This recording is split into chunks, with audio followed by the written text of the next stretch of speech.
Hey everyone, just a reminder to subscribe.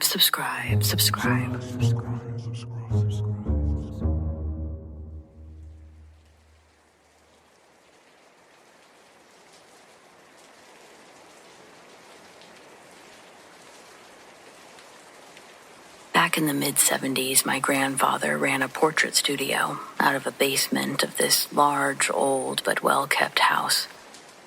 The most memorable place was the Red Room. It was damp, narrow, smelled perpetually of vinegar and old pennies.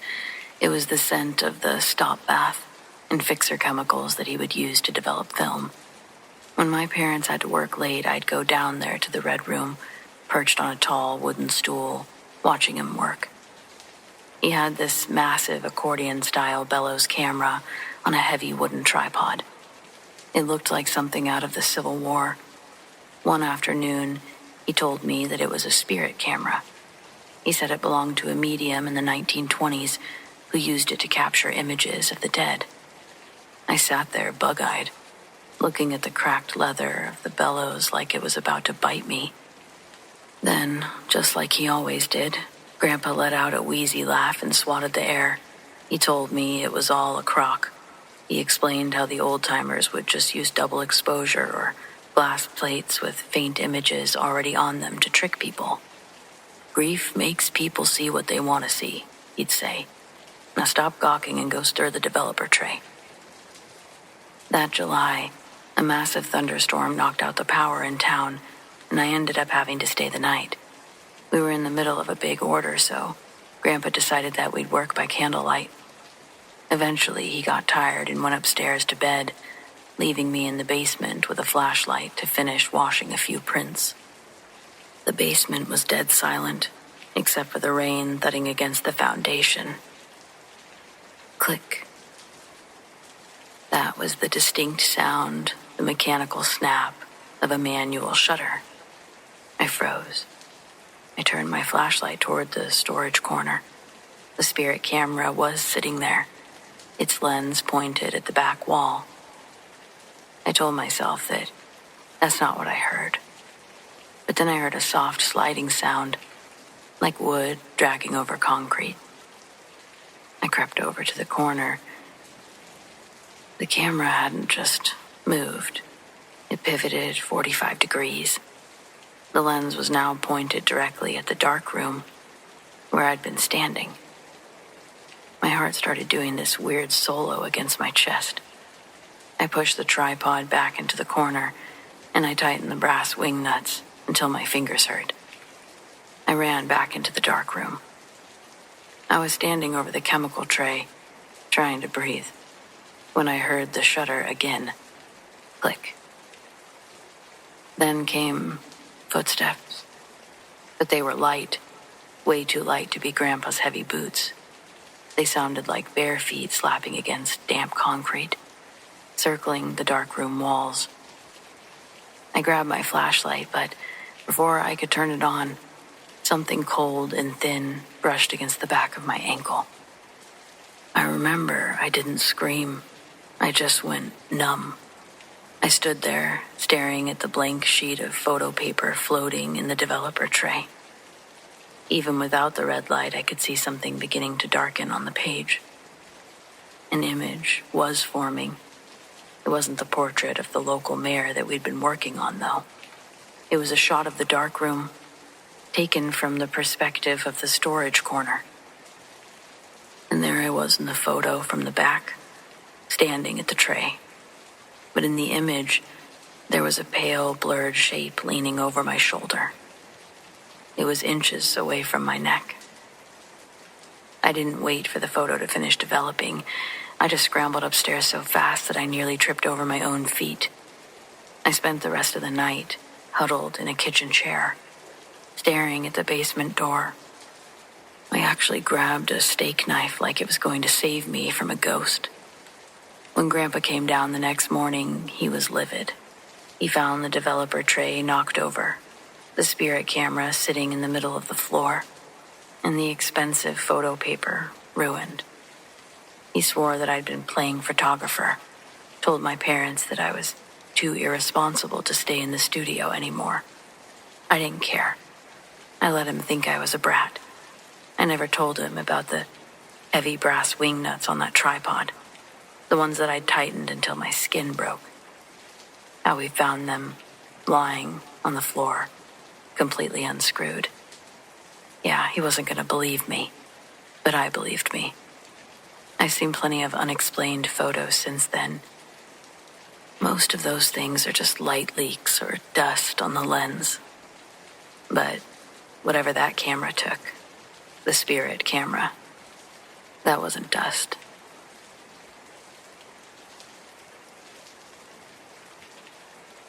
I've been cleaning high-end real estate for years. Usually it's pretty great. I like the quiet, I like the architecture, and honestly, I like that I don't have to talk to anyone. But there's one place I'll never set foot in again. Not for double the pay, not for anything. Before I took the contract for the house in Park West, a former coworker had warned me. She told me flat out, if you spook easy, don't go. That house has memories. Back in the mid-'80s, the family that built the place was killed during a robbery. It was messy, high profile. Since then, it's been owned by an investment group. They keep it updated. New paint, modern furniture, top-tier security. But nobody ever actually lives there. It's basically just a giant, expensive museum that needs to be dusted once a week. The first couple, maybe few times I went, it was actually peaceful. The house was remodeled to look like a generic West Elm catalog. No personal photos, no clutter. There was no kids' room, just 4 identical minimalist guest suites. But then I started finding things. I'd be vacuuming a guest room and find a tiny plastic Polly Pocket figurine tucked under the edge of the rug. The next week, I'd find a sparkly pink hair clip on a marble countertop that I'd just wiped down. There shouldn't have been any kids there, obviously. I just assumed maybe the owners brought their grandkids by or something. I didn't really think of alternatives. Then came the last Thursday. I was upstairs in the master suite polishing the brass fixtures in the bathroom. The house was dead silent, save for the hum of the AC. Then, out of nowhere, it sounded like a battering ram hit the front door downstairs. Boom, boom, boom, boom, boom. The whole house shuddered. It wasn't a ghost knock. It was the sound of heavy boots in wood splintering. I heard men's voices, muffled shouting. I didn't stop to think. I scrambled into the walk-in closet, buried myself behind a row of empty garment bags, and called 911. I was whispering. I remember shaking so hard I could barely hold my phone. I told them that someone was getting in the house, that I heard the door go down. I stayed on the line, listening to the sounds of someone pacing. It sounded like it was right outside the closet door. I didn't hear them enter the room, but there they were. Heavy, frantic footsteps. The police arrived in record time. I heard them shouting as they pounded on the door that they were police. And I realized quickly that was all I could hear. Nobody outside the door. Dispatch told me that I should greet the police, that the door was locked. I didn't think that was possible. But when I finally came out, the house was fine. The front door was locked and perfectly intact. The security system showed no breaches. The police contacted the owners who checked the live feed from the gate and the porch. Nobody had been there. Not a soul. The officers were nice enough, but I could tell they thought I was losing it. I begged them to stay while I finished the last 30 minutes of my shift because I was too terrified to walk to my car alone. While they stood in the foyer, I tried to finish the kitchen. That's when I heard the sound of small feet, like a child's running full speed across the floor directly above us. I looked at the 2 cops standing there. They heard it too. They drew their weapons and ran upstairs. They found nothing. Just empty rooms and bougie furniture. One of the officers offered to follow me home to make sure I got there safe. I'd never been so grateful for a police escort, but that drive was the longest 20 minutes of my life. Even though I could see the cruiser's headlights in my rearview mirror, even though I knew it was the law, I was paralyzed with paranoia. I kept feeling like if I looked in my back seat, I'd see a man with a mask. This experience put me off of mansions for a while, sticking to smaller condos where I can see every corner of the room. That's what I'd go on to do. I've got plenty of other stories from my time cleaning these dream homes, but for now, I'll leave you with this one.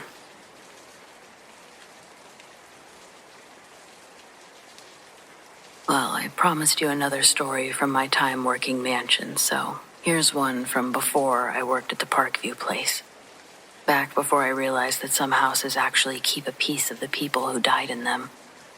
I had this gig cleaning a smart home on the Pacific Northwest coast. The place was a feat of engineering, all steel, black marble, and floor-to-ceiling glass cantilevered over a cliff. The owner was some tech Mongol who lived in San Francisco and used this place as a meditation retreat. I never actually met the guy. My only contact with him was through an app that gave me a temporary digital key. About an hour into my second shift there, the house's AI system, this soft female voice that controlled everything, chirped from the ceiling speakers. "I'm sorry, I didn't catch that," it said. I stopped scrubbing the counter. I didn't say anything. I muttered to myself. 10 minutes later, it happened again. "Adjust climate for user 2. I rolled my eyes. Honestly, I figured the owner was messing with me. I had heard stories about these Silicon Valley types who like to watch their staff on hidden cameras and trip the smart home features just to see them jump.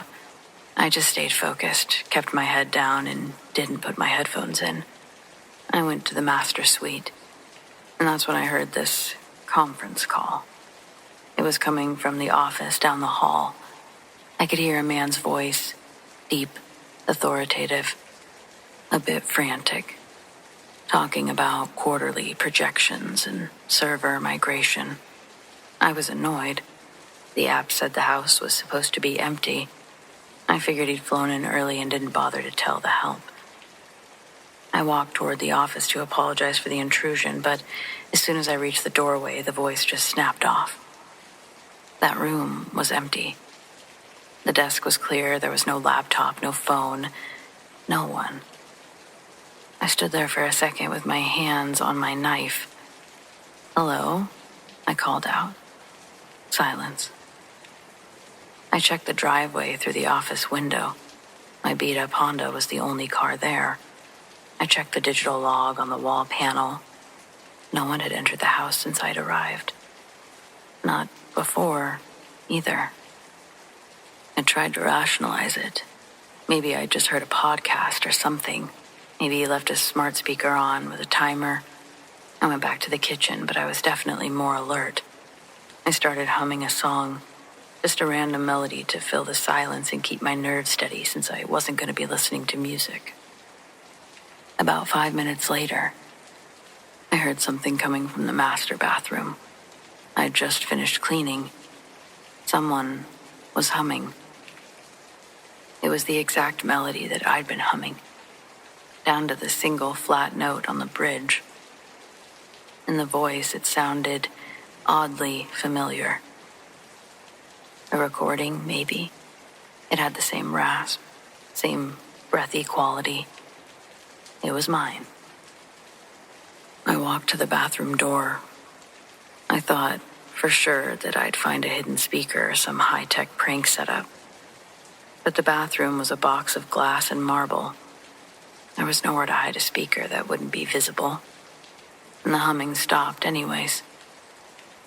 Then I heard my voice again. It was a whisper, but it was being played loudly. "I think someone is in the house." It was the exact phrase that I'd whispered to myself 10 minutes earlier when I'd heard the conference call. I grabbed my caddy and I walked to the front door. I wasn't going to give the owner the satisfaction of seeing me sprint on his cameras. I locked the door, got in my car, and told the agency that the commute was too long, that I couldn't go back. After telling a coworker what had happened, she recommended that I report the house, the owner. I did end up telling my supervisor about it, but I can't be sure if they did anything about it.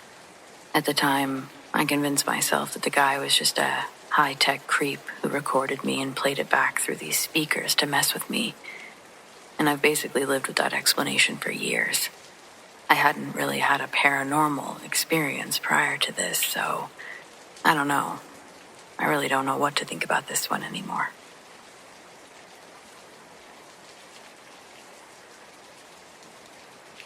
When I was pregnant with my son, I was homeless and stuck with an abusive guy. We went to stay with his cousin who was actively smoking crack and would have violent outbursts. The family was incredibly abusive as well and would make me do the dishes, take out the dogs, and mop the floors while not being allowed to shower. They took the handle off. They also wouldn't let me eat dinner with them. We would have to sit in the other room. I was at the end of my mental rope and stuck.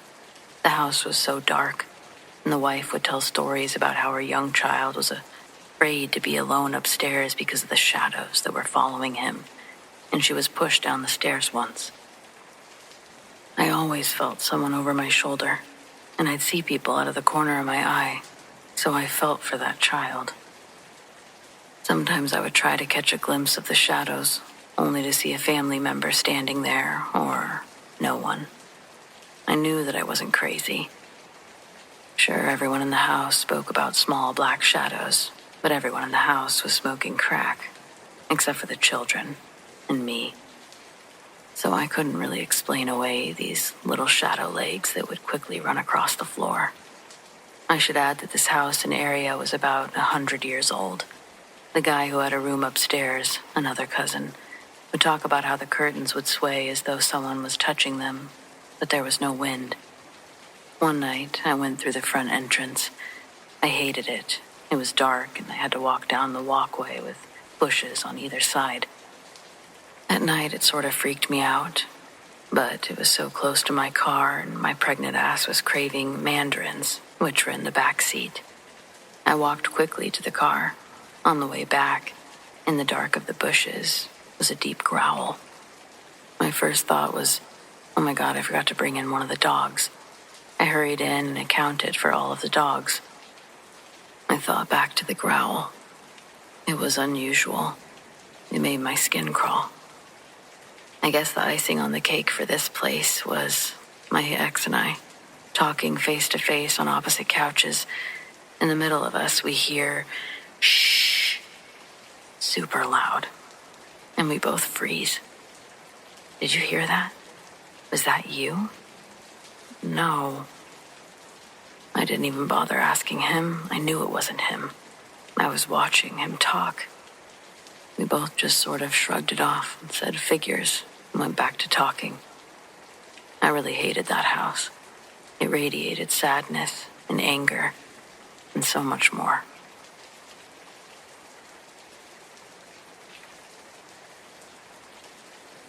My mother had given me a sweater and a necklace for my birthday, which I carefully carried to a specific place in my room. When I went to wear it, however, the necklace was inexplicably gone. Long story short, there's no way for it to have gone missing. Trust me, it just disappeared, and I was very upset. One day down the road, I was in the shower pondering, why is it that God wants us to believe in him without any proof that he exists at all? Not trying to be controversial, this is just literally what I was thinking about. I wondered, too, if God did give me a sign, would I believe in him then? When I got out of the shower, my missing necklace was lying neat on top of the clothes that I was going to change into, as if I'd put it there. My clothes were nicely folded with my necklace lying neatly on top, perfectly centered. It was a particularly long, chunky metal necklace. It took up space, had weight, it clanked. There was no way for it to have gone unnoticed. It practically gleamed, and I was frozen in place. The bathroom was locked. I hadn't seen the necklace since my birthday. It was impossible for it to be there. I haven't told anyone because it sort of makes me uncomfortable, makes me question myself. But I know it actually happened, and it was genuinely impossible. And yes, I have a working carbon monoxide detector. I guess God gave me a sign. I'm feeling guilty thinking about it, since I consider myself agnostic. I really shouldn't be thinking about it. I guess what I keep going back to is what made it go missing in the first place. Because if that was God, why? And if not, what's to say it's not the same thing that brought it back?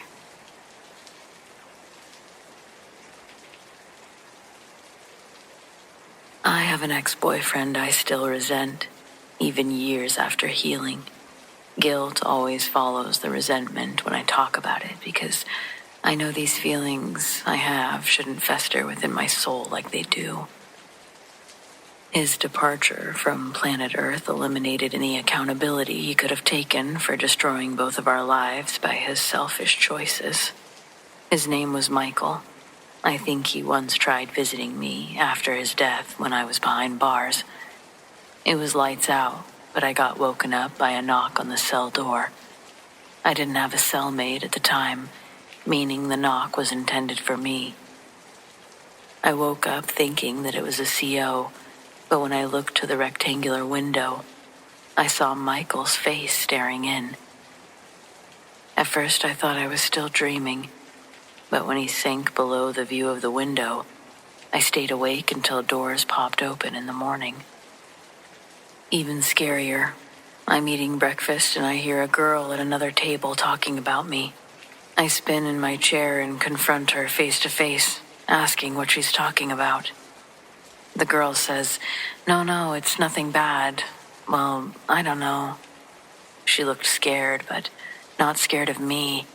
Her eyes didn't glance at my balled-up fists. They scanned the floor as she told her story again, carefully and slowly choosing her words. She told me that she'd seen some scary, dark thing looking into my cell the night before. Her cell's directly across from mine, and she watched a shadow grow from the darkness of the floor. It formed a mostly human shape right outside my cell. It sat there for a while looking in until it sunk back down into nothingness. Apologizing again, the girl says she didn't come to me because she didn't want to scare me. I understood her apprehension, and out of the same respect, I decided not to tell her my story. Because it did scare me, having another witness, but she didn't need to know it was real.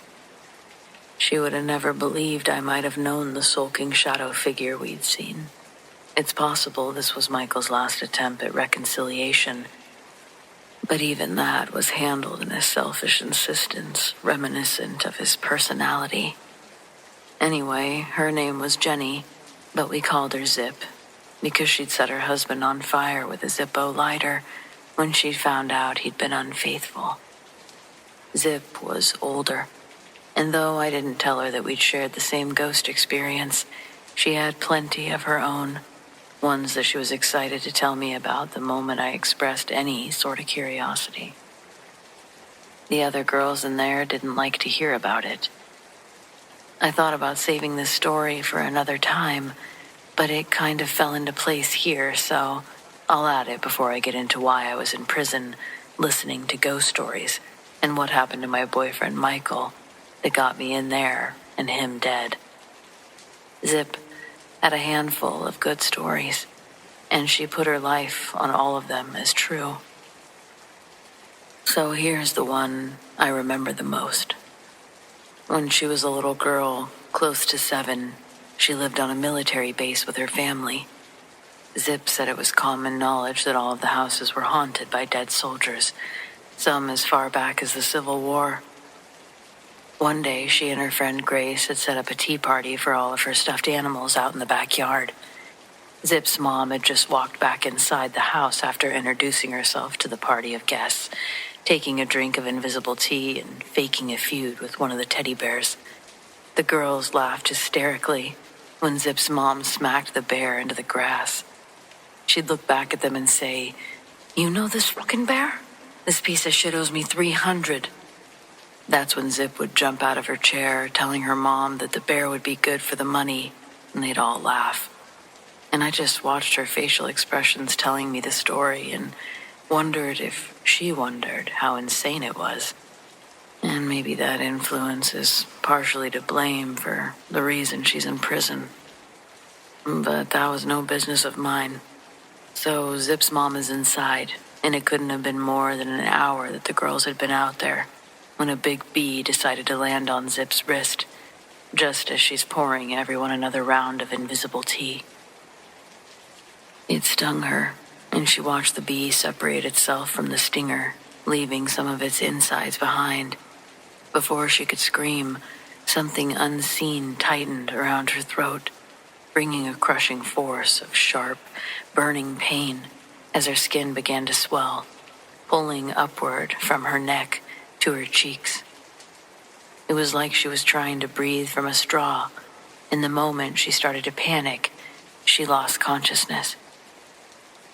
Waking up in the hospital with her mom and a doctor with a clipboard, talking beside the bed, that's when Zip found out that she was allergic to bees. She'd also apparently hit the back of her head when she'd passed out because they gave her some stitches back there, and she didn't know about it until her hair got caught on them. When she got home from the hospital, she didn't start to feel better. Zip's body started getting achy, and she had a constant headache. Most of the next day, she was bedridden with a fever that wouldn't go away. At one point, Grace came over to check on her because she remembered her sitting in her bedroom reading her a book. And she remembered her mom picking up laundry off the floor at the same time. This was a hazy memory, and Zip was in and out of dreamland while the rest of the world kept spinning around her. That night, her mom tried feeding her dinner, but she still had no appetite. The next day was similar to the previous because her fever hadn't gone back down, and because of that, Zip was back in the doctor's office that morning, but they couldn't find anything to diagnose her with. They wrote a prescription for extra-strength Tylenol, but that was it. They picked it up from the pharmacy on the way home, and it was back to bed for Zip. But she wasn't as tired as she was when Grace came over again. They were able to sit and visit a bit. Zip told her that the doctors didn't know what was wrong with her, but they at least didn't think that she was contagious or anything that she'd tested for. Grace walked a few circles in her room like she was examining everything as a potential culprit. Then she sat down next to Zip at the end of the bed and commended her for the cleanliness of her room. I knew right away what this Grace was talking about, because Zip's cell was always tip-top, and she'd make sure whoever she roomed with knew how important it was to her. But Grace, at the time of seeing the condition of her room, she could confidently rule out this being a dust or mold issue that was keeping Zip sick. Her face scrunched with grimace as another possible cause popped in her head. This time she spoke with hesitance, as if the next thing she suggested was a sore subject of some kind.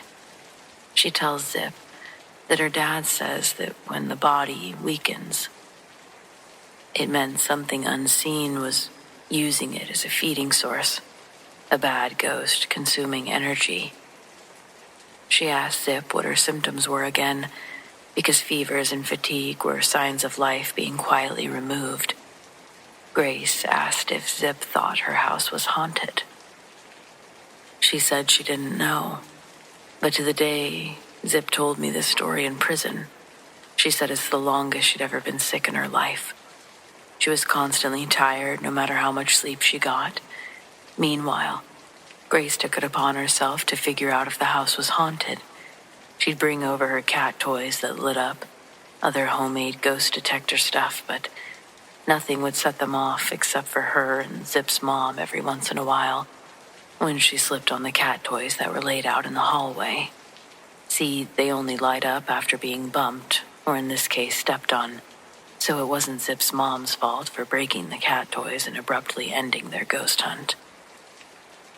Here's where the story gets extra confusing, though, and I made her retell it to me to make sure I got it all correct. A few days go by, and Grace comes over again, and with another idea. She tells Zip that their home's floor plans are identical, but backwards. Nothing confusing yet. Same house dimensions for each girl, but let's say Zip's kitchen is on the left of the house while Grace's kitchen is on the right. Okay, well, she goes on to tell Zip that there should be an extra walk-in closet in her room, like the one that she had in hers. Grace starts gently knocking on the wall where their hidden closet should have been. After the third or fourth tap of her knuckles, the sound changed from a high tap to more of a hollowed bump. Zip says that you could barely see the indents in the area Grace landed on by running her fingers up and down on the wall. She could feel the notched outline of a door through the wallpaper. The girls were too small to move the dresser covering most of the wall. In a sickened migraine-inducing haze, Zip started calling for her mom to help. And at first she told Zip that she wasn't tearing up the perfectly good wallpaper for an extra room that she'd have to clean, but Zip begged, saying that there might be black mold in there and that it was probably killing her that very moment. She relinquished and retrieved a razor to cut the wallpaper. Zip ran back to her bed, narrowly avoiding the dust cloud that was being pulled out when the door opened while her mom went inside. A few minutes pass by, and Zip calls out for her, just as she's returning with 2 large books.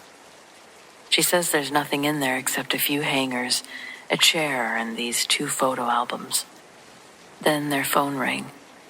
No matter what was going on or what she had in her hands, Zip's mom would drop everything to answer the phone, hoping to talk to her man overseas. Sometimes Zip would get to talk to her dad, but the calls were usually few and far between, so she didn't follow her mom out to the kitchen. Instead, she flipped through the dirty old photo albums dumped onto her bed. The pictures inside, peppered in with older photos, most of them were dated around the 70s. Zip could see her house in the background of a few pictures, most likely the previous or previous residents of their house. She made a point of saying that turning through someone else's photo album is almost as boring as flipping through your own. She said that most of the pages were from another military family with nondescript moments they wanted to capture for reasons only they knew. These photos were the newest and most engaging thing to look at in a long time since she'd been sick. Unintentional or not, she looked at every photo, up and down, making up stories of the reoccurring characters in the pictures. Near the back of the second photo album, though, she'd see a new face. One that required no name or backstory for Zip to create, because she knew their name the instant she recognized her. It was Grace in the faded picture. She was with her dad at what looked like a barbecue or a birthday in the front yard. Zip recoiled in shock and turned to question her friend, but realized Grace was no longer in the room, and she didn't remember her leaving when Zip's mom was cutting the door open. Zip says that it was heartbreaking because Grace never came back after she found the photos. Days would pass, and Zip finally shows signs of improvement in her health. Her fever, it was gone, but her mom catches her crying in her room one day and asks her what's wrong. It's about Grace. She tells her, "I miss my friend. Grace is gone." Her mom gets a big smile on her face and says, No, she's not. She's right here." Leaning over to the other side of the bed, Zip's mom pulls up a large purple stuffed rabbit and says, "Here's Grace. and tosses it on the pillow next to her. Either her mom was one cold-hearted bitch, or she thought that Zip had always been talking about her stuffed animals when Grace was mentioned, as though she couldn't see her. I remember asking, oh my God, how did you continue living there? And Zip said that she had no choice. Grace would be the only ghost story she'd ever collect from that house anyway, but it would be enough to change her foundational thinking. She says she and her mom were only able to move when her dad came home and went crazy, whatever that means, but yeah, that's Zip. Later in life, she'd set her husband on fire and soccer kick him when he tried to stop, drop, and roll. Shout out to Zip at LCI. I'll never forget you, girl.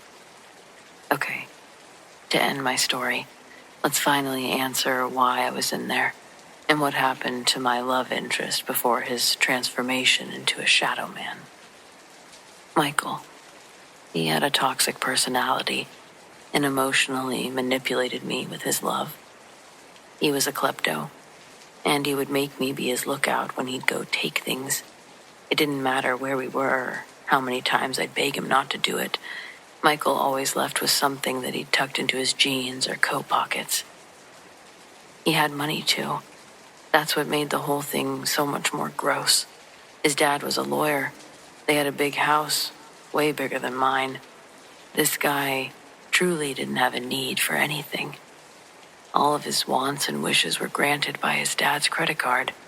He'd steal for another sense of empowerment that I never understood.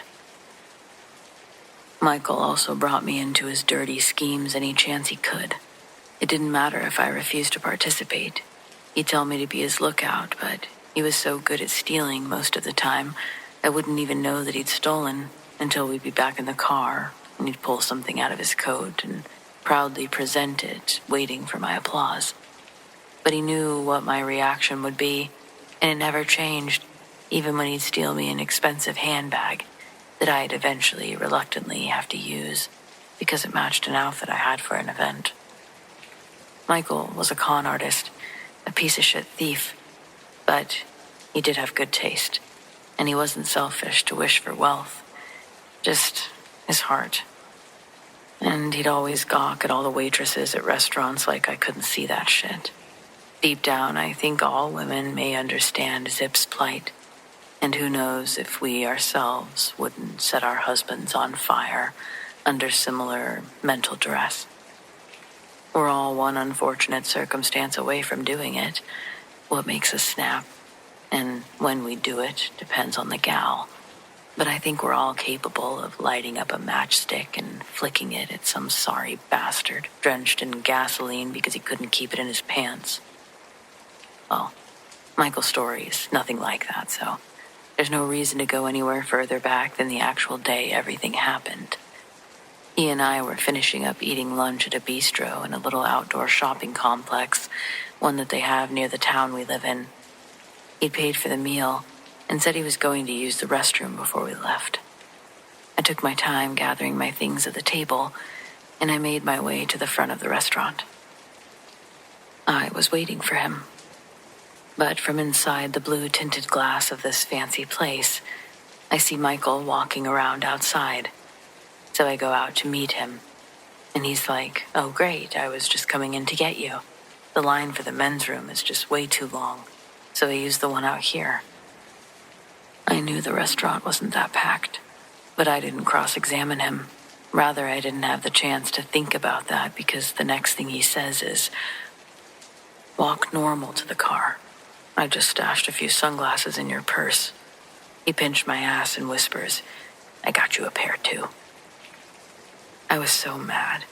I might have dumped the sunglasses on the ground if I hadn't more than a fraction of a second to think before I feel someone give me a bear hug from behind.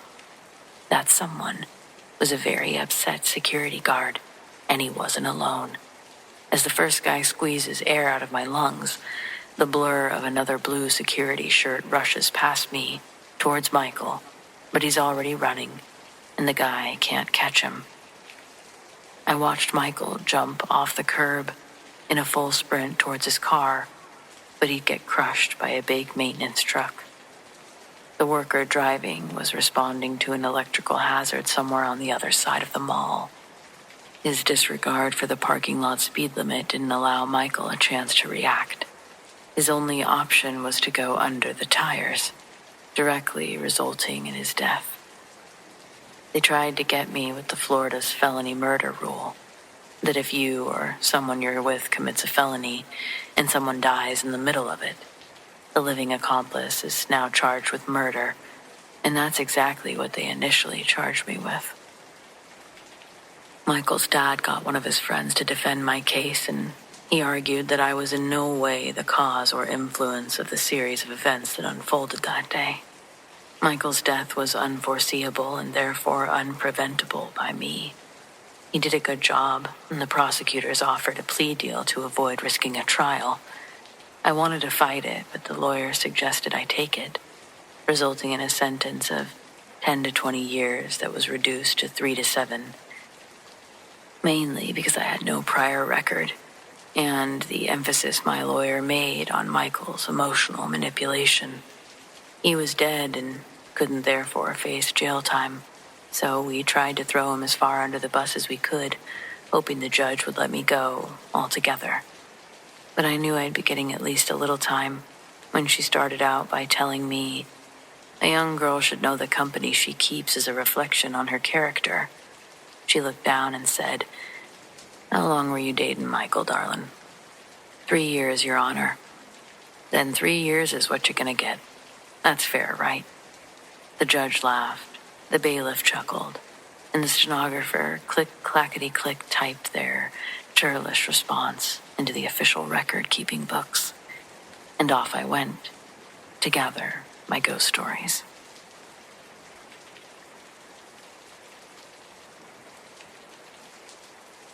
I've been practicing Wiccan for 5 years, relatively openly, and if you're in the community, you know the drill.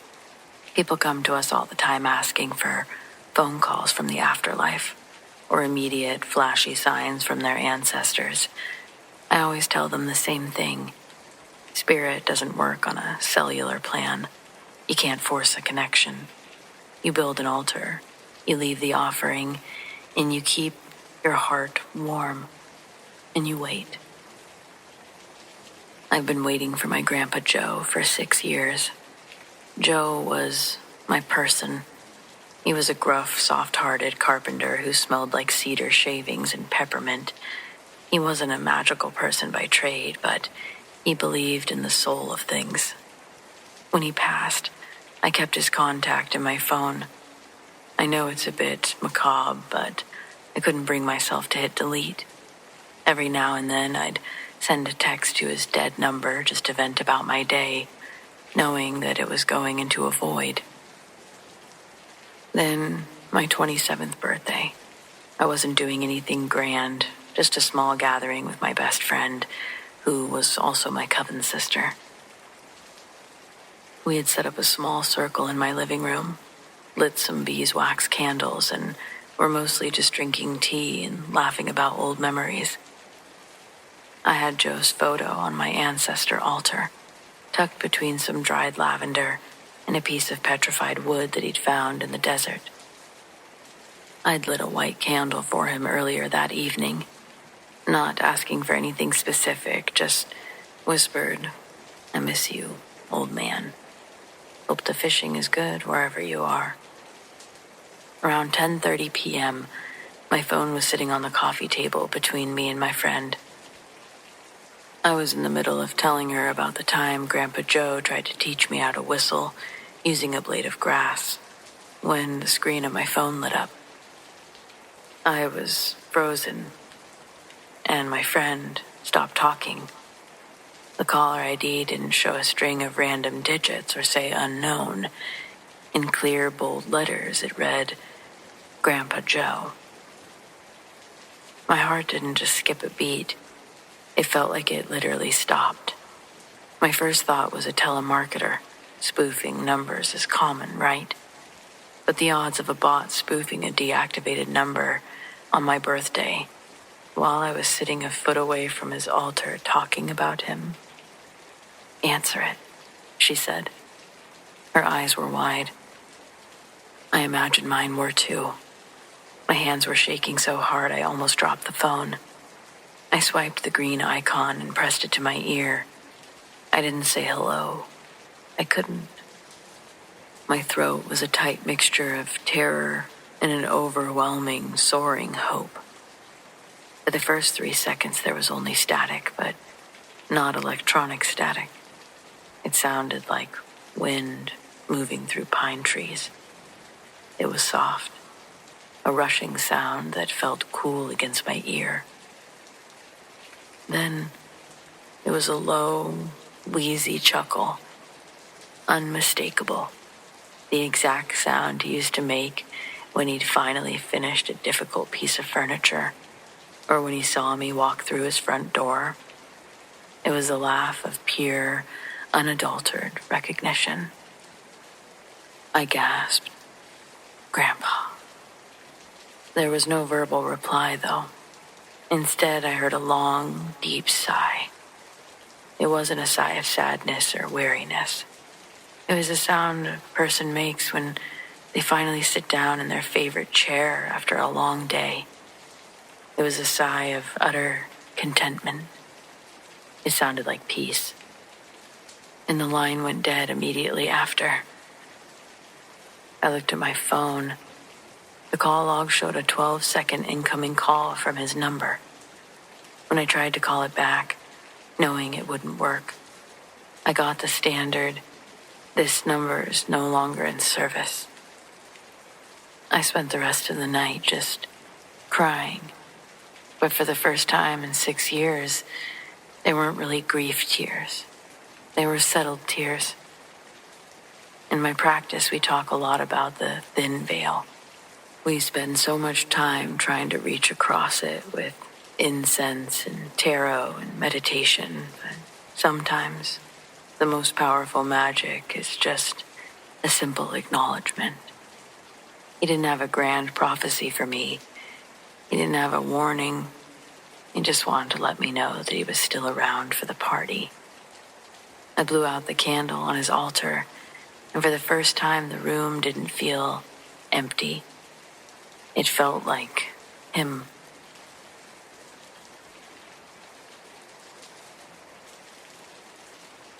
My granny didn't collect jewelry. She collected the raw potential of the earth. While other grandmothers had velvet-lined boxes filled with pearls and gold, hers were filled with fist-sized chunks of raw obsidian, banded agates, and jagged pieces of quartz that she'd hauled out of the dirt from the Appalachians to the Rockies. She was a geologist by trade and a rockhound by soul. When she passed, most people saw a basement full of heavy boxes. I saw a map of her life. I spent the last year using her collection to teach my own kids about the world. We'd sit on the floor passing around pieces of unpolished tiger's eye, talking about pressure, heat, and time. But lately, I felt like the stones needed to do more than sit in plastic bins. They needed to be worn. They needed to be back out in the light. I decided to take the best of her polished stones, the ones that she'd spent hours tumbling until they were smooth as glass, and I turned them into necklaces and rings for the family for Christmas. That's when things started getting active. It began in my workshop.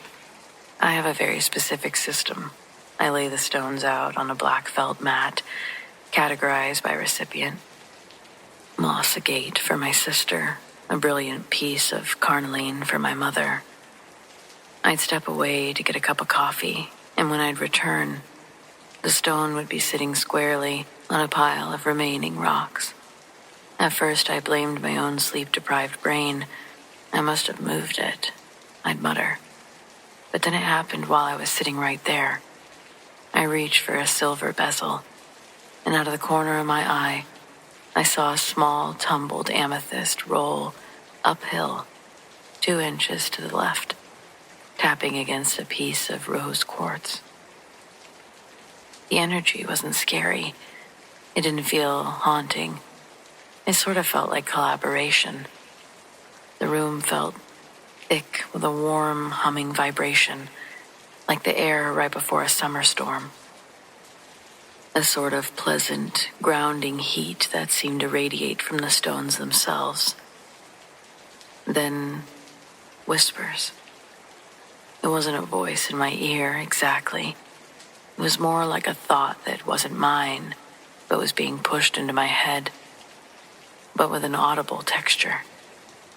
I was holding a piece of smoky quartz, trying to decide if it was too masculine for my niece, and I heard this soft, raspy breath of a word.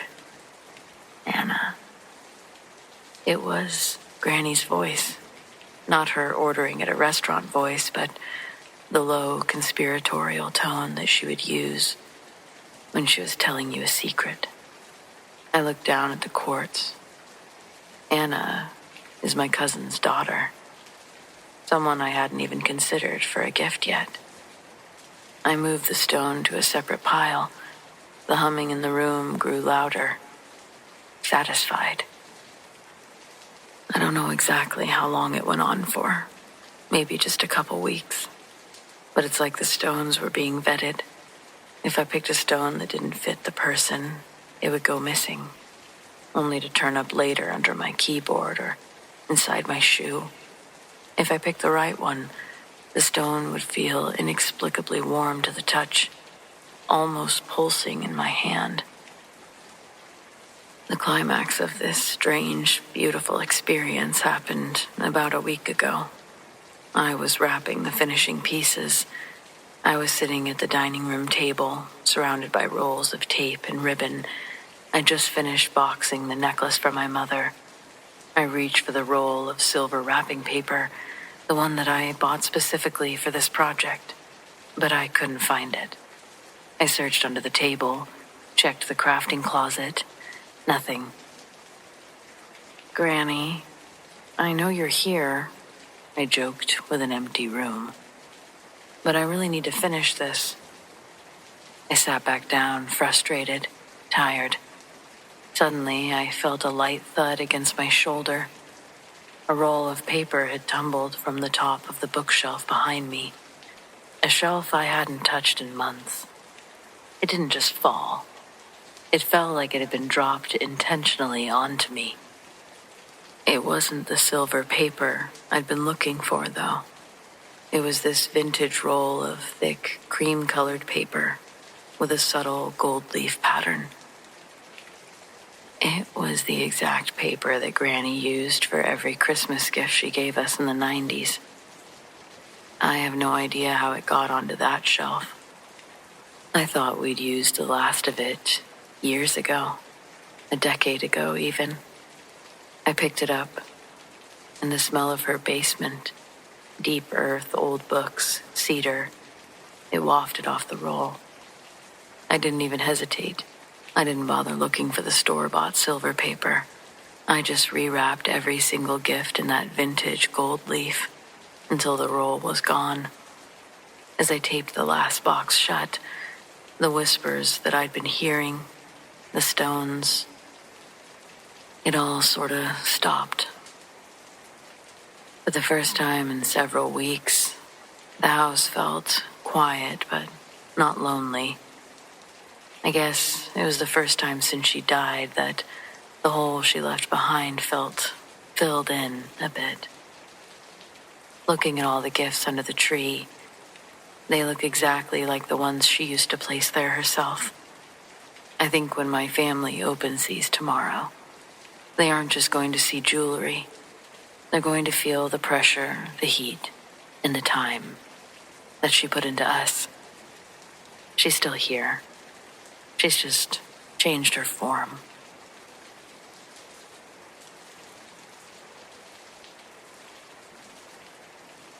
I don't usually talk about this because, frankly, it makes me sound like I've got a loose screw.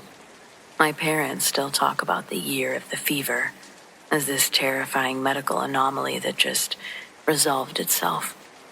But looking back at the journals I've kept and the way my skin crawls when I think about that house, I don't think medicine had anything to do with it.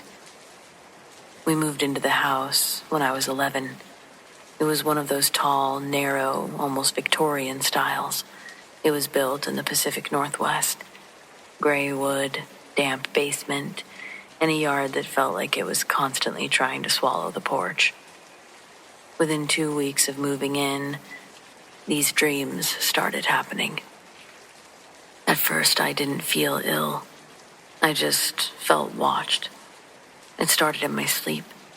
I'd be standing in our new kitchen, and I'd see a figure standing by the refrigerator. It was small, maybe the size of a 7-year-old, but its proportions were off.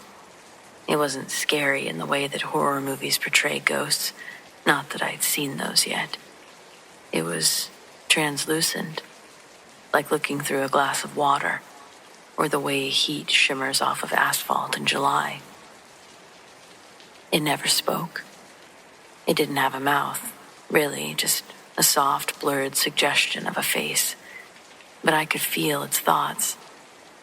It wasn't words. It was just a heavy, humming pressure in the back of my skull. It felt like urgency, like a vibration that meant pay attention. A month after the dreams began, the physical symptoms hit. It started with a persistent metallic taste in my mouth and a headache that felt like a rail spike being driven behind my left eye. Then came the lethargy. I went from a kid who climbed trees to a kid who couldn't walk to the bathroom without needing to sit down halfway there. My parents were frantic. They took me to every specialist in the state. My blood work came back inconclusive but concerning. My white blood cell count was haywire, and my hair started thinning. It was like my body was fighting an infection no one could find. I spent my days on the sofa in the den, staring at the wood paneling, drifting in and out of a feverish haze. And that's when the figure stopped staying in my dreams. I'd be laying on the couch at 2 p.m. The house would be quiet while my mom was in the garden, and I'd see the shimmer. It would stand in the doorway. Sometimes it would sit at the foot of my bed at night. I could feel that telepathic hum, stronger than ever. It felt like it was trying to push something into my mind. The sequence of images, the floorboards, the vents, the black sludge, the feeling of drowning. "Mom," I'd whisper when she came in to check my temperature. "The boy is back. The clear boy." She'd just sigh, her eyes brimming with tears, and she'd press a cold cloth to my forehead. "It's just a fever, honey. It's normal with a fever like this to see things. The doctor said so himself." By the 3rd month, I was convinced I was going to die. I was skeletal. My skin had a grayish-yellow tint, and I found a profound sense of wrongness in the air of that house. It felt like I was breathing in something heavy and toxic. The ghost, if that's what it was constant now. It followed me everywhere. It would stand over me while I slept, and I'd wake up to that intense, vibrating mental scream. Leave, out, go. But I was 11. I interpreted it all wrong. I didn't see it as a warning. I saw it as a haunting. I started to believe that this shimmering thing was feeding on me. I thought that it was a parasite. The worse I felt, the closer it got. I'd see it pointing at the walls, and I'd just sob into my pillow because I thought it was taunting me. I felt helpless, trapped between a body that was failing and a spirit that wouldn't leave me in peace. One night, the fever hit 104. I was shivering so hard my teeth ached. I looked up. The figure was right there, leaning over me. Its translucent hand was inches from my face. The telepathic hum was so loud, it felt like my brain was going to vibrate out of my ears. It felt like a frantic, desperate pressure. I snapped. With the last of my strength, I sat up and I screamed to the empty air. "I hate you. You're making me sick. You're killing me. Just leave me alone. Go away." The humming stopped instantly. The air in the room, it felt unnaturally still. The figure didn't vanish, it recoiled. Even though it had no face, I felt a wave of profound, soul-crushing sadness emanate from it. It looked at me for a long time, and then simply thinned out until it was nothing more. It never came back. A week later, my dad found a massive leak in the crawl space. It had been there for years, long before we moved in, and something that was missed in the inspection. The entire subfloor was rotted through with a specific rare strain of toxic black mold that had been vented directly into my bedroom through a crack in the floorboard. The move from that house was pretty immediate. Within a month of living in a rental apartment, my mystery illness vanished. My hair grew back. My blood work leveled out. I was cured. My parents think that it was a miracle or just getting out of that dump house. But I've always thought that it was the shimmering boy. He wasn't the one making me sick. He was the one trying to tell me that the house was. He was trying to wake me up. I told the only person trying to save me to go away, and he listened. I got better, but I never felt more alone than I did that moment that the humming stopped.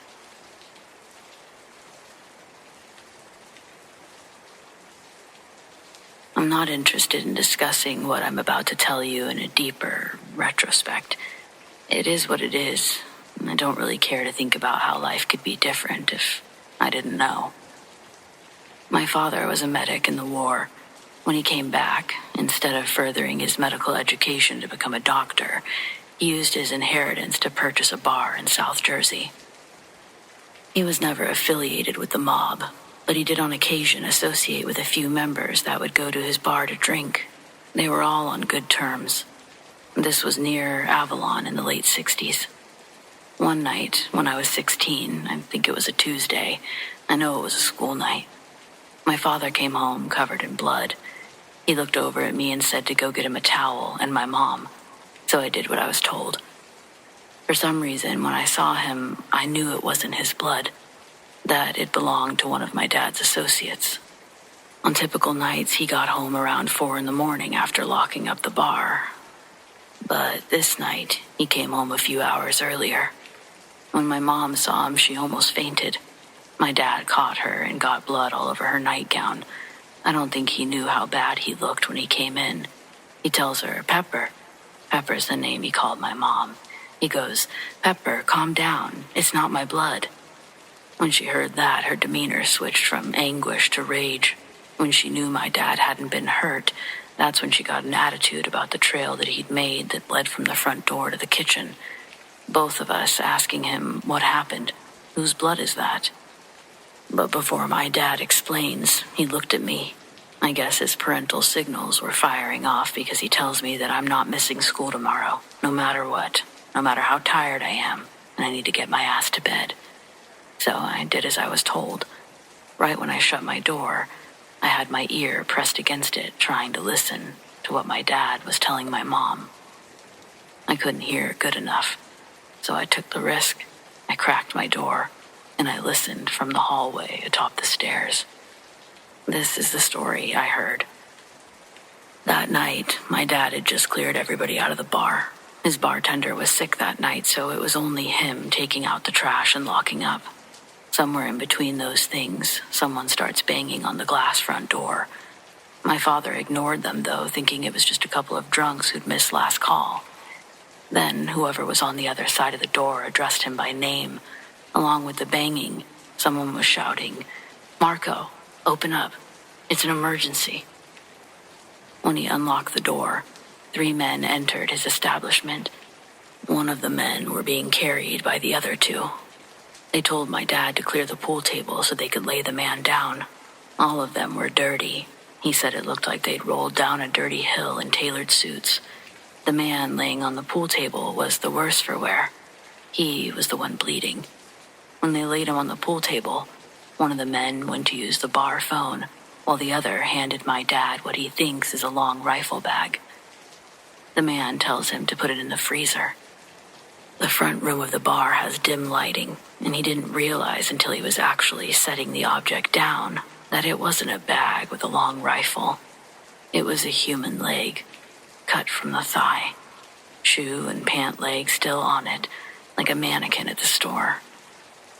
When he was fighting overseas, my dad witnessed unspeakable carnage that probably changed the genetic makeup of his brain, because after he dropped the leg in the freezer, he immediately got materials to make a tourniquet.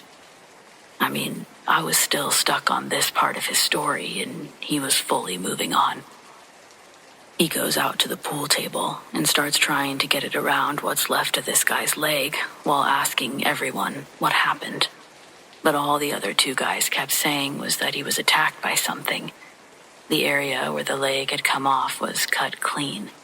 The skin hadn't been torn apart or burnt, like what you would see from explosions. As the one man slowly bled out on the table, the other two men argue back and forth about what they'd seen.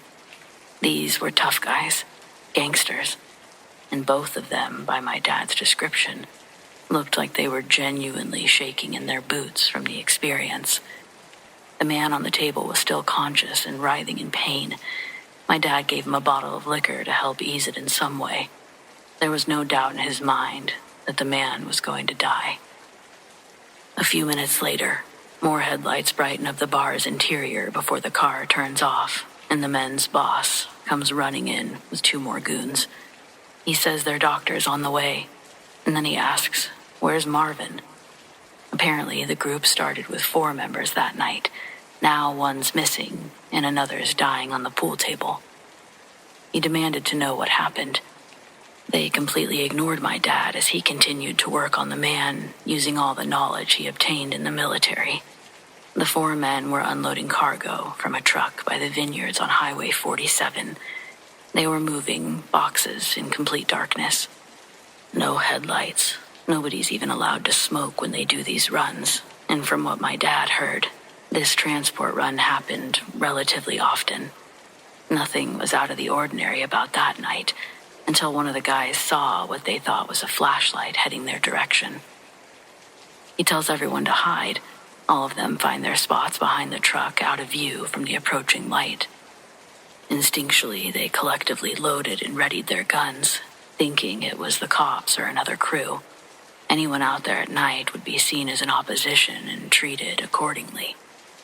They're staring at this growing ball of light from their hidden spots, and what they've perceived as an approaching light was only growing in size, not distance. It was already much closer than they'd originally thought. What began the size of a firefly morphed and expanded to the size of a bowling ball. Then it opened, like a window sliding up. They didn't know what to do. All of them slowly abandoned their hiding spots to get a closer look. The air around it felt electrically charged. As it opened, it sizzled like a car battery. On the other side of the window, they could see a completely different landscape. There were no stars in its sky, and the trees that surrounded them didn't populate the area being shown. They scanned the ground on the other side as their point of view dilated, and what they saw was a partially eaten deer carcass. Then, one of the men said a woman appeared from the other side. She was beautiful, dressed in all white. It looked like the long, flowing robe she wore glowed like the electric window that had opened up. They thought that she was an angel or something. When she came into view of the opening, it grew until it reached the grass. Then, the woman stepped through and over to their side. She stepped over the glowing line with grace. It was like she knew they were going to be there, and she was waiting to reveal herself. A member in the group called Gio took the first step towards her with his gun raised. He was yelling, telling her to identify herself. But she just stared at him. So he took another step towards her. Mid-step, she moves at him with insane speed. and they see her limbs are much longer than any normal person. Her hands, her fingers, were pointed and sharp. Not like her fingernails, but the fingers themselves resembled claws. It was a flash of movement in the blink of an eye. By the time Gio finished his second step, he went to put pressure on it, and his leg slid out from under his hip. When he fell, the remaining 3 unloaded every round they had into the woman. She wasn't able to move faster than bullets, and she fell to the grass backwards. But she's still alive. She was still moving, crawling, trying to get back to her side of wherever she'd come from. Marvin, another member of the group, reloads his .38 and follows her in. He stood over her and put 4 more bullets in the back of her head to make sure she was dead. Then, the glowing window closed. It shrank back down to the size of a firefly and disappeared. Marvin was gone.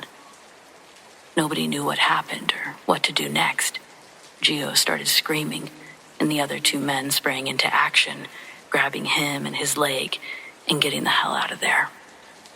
The story was unbelievable, but seeing Gio on the pool table made it undeniable. He said that they had to ditch the truck, and that's when the boss stops him.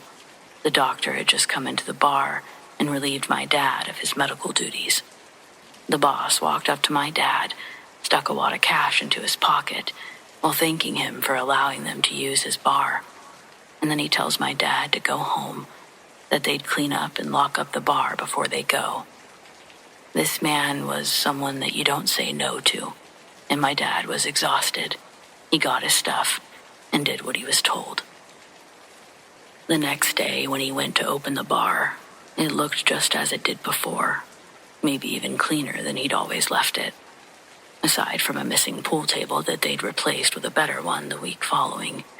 It looked normal. Marvin never came home, and I think people just assumed what happened. I was never dumb enough to let anyone know what I knew. Not that it even fully made sense to begin with. My father's bar was blessed and protected by his associates' association all the way until he sold it. Sometimes I wish I'd talked to my dad about this story while he was still around, but I realize he doesn't know any more than I do.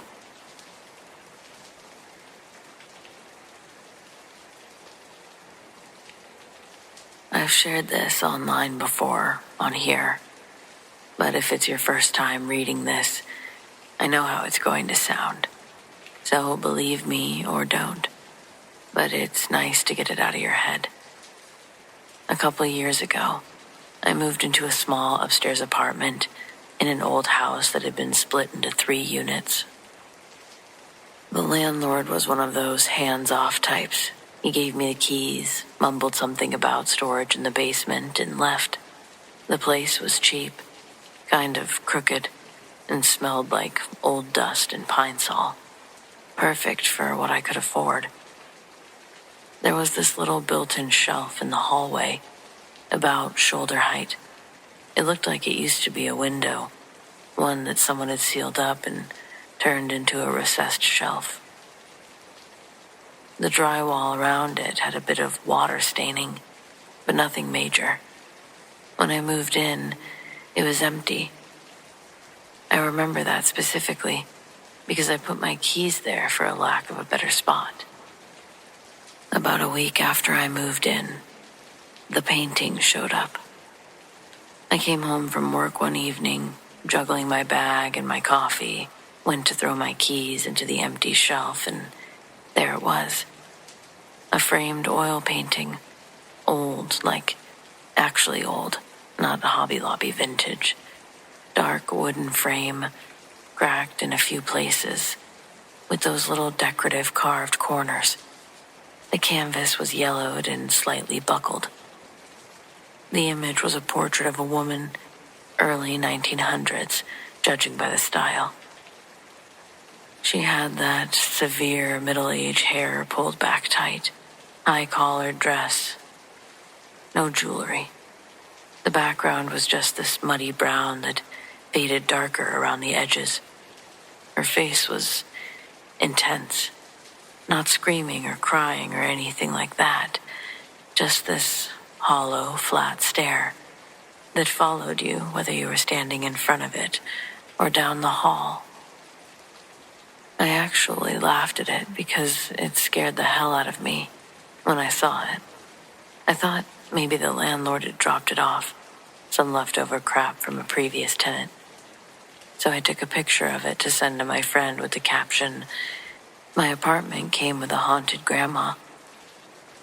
Something that maybe didn't click right away was that in her picture, the details of her face didn't show up quite right. The frame, the clothing, the background, all clear, but her face looked slightly blurred, like my camera was trying to focus and couldn't. I thought it was because my hands were shaky that I couldn't get a clear photo of it. I moved the painting off the shelf and leaned it against the wall and the floor. I was going to text my landlord, but I ended up forgetting once I got busy making dinner and dealing with unpacking boxes.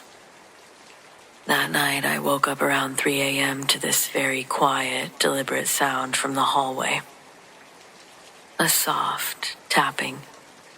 I don't live in a nice building, as I said.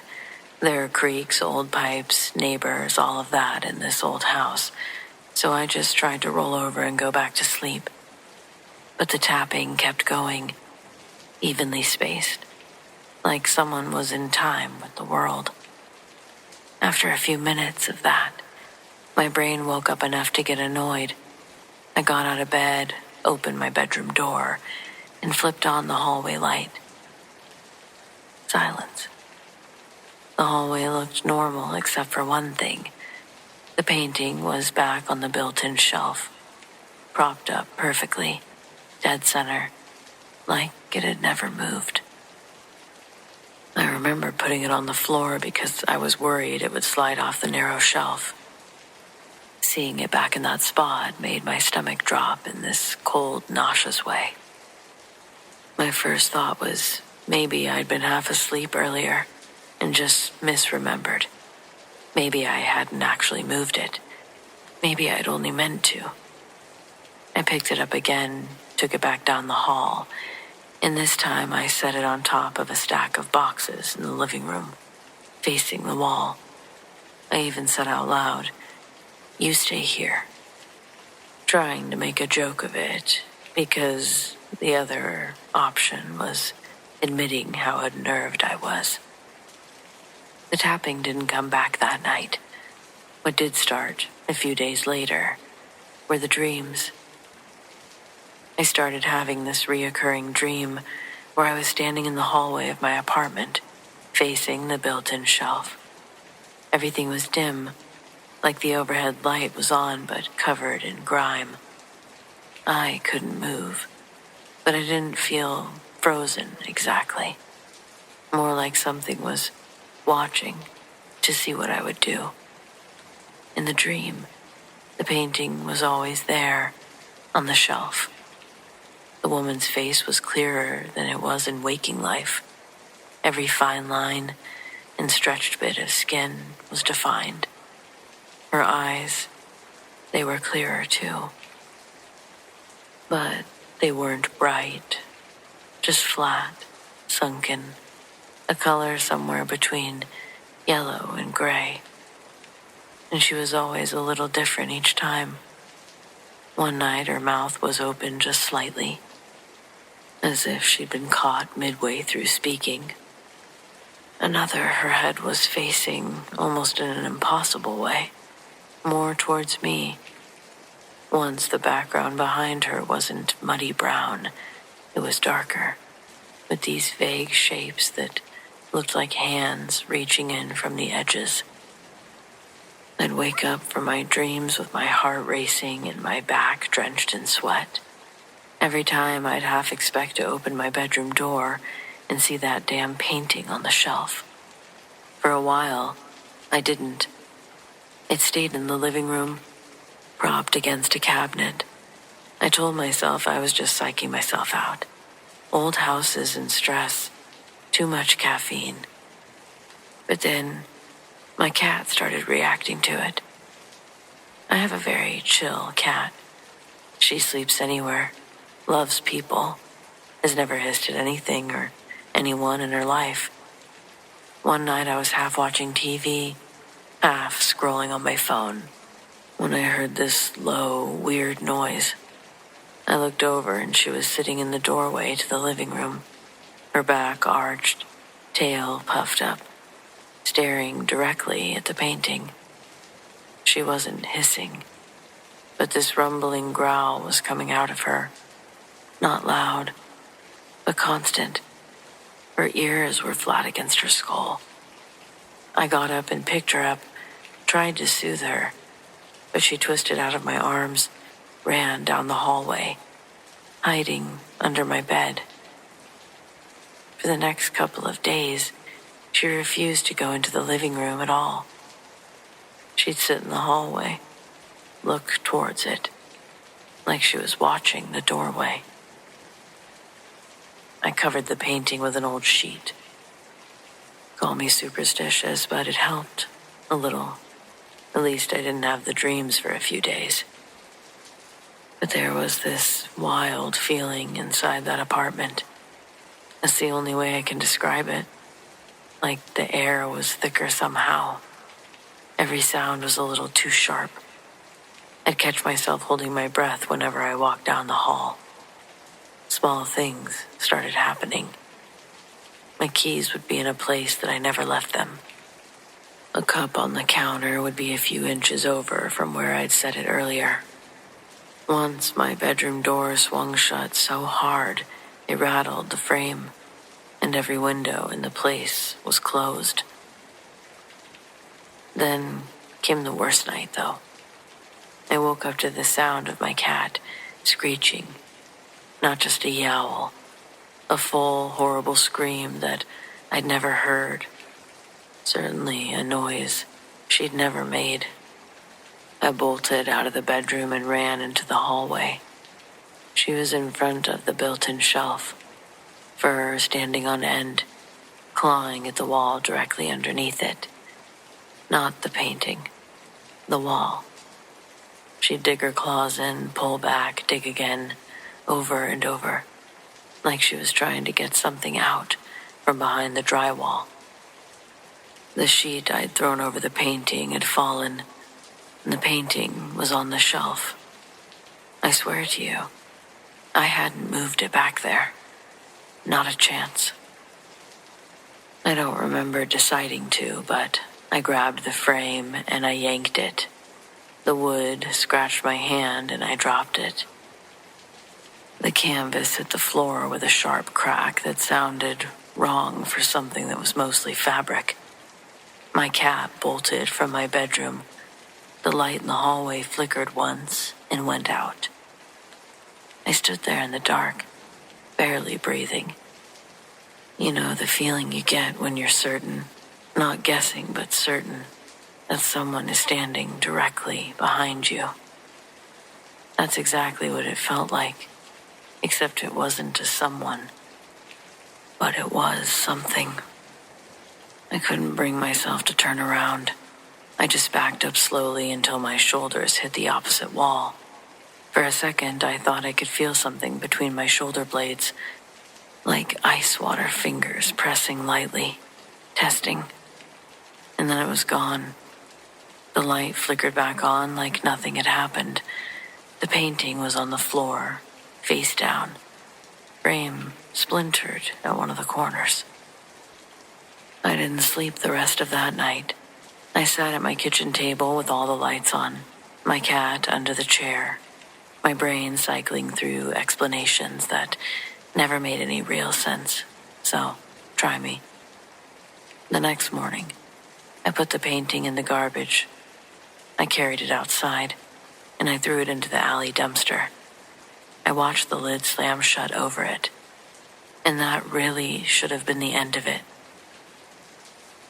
And that night, I didn't have any dreams. The apartment did feel lighter, and my cat started walking into the living room again. I actually remember thinking, okay, it's done.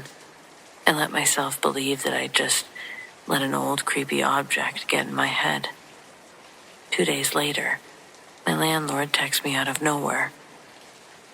"Hey, did you put some old picture down in the basement? It's sitting on the shelf by the laundry. Kinda freaky looking, LOL. If it's yours, you might want to grab it before someone tosses it." I truly couldn't believe what he was saying, but at the same time I did. I moved out a month later. Officially, I told my friends it was because the place was too drafty and the neighbor's kid was too loud. That was true. It just wasn't the reason.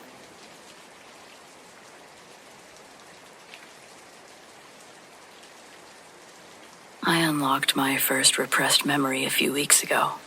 At 24, I don't know if that's a good thing or a bad thing. When did your first repressed memory surface like a stinking, bloated carcass hooked on a fishing pole? I was absolutely distraught for about 3 minutes. That doesn't seem like a long time in the grand scheme of a day, but spending 3 minutes crying and yelling at a computer monitor, "No, you're not real," wears out your voice real quick. Let me explain, because I wasn't yelling at the computer monitor itself, but to say that I was yelling at a frozen image paused on a YouTube video I was watching doesn't make it sound any more understandable. I was in disbelief at what I was seeing. It was a blue shell to my easy riding night. It halted me right there in my chair. Like, years and years ago, my parents sent me to a psychologist after I told them about what I'd seen. But when I'd seen it most recently, I was watching a series on YouTube. It's a channel called Nuke's Top 5, and I'm sure you're familiar with it. The channel shows viewer-submitted paranormal videos. I was watching the most recent upload, and one of the videos was from a security camera in a clothing store. The views focused on a guy moving around some clothes on a rack. It looks like he's about to steal some stuff, and that's why they originally captured the footage. But the camera also caught something small peek out from behind his leg. It's probably a foot tall. The man didn't know it was there. It looked like a well-dressed troll. I knew exactly what it was when I saw it. Well, not what it was, but I knew exactly what it was doing, hiding behind the man's leg. Basically, it was, let's say, inspiring the man to shoplift, hijacking his free will. The reason I'm certain of this is because I'd seen a fancy-dressed troll of the same species. But the circumstances in which I saw him were apparently so traumatizing that I blocked it all out. Again, I remember going to a psychologist, therapist, and a school counselor regularly for about a year because of all of this. And before my personal memory got dug up, I did vaguely remember talking to doctors, but I could never really recall the reasons why I was there. That was until I saw the video, and it all came back to me. When I was 7, my mom had given me a few dollars so I could walk to the gas station and get myself a popsicle. A new shiny Arco station had been built less than a mile away, and it had an oddly abundant variety of frozen treats. The trip I'd been sent on was nothing out of the ordinary. I got to the gas station and grabbed a SpongeBob popsicle. Even a minuscule detail like that I remembered because of what happened next. There was a line of people at the register, and after standing in front of the open freezer door, enjoying its cool breeze, I got in line behind a guy in a Hawaiian print shirt. The pastel colors made the sweat spot on his neck look like part of the design. It was him and one other person in front of him checking out, and I was getting nervous my popsicle was going to melt before I could enjoy it. Standing there in line, I decided to open the wrapper and started snacking on it while I still could. I had the money to pay for it, and I kept my spot in line, so I didn't think the clerk would care, and it would have been the least of his problems that day. Because as I'm standing in line, I pop one of the gumball eyes off and start chewing on it as the doors behind me slide open. Another customer had come in and began walking up and down the aisles. He was wearing an orange Denver Broncos hat, pulled low to hide his eyes, And at first, I thought he had a pet iguana or some kind of lizard pet crawling on him. But it was wearing clothes, like a blue coat, brown pants, people clothes. It looked like one of those little monkeys all dressed up, but when I really looked at what it was, I realized I'd never seen an animal quite like this one. It was more human than ape, but more troll than human. The man that it was crawling on was sweating and continuously looking over his shoulder back at the register. His body didn't move from the weight of the creature either. It spider crawled around his body, and the guy acted unaware. It would sit on his shoulder for a few seconds, then do a figure 8 around his body before returning to its gargoyle-looking pose on the man's shoulder. In front of me, the transaction completes, and the till on the cash register opens for the attendant to give the woman her change. Within an instant, the man wearing the Broncos hat has put himself in between the woman and the counter, and he's pointing a sawed-off shotgun right in the attendant's face. Hawaiian shirt guy was not going to be the hero. He shoves past me to run out the door, and I watched in a full, unobstructed view as the man with the shotgun pulls the trigger before the gas station attendant can raise his arms. It was a deafening explosion that made my ears ring, like a firework of yellow and red had gone off a few feet in front of me. Covered in the man's blood, the shooter leans over and clears out the register, stuffing a fistful of cash into his pockets with one hand and still holding the shotgun with the other. The woman he'd stepped in front of had collapsed to the ground. She was screaming, no words, just screaming, as she tried to wipe the blood off of her skin. I, too, had been dusted by a light mist of the attendant's blood and brain matter. The SpongeBob popsicle in my hand also gets showered in the dark liquid. The attendant's shirt had gotten snagged on the cigarette rack, so instead of falling to the floor behind the counter, his body's held up like a scarecrow, and I'm able to see what a sawed-off can do at point-blank range. The troll sitting on the man's shoulder laughed with morbidly human emotion. Not only was it enjoying the heinous situation playing out, I think it could have been orchestrating it as well. When the register was empty, the man runs past me. His eyes stayed fixed on the exit, and he doesn't look my way. But the troll on his shoulder did. Small, yellow, and black eyes. I can recall that in the fraction of time of our eyes meeting, it felt like time slowed down. As the man barrels out of the gas station, it was as if he was walking, and I could frame the moment the troll glanced back at me. His eyebrows raised and his laugh stopped. Then they were gone. The lady was still screaming. She was probably already on her cell phone talking to the police after that. I think I set the popsicle on the counter and went home. I'm sure the cars that drove past must have thought that I looked absolutely insane on the walk. Nobody stopped, though, because I do remember getting to our front porch, and I was by myself when my mom saw me outside, all covered in goop. For months, the man with the Broncos hat chased me in my dreams. Sometimes he'd be joined by the headless attendant. What I witnessed impacted me far beyond my consciousness.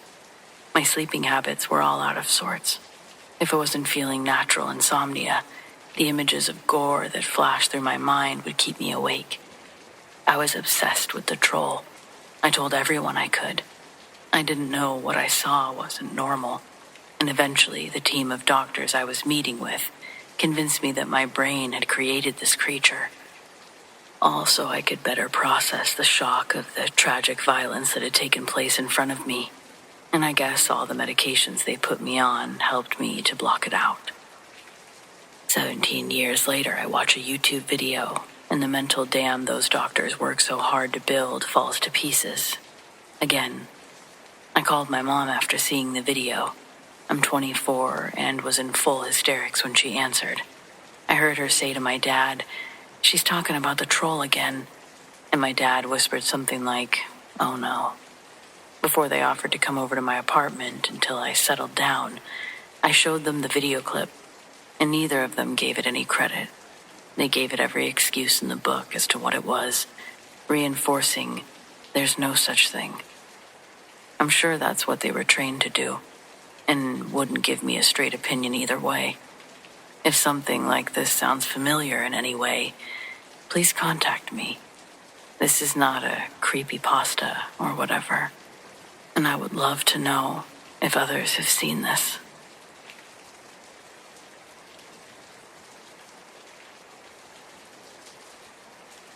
The apartment was a typical, forgettable slice of 1970s architecture. Low ceilings, popcorn texture, and the persistent smell of old cooking oil and damp cupboard. I took it because it was cheap and close to the night shift job at the distribution center. My life was defined by the tangible, rent checks, clock-in times, and the aching reality of standing on concrete floors for 8 hours straight. I believed in gravity, thermodynamics, and the certainty that if you dropped a plate, it would break. Nothing more, nothing less. The only strange thing about apartment 3B was the stain. It wasn't a water stain, but a patch of discoloration on the ceiling, directly above the center of the main bedroom. It was roughly elliptical, a smear of deep, almost oily gray against the off-white paint. I initially assumed it was residual smoke damage from a former tenant or someone who'd tried to cover up a leak. I tried to scrub it once with a sponge and industrial cleaner, but it did nothing except peel back a tiny, disappointing curl of the old paint. I mentally filed it under landlord's problem, and I got on with my life, centering my battered futon right beneath it. For the first few months, the only thing that bothered me was the light, or rather the absence of light. The stained patch seemed to absorb the light, making the corner of the room directly below it perpetually feel shadowed. Even in the middle of the day, the shift in reality began subtly, in the small physical ways that a tired mind usually dismisses. It started with the weight. Every night after dragging myself home, showering, and collapsing onto the futon, I would feel an almost imperceptible pressure settling over me. It wasn't the weight of a blanket or the fatigue of my job. It was localized and heavy, the dull, constant force pressing down, primarily centered on my chest and upper body. I'd wake up soaked in cold sweats, gasping, convinced I'd been having a nightmare about being buried alive, only to find the room silent and the overhead stain watching me. I started stacking textbooks on my nightstand just to feel the satisfying, reassuring weight of something solid nearby. There were those sounds, though. They weren't supernatural wails. They were entirely mundane, but unusual. The creak of the floorboards above me, but at 3:15 a.m., when I knew the tenant upstairs, an elderly woman named Mrs. Petrov, was deep asleep. It was the sound of something heavy being dragged, muffled but distinct, followed by a loud, shuddering thump. I'd go check on her, wondering if she was okay.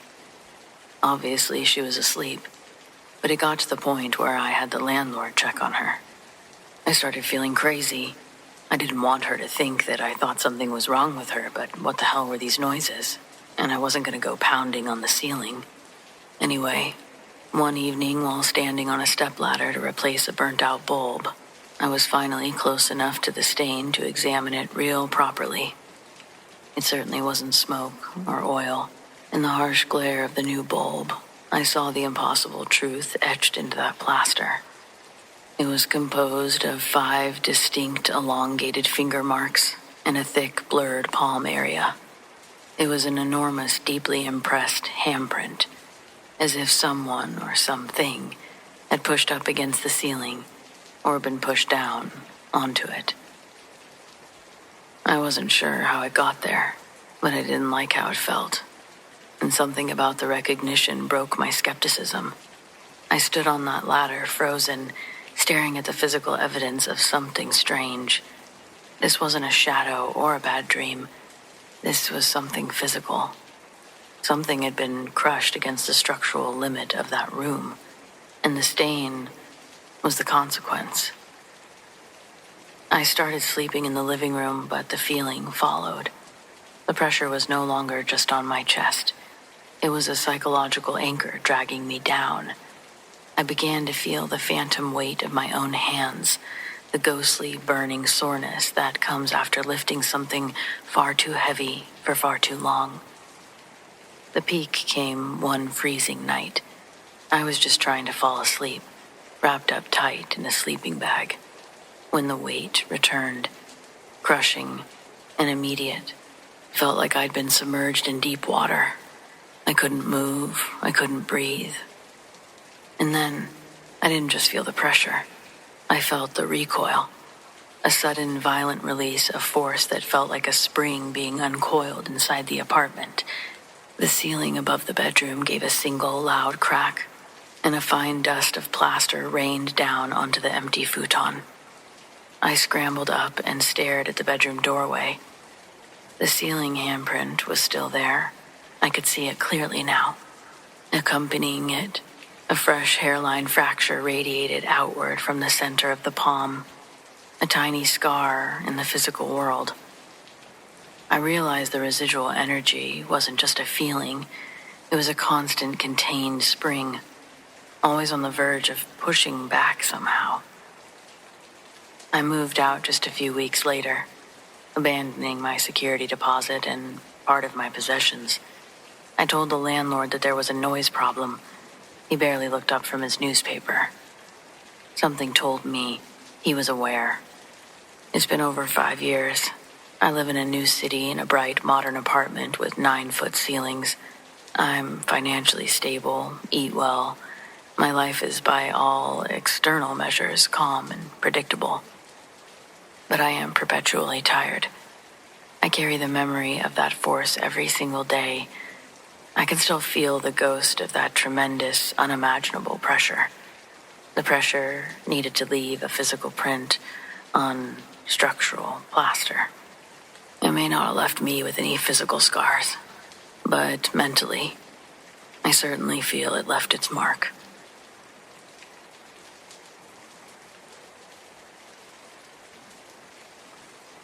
I work nights at a lakeside industrial site in the Pacific Northwest. Fences, cameras, badge readers, the usual. It's quiet most shifts. You learn every hum of the place. Transformer buzz, the clack from door 4, especially when it doesn't shut all the way. The few seagulls that patrol like they're on payroll. I log it all. That's my job. Observe, note, don't be a hero. The lake is 50 yards past the fence line. We get morning mists that burn off by 9, but night fog is different. It feels like it decides where to sit. On this particular Thursday, it came off of the water around 0100 and hung at waist height, slow and deliberate. Visibility at the fence dropped to maybe 20 feet. I put it in the log. 26 minutes later, the motion camera on the south perimeter pinged and then pinged again. Could have been a heron. Could have been the wind. Could have been nothing. I flipped through feeds.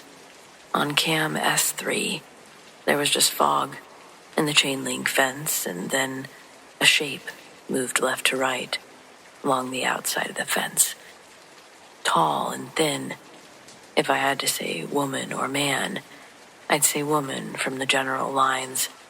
I zoomed, got more fog for my trouble. I went out for a check. Policy says you don't approach unknowns alone, but the last time I called for backup, it was a raccoon with a tortilla. I took the handheld, the big mag light, and the old binoculars from the drawer that we pretended was organized.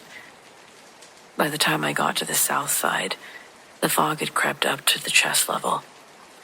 It was the thick kind that eats sound. I could hear the lake in a general sense, but not specifics. No frogs or freeway. My breath sounded like I'd mic'd it up. I walked the inside of the fence and shone the light through the mesh every 20 feet. The beam just made a white wall. At the corner where the fence runs closest to the water, the fog thinned for a second, like a curtain fidgeting. And I saw a woman. She was standing ankle-deep at the edge of the lake, 30 feet beyond the fence. Tall, taller than me, with a long coat or dress. It hung straight down. It didn't move like fabric. I know how odd that sounds. The surface of it didn't ripple with the breeze.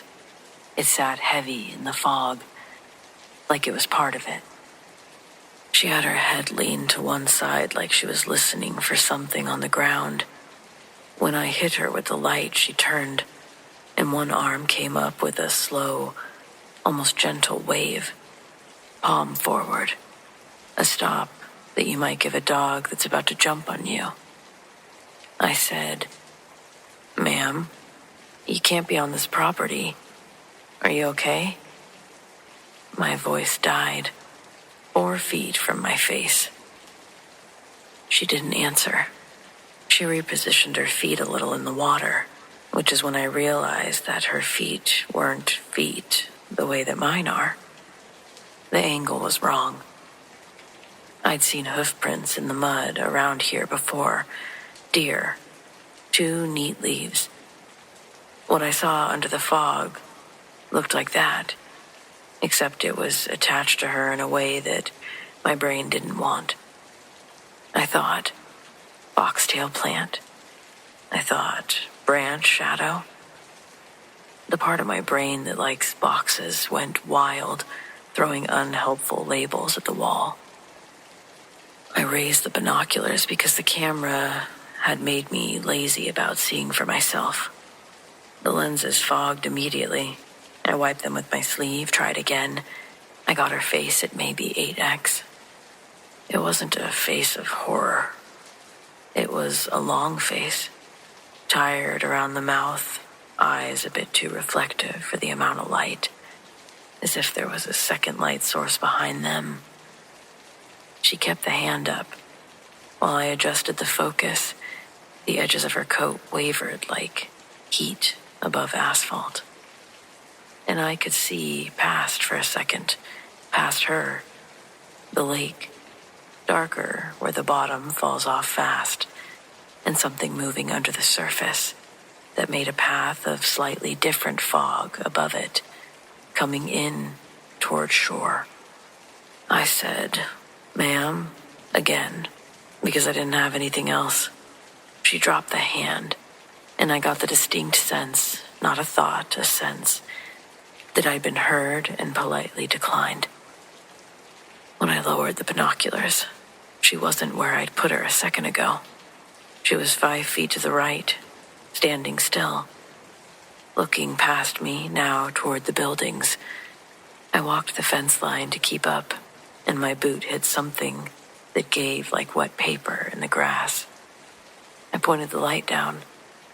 Hoofprint. Fresh.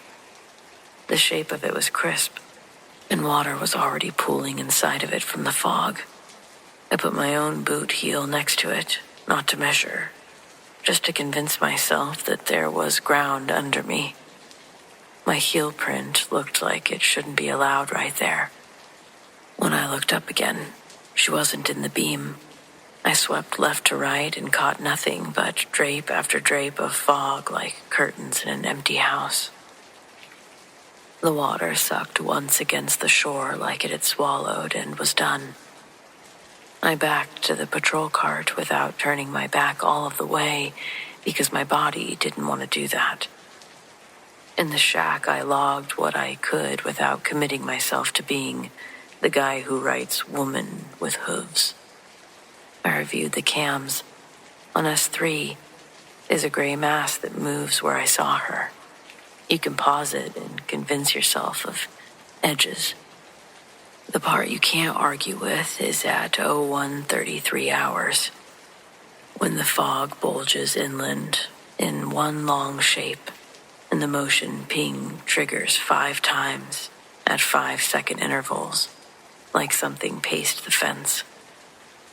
I've had people climb, kids cut holes, One drunk guy tried to swim to our storm drain outfall like it was a bar.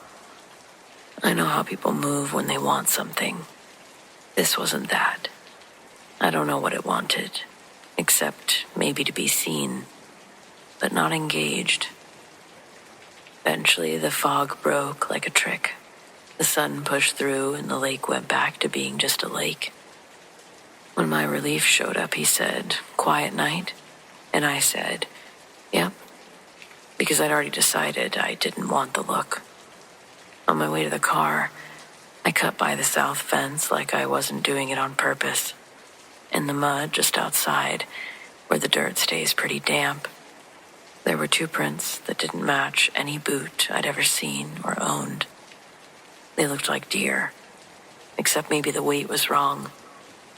I could see where the pressure had gone deep toward the heel side, if hooves have a heel side. They led from the water to the fence and then stopped, like the fog had decided that was enough. I haven't told anyone at work specifics. I don't want to be transferred to days for being unfit. Nights are my thing. The quiet is full of information if you listen at night. I logged heavy fog, motion alarms triggered by atmospheric interference. I didn't write about the hand that told me to stop without irritation, just practicality. I didn't write about the way the water moved towards her like the lake was trying to climb her ankles. You can say that it was a person in a coat, and a deer in the water, and a camera artifact. That's a great story. I'd like to believe it. I'll keep walking the fence either way, but if I see her again, I think I'll stop sooner, like she asked. Not necessarily because I'm afraid of being hurt, but because whatever she was looking for didn't seem to include me.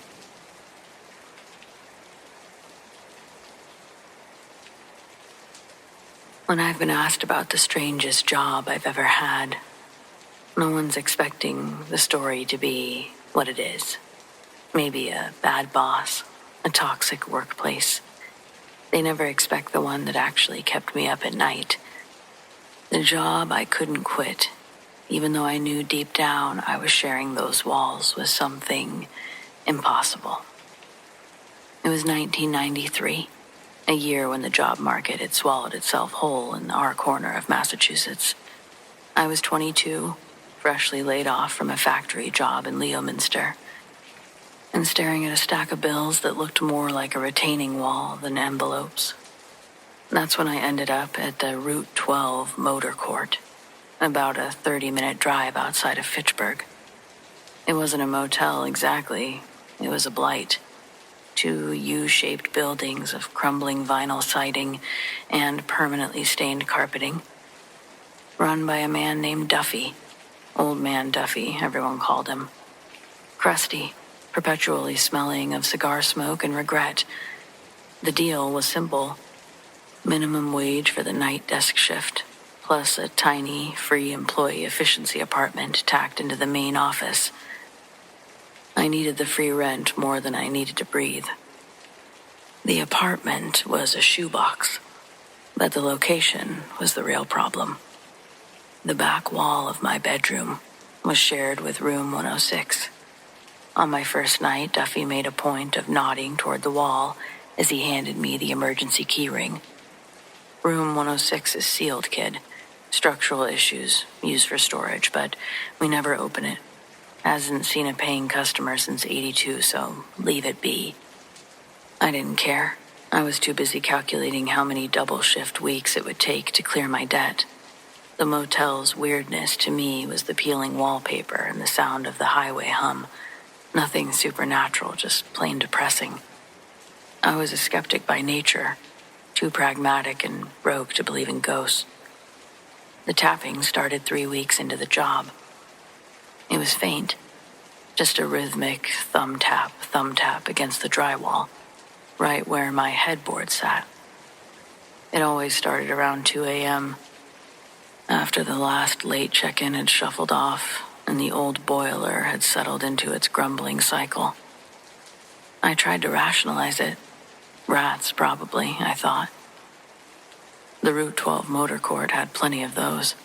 I'd pound on the wall, and the tapping would stop for 5 minutes and then start again. Slow and persistent-like, as if someone were trying to get my attention using Morse code that they didn't quite remember. I checked the exterior window of room 106. It was dark, heavily draped, had been painted over along the sill, cementing Duffy's claim that it was sealed. I mentioned it to Duffy once. He just grunted, "It's the pipes, Ian. Ignore it." But the pipes didn't whisper. I remember one night it was snowing, and the tapping had stopped. I was almost relieved until it was replaced by a sound that made my skin crawl. Muffled voices. Low, stressed, and indistinct, like listening to an argument through a thick brick wall, except my wall was just flimsy drywall. It sounded like two people, maybe a man and a woman. The tone was desperate, rising and falling in sharp, choked bursts. I threw off my blanket and put my ear to the wall. I heard pressure, pain, and a chaotic, unsettling energy, but I couldn't make out a single word, just that the intent was clear: distress. I sprang up, grabbing the employee master key, fully intending to swing open room 106 to confront whatever manager or idiot guest had decided to break the seal and stash themselves in the utility room. But when I got to the door, I paused. The deadbolt looked untouched. Decades of rust on the exterior plate. Even if someone had broken in, where was the sound coming from now? Standing directly outside the door, the sound was actually fainter than it had been through my bedroom wall. I retreated, baffled and increasingly nauseous. I knew how sound traveled. I knew a human voice when I heard one. There was no one in that room. The thought was heavy, physical.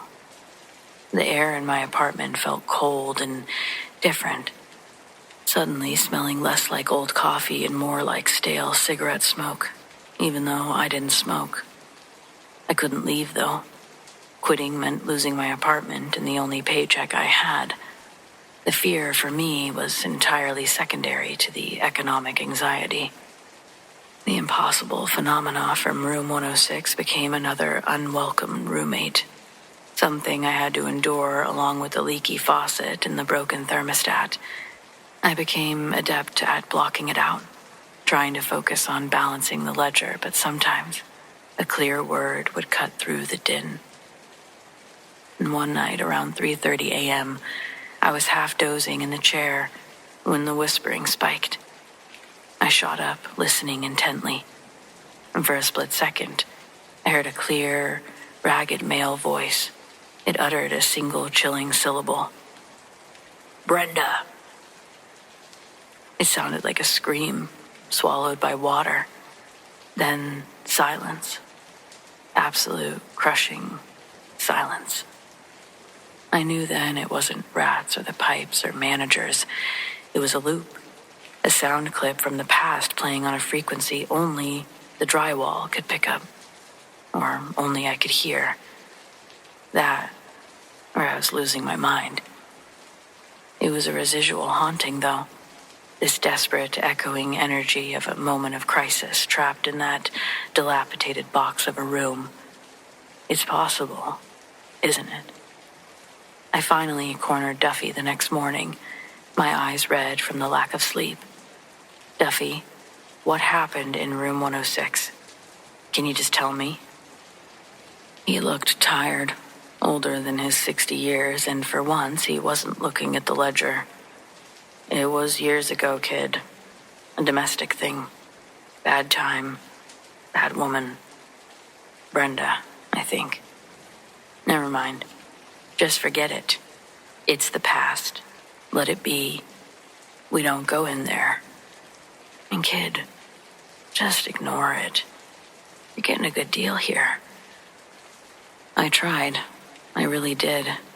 I just lived with the sounds for the next 2 months, trying to keep the image of whatever happened over there out of my head as I rang up truck drivers and salesmen. But one night, it ended.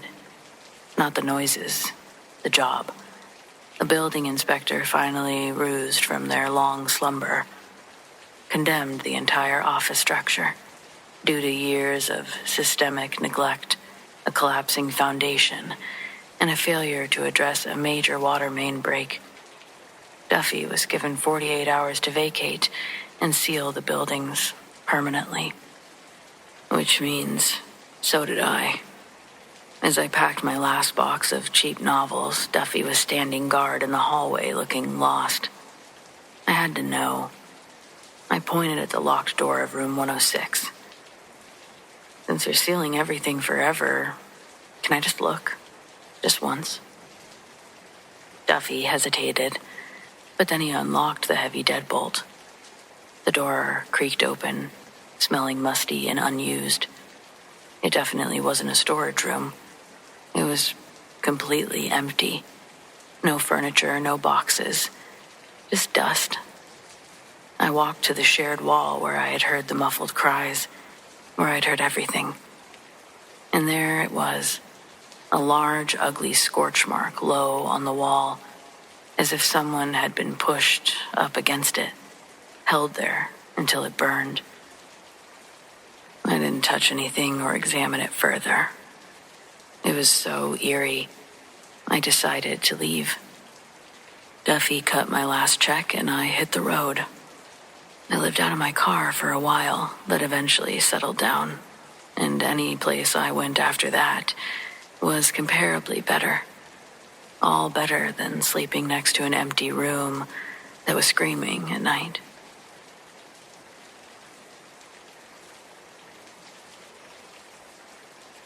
I don't really talk about this night often, but since everyone else is sharing their stories, I figured I would. Age has a way of sanding down memories, but not this one. This one stayed sharp. It's followed me like a draft under a closed door, cold and thin, slipping in no matter how many years pass.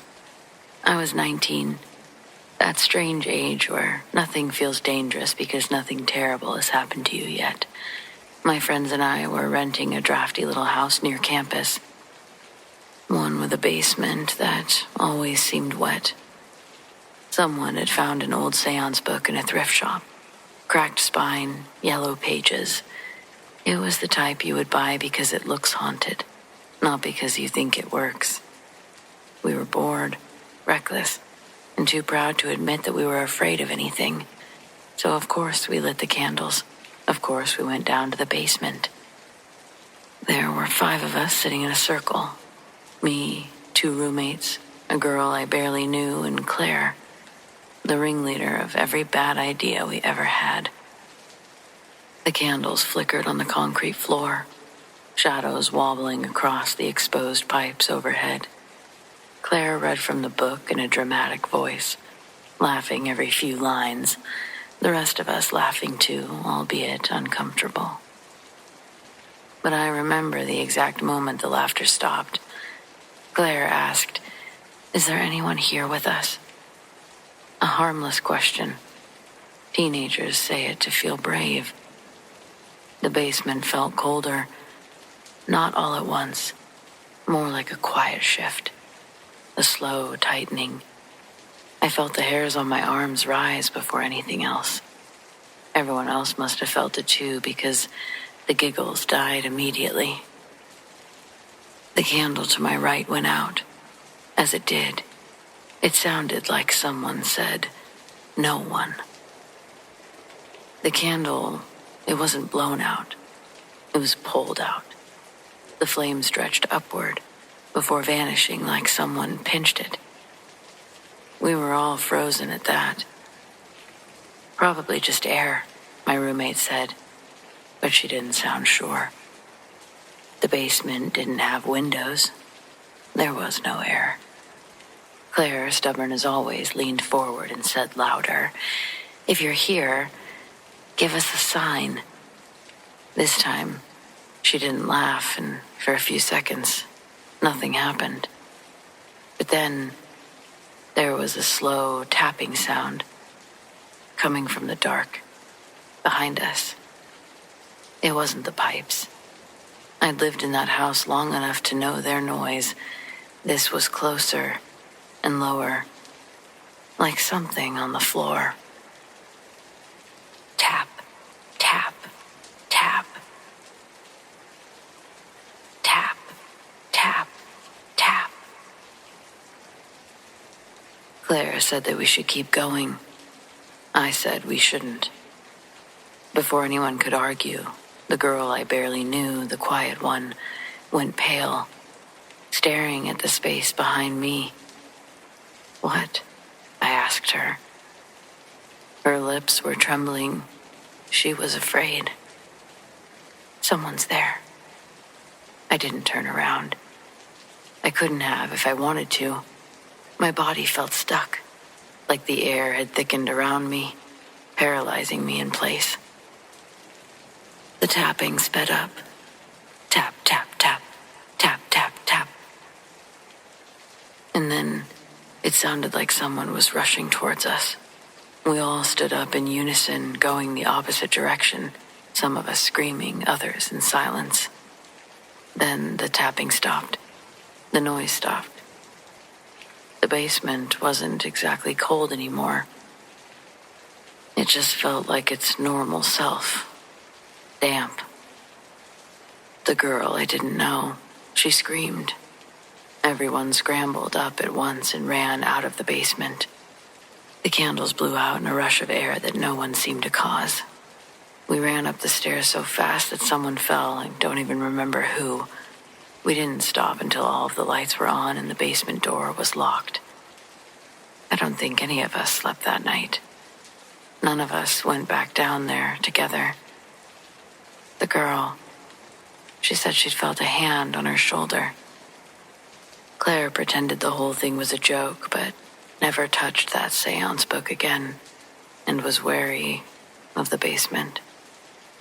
And me, well, I was only in the house for a few more months, thankfully. I had completely started avoiding the basement after that.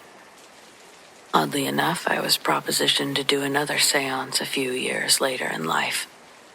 But I wouldn't that time. When they asked why, I told them the truth. You don't need to be possessed by a demon to ruin your life. Sometimes just knowing something answered is enough. And you don't need to go messing with these things to know what's out there.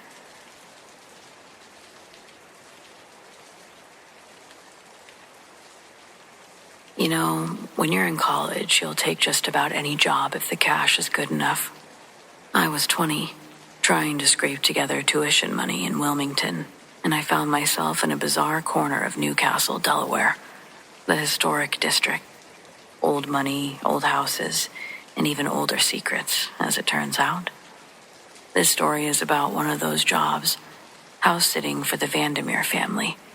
A sprawling, imposing 3-story Queen Anne. Think dark, varnished wood that swallowed the light, heavy velvet drapes, and that scent that all truly ancient homes have. The job itself was easy. Keep the lights on, water the ferns, don't let the cat die. Mrs. Vandermeer, a woman who wore more pearls than necessary, had one other very specific rule. The cellar, she said, nodding toward a discreet, unmarked door tucked away in the back of the service hall. It's sealed. The door is locked, bolted from the outside. You're never to go down there, Veronica, ever. I shrugged it off. Basements in these colonial homes are usually just spiders and damp concrete. They said it was unstable, too old, which seemed plausible enough. I accepted the hefty check, waved goodbye to the owners, and settled in to read for my history final. The house was definitely quiet. It wasn't the silence that came with a peaceful home. It was the silence of a tomb. I started getting headaches about a week into my stay there. Not typical tension headaches, mind you. These were deep, throbbing pressure headaches, like my skull was being slowly squeezed in a vice. They were accompanied by a low-level persistent nausea that Tums couldn't touch. I figured it was the stress of exams, or maybe the stale air in this old place. But then I started to notice a pattern. The minute I moved away from the main kitchen area, the nausea would cease. When I was in the sunlit parlor, I felt almost normal. But whenever I walked into the back service hall, the one with the sealed cellar door, it hit me like a physical wave. The pressure would instantly intensify, making me feel dizzy, like standing too close to a massive subwoofer. I remember thinking at the time that maybe there was some kind of gas leak. Or maybe I was just highly sensitive to the low-frequency hum of the antiquated furnace. I even looked it up later, the concept of infrasound, frequencies below human hearing that can supposedly induce anxiety, nausea, even visual distortions. I clung to that as my explanation because the alternative felt too ridiculous for a college girl in the 90s. The visual distortions were next.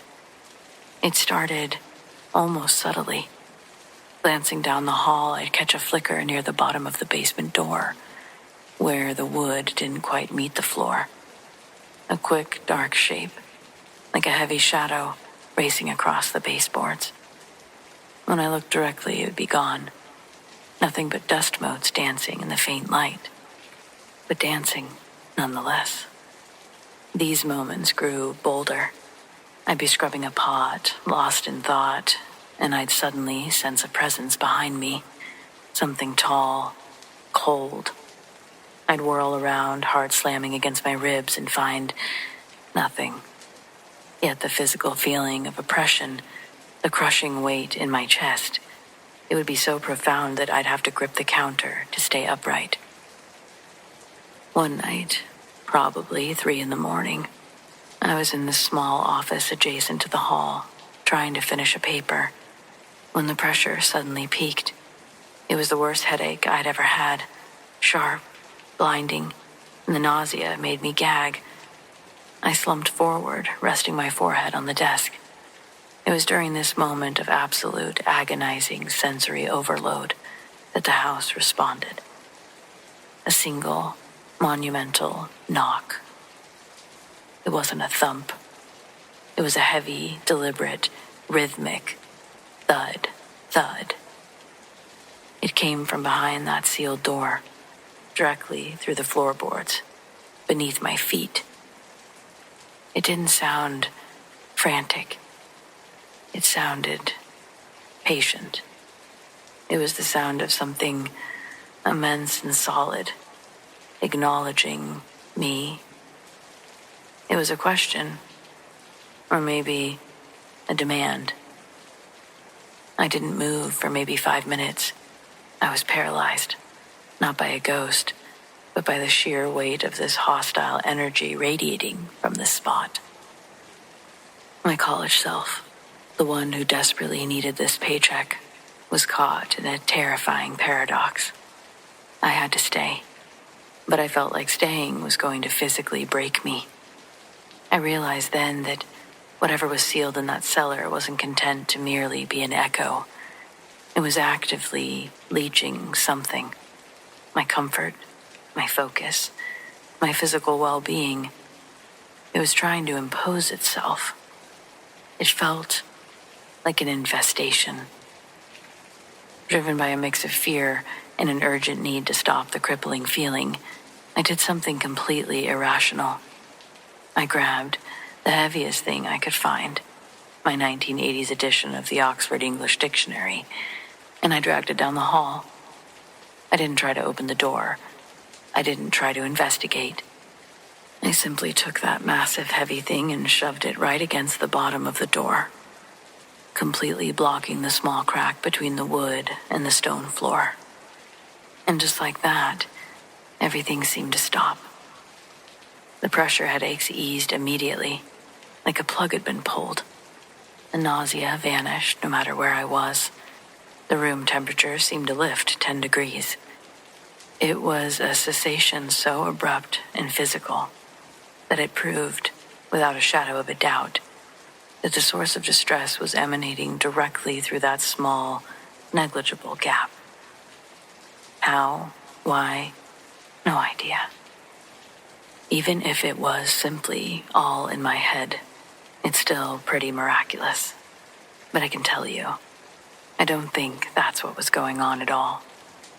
The next morning, the Vandermeers arrived back. Mrs. Vandermeer paused in the service hall, her eyes flicking down to the heavy dictionary still blocking the cellar door. She didn't ask why it was there. She just gave me my final check and a cold, quick smile. Thank you for your service, Veronica. Everything seems quite untouched.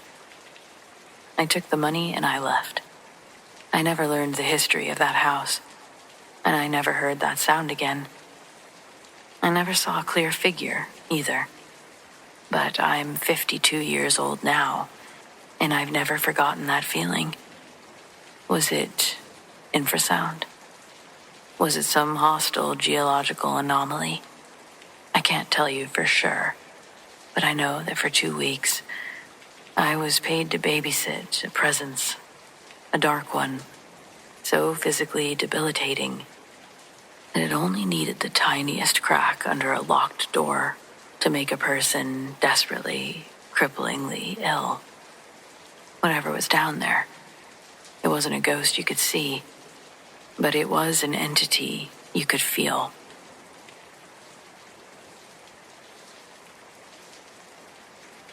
I was never much of a kid person, meaning I didn't really babysit or do things like that, but one summer I was broke, like really broke. So when Miss Peterson called my mom to ask if I could watch her son Liam, I told her that I was available all week. Cash under the table was the only kind of cash that mattered to me, and it was instant. Plus, Liam was a quiet kid. How hard could it be? Their place was up on Cedar Street. It was one of those big stone houses that looked like they were built during the Civil War. It had that smell, too. Not bad, just old wood and dust, a little bit of mildew smell. The kind you can't really seem to get out of a place with a cellar. Liam, the kid, was about 8. Sweet kid, quiet, like I said. But the minute his parents kissed him goodnight and the front door shut, his whole demeanor changed. He got this intense look in his eyes, like he was trying to stare through a wall. We have to stay in the living room, okay? He whispered. He was curled up tight on the sofa, clutching a ratty stuffed dog. Don't go near the cellar door, ever. The cellar door was right there, too, maybe 10 feet away. It was one of those heavy wooden doors, painted maybe 3 different colors over the years, and it had a big brass skeleton key lock. I laughed it off, trying to sound like a grown-up instead of a nervous 16-year-old. What's in the cellar, Liam? Spiders? He shook his head, a little too slowly. The thin man is down there. He waits for the house to get really, really quiet. He doesn't like sound. I figured he'd been watching too many spooky cartoons, but then he got real serious, pulling on my sleeve. He doesn't have a face, Sarah. He knows things. Like when I'm alone. The things you try to forget, or that you don't want to know anymore. He remembers. As eerie as it all was, I told him he was being silly, but I felt a chill anyway. We settled in to watch some movie about a talking bear until he finally started drooping around 10 o'clock. I walked him up the wide, creaking staircase to his room and tucked him in. I went back downstairs, turned off the TV, and that's when the quiet really hit, and so did Liam's words. It wasn't just quiet. It was a heavy silence that only old houses seem to have. I was sitting on the couch reading through Liam's mom's magazines, trying to ignore that feeling that I wasn't alone. Then, maybe 11:30 p.m., I heard something. It wasn't a loud noise, nothing you'd notice if the TV was on, but it wasn't. It was this faint, dry scratching, like a long fingernail dragging down a piece of rough wood, coming from the cellar door. I froze up, magazine halfway to my face. I told myself it was the pipes, or maybe the dog next door, or a tree branch. Anything. I was hoping for anything but what it sounded like. I sat there for a solid minute, holding my breath, and it stopped. I let out a puff of air and reached for my soda. And that's when the doorknob started moving. It was one of those old white porcelain handles. I watched, horrified, as it turned, millimeter by millimeter. It was agonizingly slow. It didn't make a sound. It was like watching something happen, but not understanding how. Where was the sound to accompany it? It kept turning until it hit a spot where it could click open, and then it stopped. The door didn't fly open, it didn't even creak open. It just moved inward by maybe an inch and stopped dead, leaving a black, sharp, vertical gap. The air in the room was genuinely colder, like walking into a freezer section at the grocery store. I could see my breath, but I couldn't move or scream. I stared into that gap, expecting to see something, anything, a shadow, a hand, but it was just pure blackness. That's when the whisper came out. It wasn't the sound of talking. It was more like the sound was being pushed through dry leaves. It was so low I almost missed it, but it went straight through the silence and landed perfectly in my head. You should have stopped her, Sara. My stomach dropped. I was sweating instantly. 2 years ago, my sister, who I was fighting with, drove drunk from a party. I knew she was drunk, but she was supposed to pick me up. So, I begged her. She crashed a mile down the road, and she was paralyzed from the waist down. The accident wasn't a secret, but the guilt, the specific memory of begging her to leave, of basically putting her on the road, that was locked inside my own miserable brain. And what I just heard, it wasn't a question. It wasn't an accusation. It was just a cold, undeniable statement of a private sin. I finally found my legs.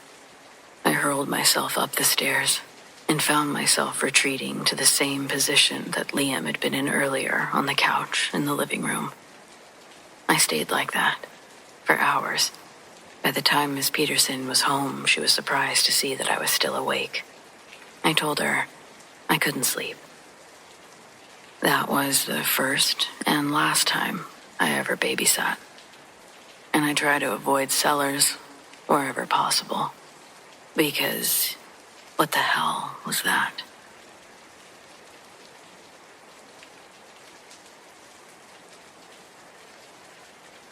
I'm an engineer by trade, which is to say that I live by the laws of physics and logic. I don't believe in ghosts or energy fields or anything that can't be quantified or observed through a verifiable metric, if that makes sense. All this is why the 3 nights I spent at my aunt's old house broke my brain a little, made me come undone a bit, if you will. Her house was a giant 2-story Victorian on the edge of town being basically St. Paul, Minnesota. The home was built in the 1890s. My aunt was on a cruise, and I was her reluctant house-sitter. The place was beautiful, but oppressive. All dark woodwork and heavy draperies that seemed to absorb the light entirely. I had the whole place to myself. And for most of my time there, the only sounds were the groans of the settling foundation and the rhythmic clack-clack of the old gas furnace kicking on. Perfectly standard. One evening, I was stretched out on the living room sofa, ignoring the silence by reading a dense textbook, It was past midnight when I heard the first sound. It wasn't loud, it was a faint, raspy disturbance. A sound that made my teeth hurt, like someone was taking a handful of dry leaves and dragging them slowly across a piece of concrete. It sounded close by. It was coming from the kitchen ceiling, directly above the small square attic crawlspace hatch. The attic had been painted shut. It hadn't been opened in decades. I knew my aunt had not spent time in there. I stopped reading and I listened. The rasping continued, but now there was something else woven into it. Something like whispers. I couldn't make out words, but it had the rhythm of speech. My logical mind immediately went to the obvious. Raccoons, squirrels, maybe a pipe even burst and was dripping on the insulation. I got up and walked into the kitchen. I stood directly under the hatch. I was prepared to call animal control. I climbed onto the counter to get closer, and the second my ear was within a foot of the ceiling, the sound instantly stopped. See, I muttered to myself, annoyed. Just an old house playing tricks.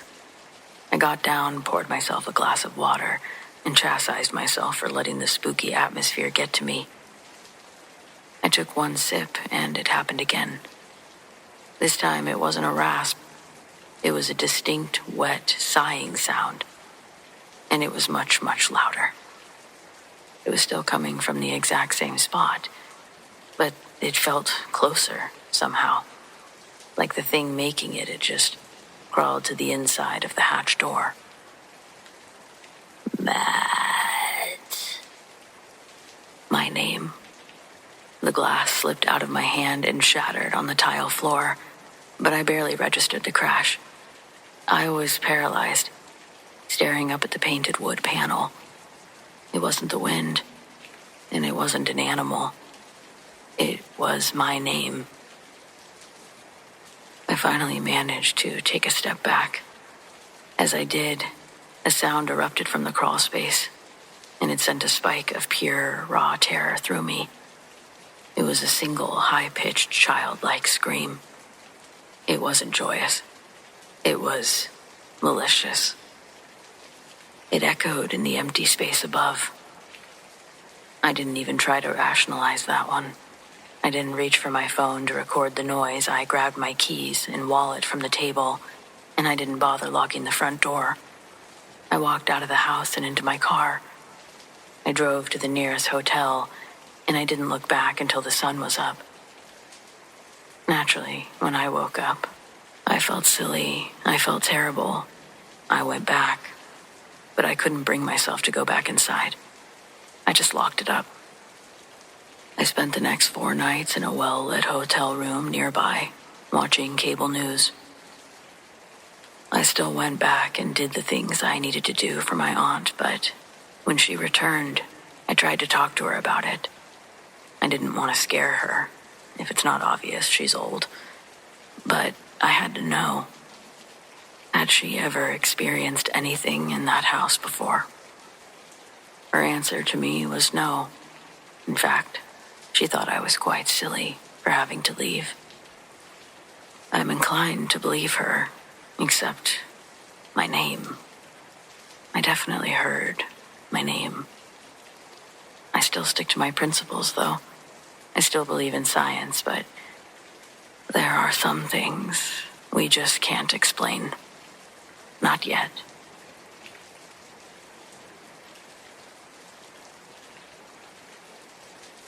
I was about 10 years old when I saw the most unsettling thing I've seen in my life.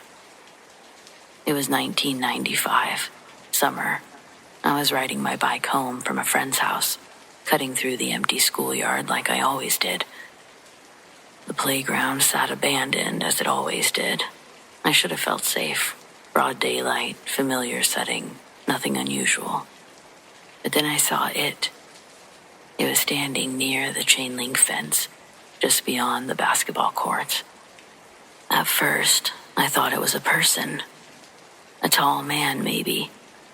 But as I rode closer, Something was wrong. Its body, too thin, and it was so dark, not wearing clothes like anything I'd ever seen. Its head, or whatever was atop its shoulders, was tilted downward, like it was studying something near its feet. I slowed my bike. My stomach hurt. Something about it made my skin crawl. The air felt different around it. It wasn't that summer breeze. It was heavy, thick. The cicadas had stopped, and it was silence that ran through my ears. Even the heat seemed less oppressive, like the sun itself had moved away from this thing. I could have just pedaled faster, and I should have just gone home, but I didn't. As if sensing me, the figure's head finally lifted, and that's when I saw its lack of a face. There were no eyes, no mouth, just a smooth black void. It was featureless, wrong in every way, and I can't really explain it, yet I knew it was looking at me, that it could see me, seeing it. I gripped the handlebar so tight that my knuckles were hurting. My feet were hovering over the pedals, caught between fight and flight. Then it moved, not towards me, just a hand. A long, dark void of a hand. And then it pointed at the slide. At first I didn't understand. The rusted metal slide was old, too hot to play on during the day. It stood there, empty. The surface was gleaming under the sun, and I glanced back at the figure. It hadn't moved. It was just pointing. And then I heard its voice. It was in my head. Go down the slide. It wasn't a suggestion. It was a command. I felt my body tense and my muscles were locking. My hands were trembling on the handlebars. My feet, as if controlled by something outside myself, shifted toward the ground. Go down the slide. The words were calm, patient, but insistent. My stomach twisted again. I didn't want to, but my legs swung over the bike seat anyway. My body moved on its own, like a puppet, and invisible strings pulling me. My sneakers crutched against the gravel, and I walked forward. Just once, the voice said again. I was at the base of the slide now. I reached out, brushing the hot metal. It burned my skin, but I didn't pull away. I was shaking. I wanted to stop, to run, but I couldn't. A soft, slow, clicking sound echoed behind me. It was dry, like something tapping against bone. The figure hadn't moved. I couldn't see its face, of course, but I felt like it was smiling. My foot lifted, ready to climb the steps. Then a car horn blared. The sound had shattered whatever hold had been over me. My limbs snapped back to control, and I staggered away from the slide. I was trying to catch my breath. A car pulled up near the sidewalk. My neighbor, Mr. Reed. He was sitting in the driver's seat, staring at me with a frown. You okay, kid? I turned back to the fence. The thing was gone. I noticed the normal sounds returned. Cicadas. They were buzzing so loud it felt like they were drilled into my skull. The air was warm but breezy. Normal. I didn't answer Mr. Reed. I just bolted back to my bike. I pedaled as fast as I could, and I never cut through that schoolyard again. I never told anyone about what I saw, what nearly happened. But sometimes when I'd pass that playground or get a glance at that slide, I wonder what would have happened if I climbed those steps, if I'd sat down, let myself slide into whatever was waiting for me at the bottom. Surely I would have burned myself pretty bad. I don't know. I think about that moment a lot.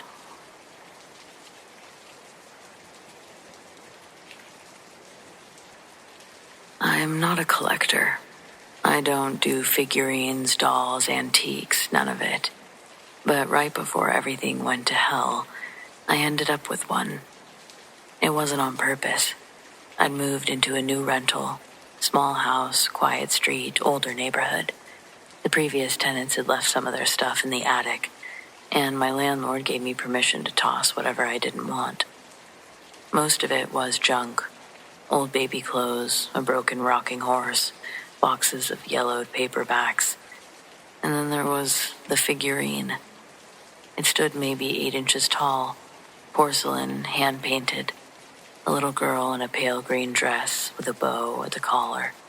Her hair was blonde, carved into delicate waves. She held a tiny bouquet of wildflowers against her chest. Her face was what made me pause. Most figurines I've seen have blank, pleasant expressions, but this one, hers was almost too expressive, like the artist had captured someone's exact smile. Not happy or mischievous, more like she had a secret that she wasn't supposed to tell. I don't know why, but instead of throwing her out, I put her on a shelf in the living room while I cleaned the attic. I told myself it was because she looked expensive. In reality, I think it was just the way she seemed familiar, like a face I'd seen in a dream. It's hard to explain, but the house felt different when I came downstairs the next morning. Have you ever walked into a room and immediately felt watched, like someone paused mid-movement and pretended they hadn't been staring at you? That's what it felt like, a tiny, sharp awareness somewhere near the shelf. The figurine was there, same smile and pose, except no. This is where I started gaslighting myself. I could have sworn that she hadn't been angled that way before.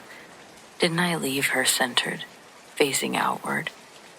Now she was turned just slightly to the right, like she'd been looking over her shoulder at the hallway. I convinced myself I'd just misremembered. New house, long week, dust getting to me. Whatever you tell yourself. Later that night, I was watching TV when I heard a faint tick behind me. Not a crack or a creak, more like something small had tapped the porcelain. I turned around. She hadn't moved. Not that I could tell. I remember laughing at myself. It was a brittle kind of laugh where you're trying to preempt the fear. I even walked over and picked her up, studied her face. She looked harmless, pretty even. Her smile looked slightly deeper up close. The sculptor had carved the tiniest crease at the left corner of her mouth, giving the illusion of movement. Artistry, not reality. I told myself that over and over. But there was another incident. Around 3 a.m., I woke up to a sound I can only describe as a footstep. Soft, light, like someone barefoot stepped onto the hardwood in the hallway. Just once. I held my breath and I listened. Nothing. Not even the house settling. It was dead silent. I finally got up and turned on the hallway light. I walked toward the living room. Everything looked normal from the doorway. I felt stupid for even checking. But in the morning, the figurine was facing directly toward the hallway. Body turned enough that it would have had to have been physically rotated. I stared at it for a long time. My brain tried every normal explanation. Must have bumped the shelf yesterday. Vibration from walking past it moved it little by little. Maybe my memory truly was that bad. But the smile, her smile even looked different. Not exaggerated, just subtly wider. I couldn't trust my own mind enough to decide if that was real or imagined. I moved her to the kitchen windowsill. I told myself that it was because the shelf was wobbly, but it was because I didn't want her near the bedroom hallway. That night I woke up again, same time. Same soft footsteps. But this time I heard something else. Tiny scraping. Porcelain against wood. I froze. For the longest time I lay there listening, telling myself I was imagining everything. Finally, I cracked open my bedroom door. The kitchen light was off, but there was enough moonlight to see the windowsill. It was empty. My stomach dropped so fast I thought I might throw up. I fumbled for the switch and turned on the overhead. The figurine was on the counter, standing neatly beside the toaster. Perfectly upright, perfectly placed. For the first time, her smile looked wrong in a way I couldn't rationalize. Clearly different. It looked pleased. Something cold pressed on my back, like invisible fingertips brushing over my spine. I spun around to find nothing. That might have been my own panic, but the timing was too perfect. I put her in a shoebox, taped it shut, and stuffed it in the highest kitchen cabinet, out of sight. That didn't help. The next week would prove that I should have just thrown it away. Light tapping on the wall behind the cabinet, faint clicks like someone flicking a fingernail. The sound of something moving inside the cardboard box. Every morning the cabinet door was slightly ajar, not wide, just an inch, like something peeking out. I told myself I'd left it that way. Of course I did. I didn't really believe that, but it helped me feel safe. Then one night the noise stopped, and silence can be worse somehow. It feels like whatever is happening has turned its attention elsewhere. It's nerve-wracking. I made the mistake of relaxing, though, thinking maybe the noises had been pipes or settling wood. But around 4 a.m., later than usual, I woke up to a sound like tiny feet hitting the floor. This wasn't walking, it was running. Soft, rapid taps moving along the hallway floorboards. So fast and light it didn't sound human. It reached my bedroom door and stopped. I didn't move. The pause was the longest few seconds of my life. Then, the door handle trembled. It just quivered, like someone too small to actually grip it was brushing their fingers over the metal. The sound wasn't tapping, but a rapid, whispery, shrink sound as if nails were testing the texture. It wasn't aggressive, but it was obvious. I couldn't make myself get up this time. I stayed frozen until sunrise. When I finally did open the door, my entire body locked up. The shoebox was sitting in the middle of the hallway. I didn't think. I grabbed the shoebox, shoved everything into a plastic bag, and drove straight to the dumpster behind the grocery store 2 towns over. I threw the bag in, got back in the car, locked the doors, sat there actually shaking until my breathing normalized. The house was silent, peaceful even.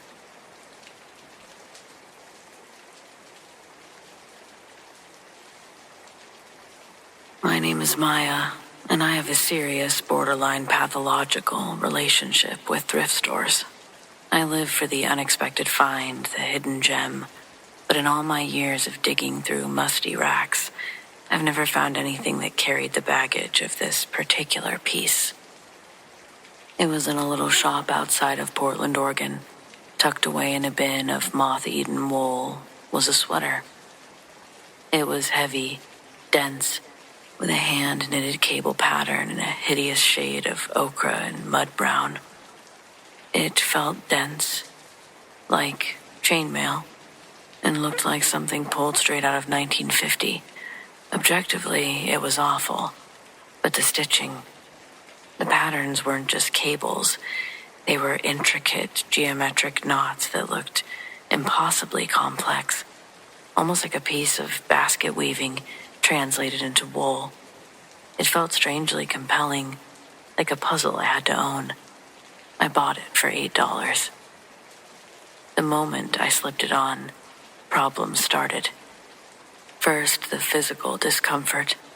It wasn't just itchy, it was aggressive. The wool felt like it was laced with fine glass shards pressed against my skin. It made me instantly clammy, and a little dizzy sensation washes over me. It was a kind of vertigo that you get when you stand up too fast. I had to take it off almost immediately. I almost tossed it, but the pattern kept drawing me back. I convinced myself I just needed to wear a thick shirt underneath. The second attempt was arguably worse. I wore it out to a coffee shop, pairing it ironically with my ripped black jeans. As soon as I stepped inside the brightly lit space, the feeling of pressure returned, intensifying into a low-grade migraine. The dizziness, however, was accompanied by something new, sensory dislocation. I was standing there, ordering an oat milk latte, when the visual field warped. The modern tile floor beneath my boots momentarily shimmered, and for one vivid second, I wasn't looking at tile. I was looking at thick, damp, wide wooden planks. The sound of the espresso machine suddenly dulled, replaced by the faint, muffled ring of an old landline telephone, echoing from somewhere nearby. It lasted only a flicker, maybe half a second, but it was intensely real. I could smell the distinct aroma of cabbage cooking and stale cigarettes, not burnt coffee. I swayed, clutching the counter, trying to reconcile the sight of the barista with the immediate memory of seeing a heavy, dark green vinyl chair right where the counter should have been. I ripped the sweater off right there in the coffee shop, stuffing the itchy mess into my tote bag. The dizziness subsided instantly. The smell of cabbage vanished. My mind reset. I did try to rationalize with myself. Low blood sugar, an odd reaction to the wool dye, but I couldn't shake the intensity of those sensory details. The damp wood, specific smells. These weren't generic memories. They felt like someone else's lived experience, if that makes sense. The final time was at home. Late at night, I put the sweater on, determined to figure out what its secret was, or just to stay warm and lazily not wanting to find something else. I sat on my couch, wrapped in its aggressive itchiness, holding a glass of water. The experience was slightly overwhelming this time. The temporal displacement didn't just flicker. It lingered. My apartment, it seemed to vanish, replaced by a small, cramped room lit by a single bare hanging bulb. I could feel the stiff, scratchy upholstery of an old armchair beneath me, one that wasn't my own. My hands, which were my own, were holding the glass of water, but my internal consciousness was preoccupied with the feeling of heavy, urgent anxiety and the worry of being late for something. I looked down at the hand holding the water. It was still mine, but it looked older, slightly arthritic. I saw a ring, a plain gold band on the fourth finger, which I'd never worn. And then I looked across the room. Through the intense shimmering of my vision, I saw her, the original owner, I presume, standing at an old stove, her back to me, wearing a similar thick woolen skirt. She turned her head slightly, and I saw the flash of a woman's worried, tired face, her eyes wide with anxiety. All of her feelings transmitted directly into my own chest. The sheer terror I was feeling wasn't in seeing a ghost, but in realizing that I was her or rather, that the sweater was forcing my consciousness to briefly occupy her moment, her worry, her reality. I felt her heartbeat, her specific, aching tension. I could feel it.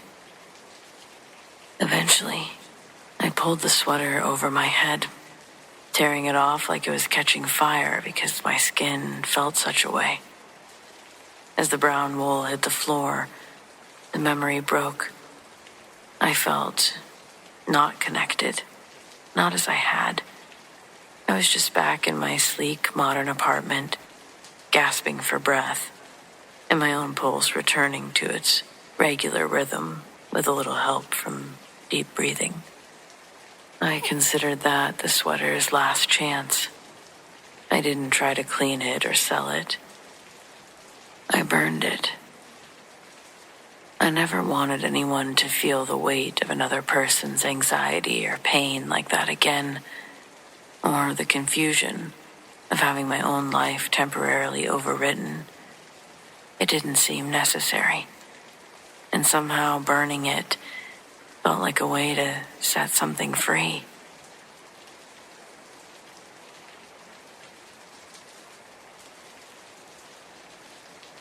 When I was a kid, the scariest place I ever spent the night wasn't out in the woods or at a camp or anywhere you'd expect. It was at my best friend's house. I still can't fully explain why that place felt the way that it did, but anyone who'd ever spent time there knew that it was creepy. Even in the broad daylight, the house felt strange. The air was heavy, and I know you hear that, but it really was. You could feel the difference when you'd walk outside. Their living room was dim no matter how many lamps were turned on. The basement smelled like wet stone, and the upstairs always seemed a little colder than the rest of the house. You never wanted to be alone there, if you were the last one awake, or had to walk down the hall by yourself at night. The feeling of being watched clung to you until you practically ran back to wherever the other kids were. Despite that, we had sleepovers there all the time. Her parents were cool, and it was one house where we could eat junk food, stay up late, and blast music without anyone caring. But that odd atmosphere, making the dog bark at empty corners or stare up the stairs whining, it was always there in the background. One night, when we were maybe 10 or 11, her older sister decided to mess with us. She'd been talking about mirror games that she'd heard about from a friend.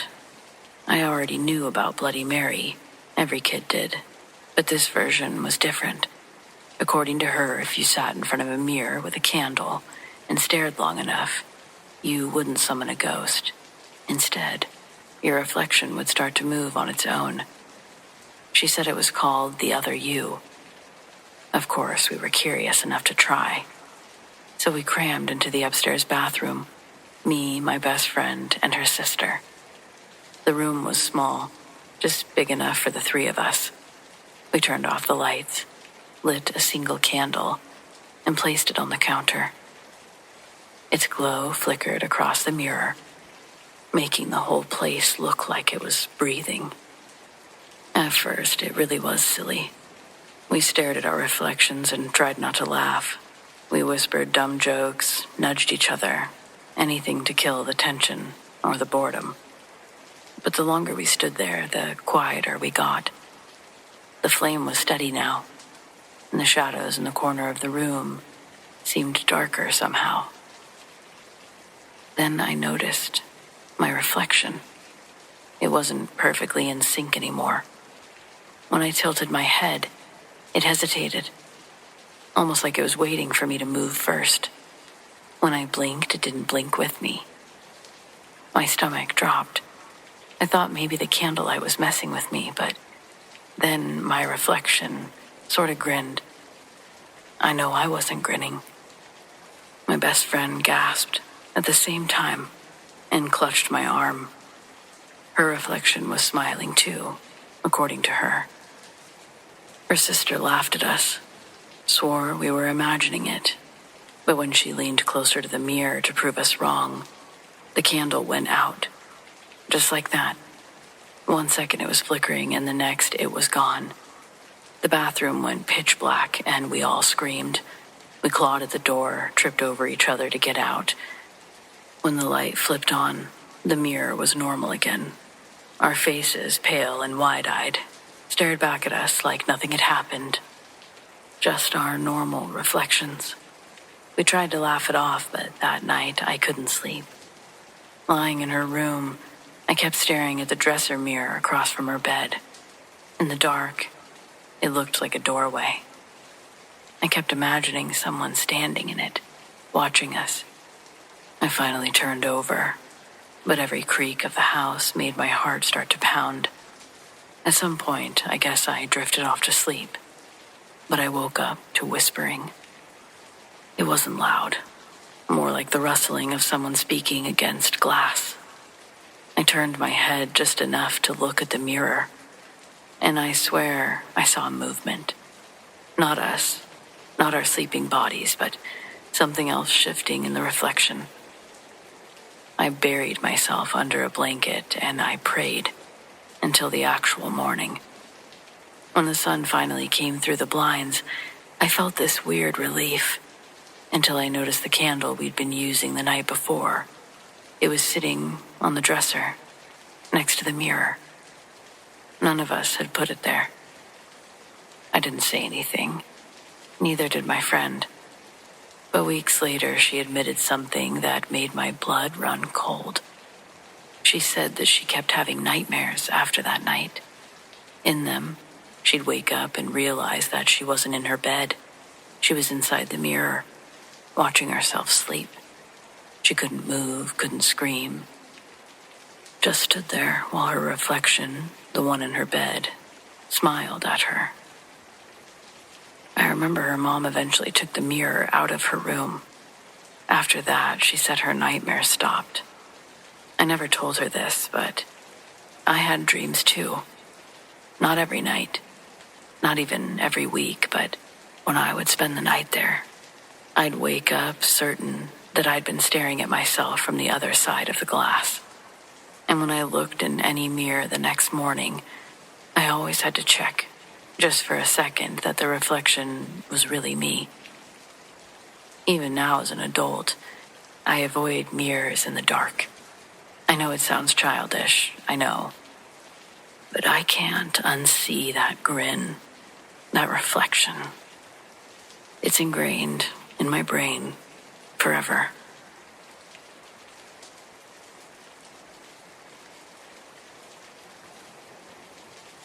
I've never really had a scary encounter with anything paranormal, but I was friends with the ghosts at my parents' grocery store.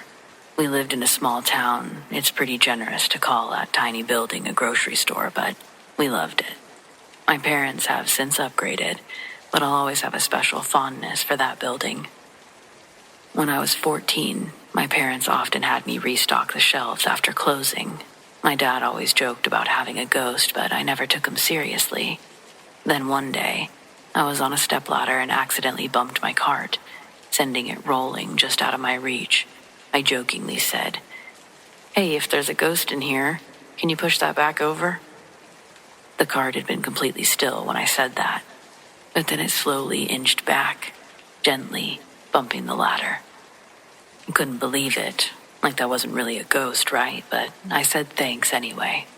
When it was time to move the ladder down, I left the cart where it was and asked the ghost to push it again. Just like before, it rolled to me, nice and easy. I did the same thing with the rest of the inventory and talked to the ghost while I worked. I told it my name, who my friends were, stuff that was going on at school. When I was finished restocking, I grabbed a can of raviolis and laid it on the floor. The plan was to ask the ghost questions, have it roll the can forward for yes or backwards for no. Unfortunately, it didn't move that night, but it worked a few weeks later. Maybe she was still getting to know me. She didn't answer many questions in a single night, but this was a 2-year relationship. I eventually learned that she was 12 years old, had died in a car accident right outside our store. The rest of her family survived. It happened sometime in the 70s. I once asked if she liked my family because we reminded her of her own, and she said yes. She also had a brother, so maybe I reminded her of him. I never saw her appear in physical form, but there were a few times I thought I heard her call my name. Then, when my grandmother passed away, I swear I felt her squeeze my shoulder while I was crying. When I eventually had to tell her my parents bought a bigger building, several cans went flying off the shelf. It was the only time I'd ever seen her angry. Hell, I was angry too. I asked if she could come with us, but she said no. Whether she really couldn't or just didn't want to, I'll never know. I tried going to see her in the years before I graduated, but she didn't communicate with me anymore. Once I moved away for college, I tried to put it behind me, but now it's more than 15 years later, and I still think often about her. I hope she made new friends over the years.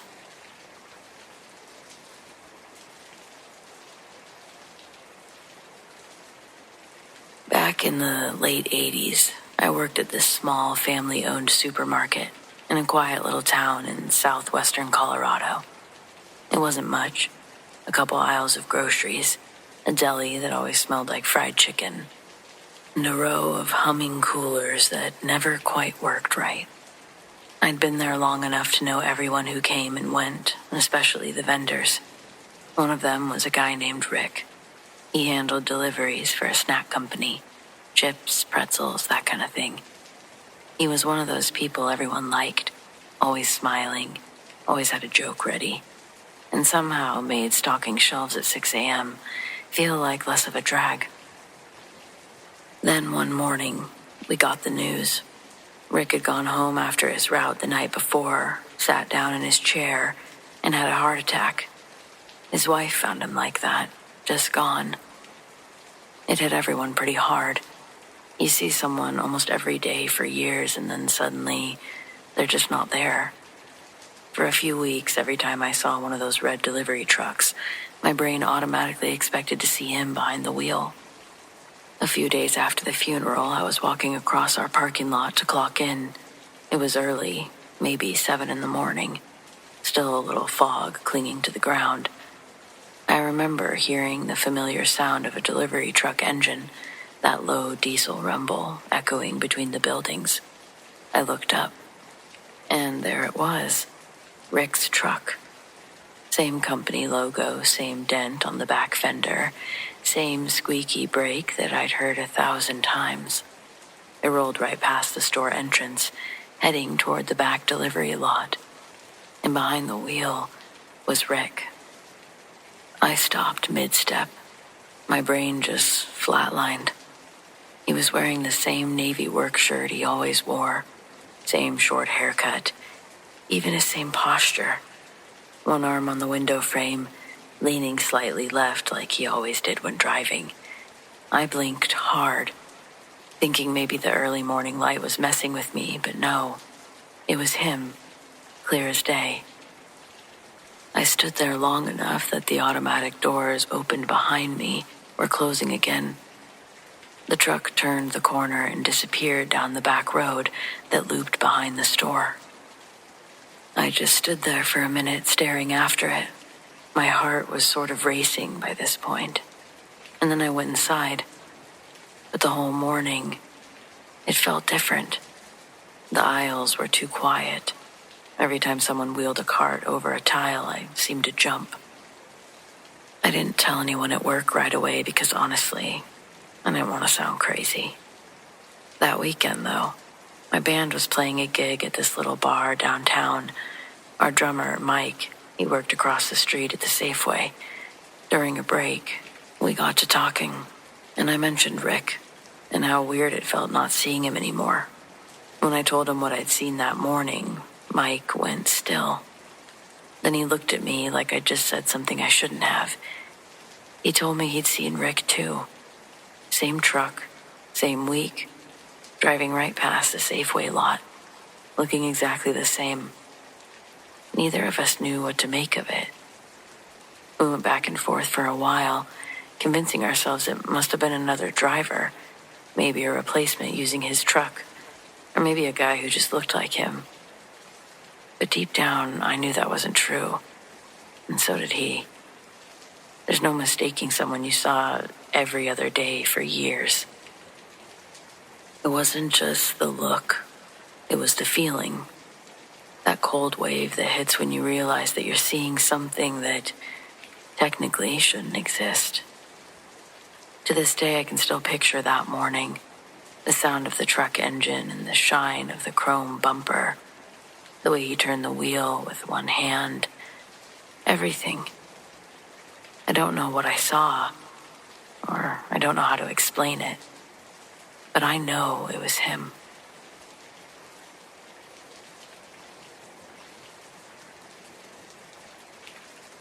I've been a bit of a long-time lurker on this sub.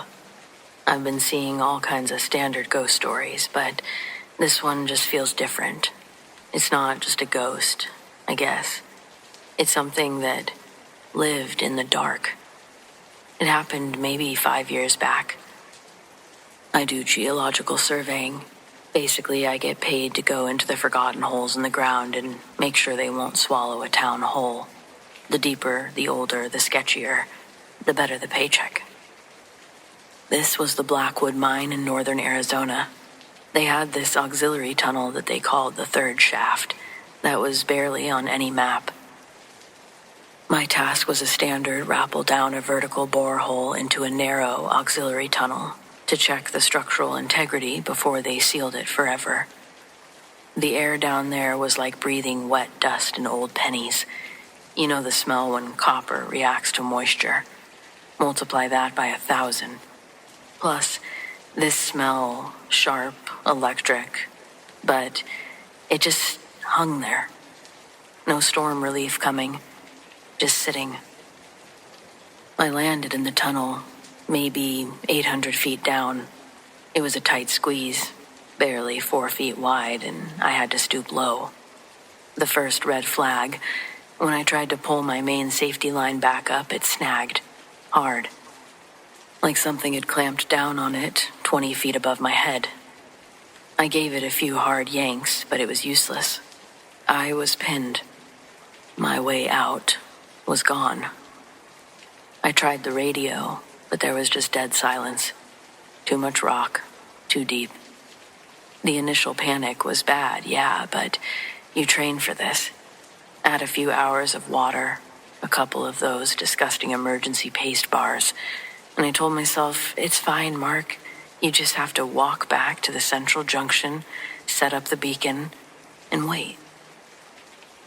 And that's when the acoustics decided to lose their mind.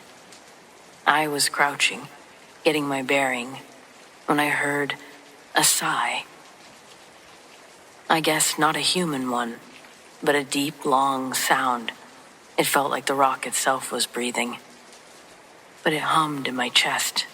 It felt like it started right next to my left ear, but somehow traveled from miles away. Then, a whisper, dry as old bone dust. Gone. Just that. Just that. Short. Final. My heart traveled to my throat. I swung the light around fast. Nothing but mud and slate. I told myself, the way you have to down there, that it was gas, pressure shifts, mines play tricks on you. I started crawling, couldn't walk, had to move on my hands and knees, pushing the heavy pack ahead of me. I was maybe 10 feet into the crawl when the feeling hit me. It was instantaneous and overwhelming. It wasn't cold or hot, just this immense, suffocating weight. Imagine plunging into deep water, but the pressure isn't water, it's something else. It was right behind me, pressing down on my shoulders and the back of my head. It felt so close that it could have been touching me, yet there was zero physical sensation. The terror wasn't that something was there. It was the absolute or crushing knowledge that I couldn't turn around. I genuinely felt helpless. I was locked up. A reptile brain response. Play dead or crawl forward. Then came the sound that forced the issue. A scuttling. Not the random click of pebbles, but the sickening acceleration rhythm of something moving on rough stone. Fast.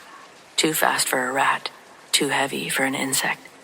It sounded like multiple legs, like dry, hard chitting hitting slate. And it was getting louder, closer. The claustrophobia was now weaponized.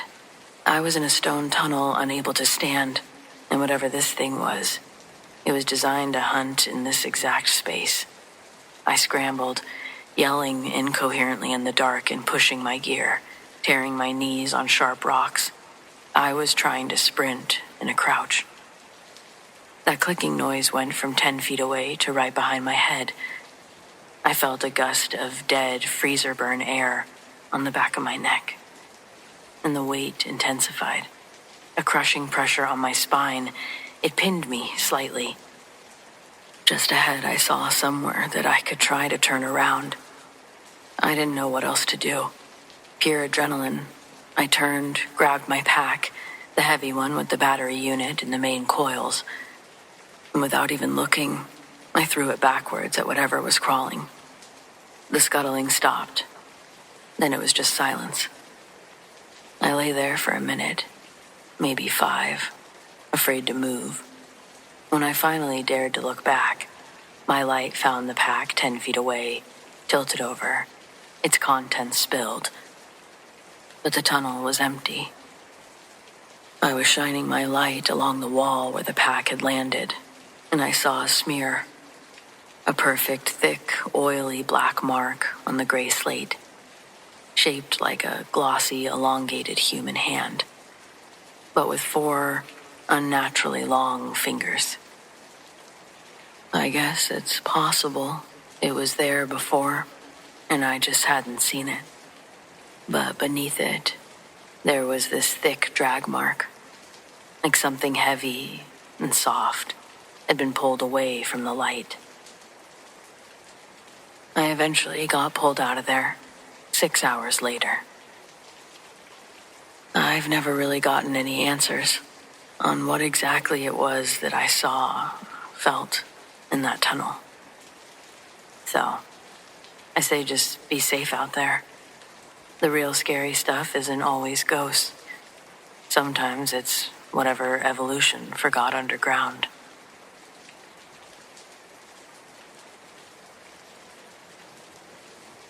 I used to be a cop. Put in 20 years before I decided I'd had enough of late nights and paperwork that never ended. After that, I took a job doing security at a hospital in my city. Seemed like a good way to stay busy without the same level of stress. Now, this wasn't one of the newer hospitals. It had been around forever. The main building used to be a church, and over the decades, they just kept adding on to it. New wings, new floors, always something under construction. You could walk the halls and feel when you'd crossed from old to new. The air definitely felt heavier in the older parts. My shift was overnight, quiet hours mostly, a few drunks in the ER, the occasional lost visitor, but nothing compared to the chaos of being a cop. I thought it would be boring, honestly, but there was one thing that still sticks with me from my time there. Starting with a voice. I was making rounds near the East Wing, which at the time was closed off for construction. The lights were dim down there, just the emergency bulbs casting that yellow glow, and the smell of fresh paint in the air. And that's when I heard clear as day. Hello? It was faint, but it echoed just right, like someone had called from one of the empty rooms. I stood there trying to think. Maybe a patient had wandered off, or some kid had gotten lost. I called out, asked if anyone was there, but got nothing back. I checked the wing top to bottom, every door, every hallway, empty. A week later, same thing, different night, different part of the wing. but the same voice. Hello? Like someone calling out for a response, but not panicked, almost polite. This time, I took my time, walked the halls slowly, listening. Every time I turned a corner, the voice seemed to move just ahead of me, like it was leading me deeper into the empty wing. Eventually, it stopped altogether, and I found myself standing in a half-renovated room with no ceiling tiles and wires dangling, alone. It kept happening, though. Not every night. Often enough that I started to expect it, though. Always the same tone, same single word, and every time I checked, there was nobody there. One night, I decided to mention it to one of the nurses that I knew well. She gave me this look and said, "Oh, really? So you've heard him?" I asked her what she meant. She told me stories that had been floating around for years, back before the hospital expanded or was even a hospital. When it was still partly the old church, a man had died in that wing. Some said it was a patient, others said it was a priest. It was probably both. Nobody seemed sure, but everyone agreed on one thing. People still heard voices calling out. I wanted to brush it off, but I couldn't. Not after hearing it myself so many times. It really just confirmed what I was already thinking. The last night I worked there, before I finally quit for good, I made one last round through the East Wing, and sure enough, I heard it again. It was the same soft, distant hello for me, drifting through the empty hall. I can't explain it. All I know is that voice wasn't from any patient or staff. Not from this time, anyway.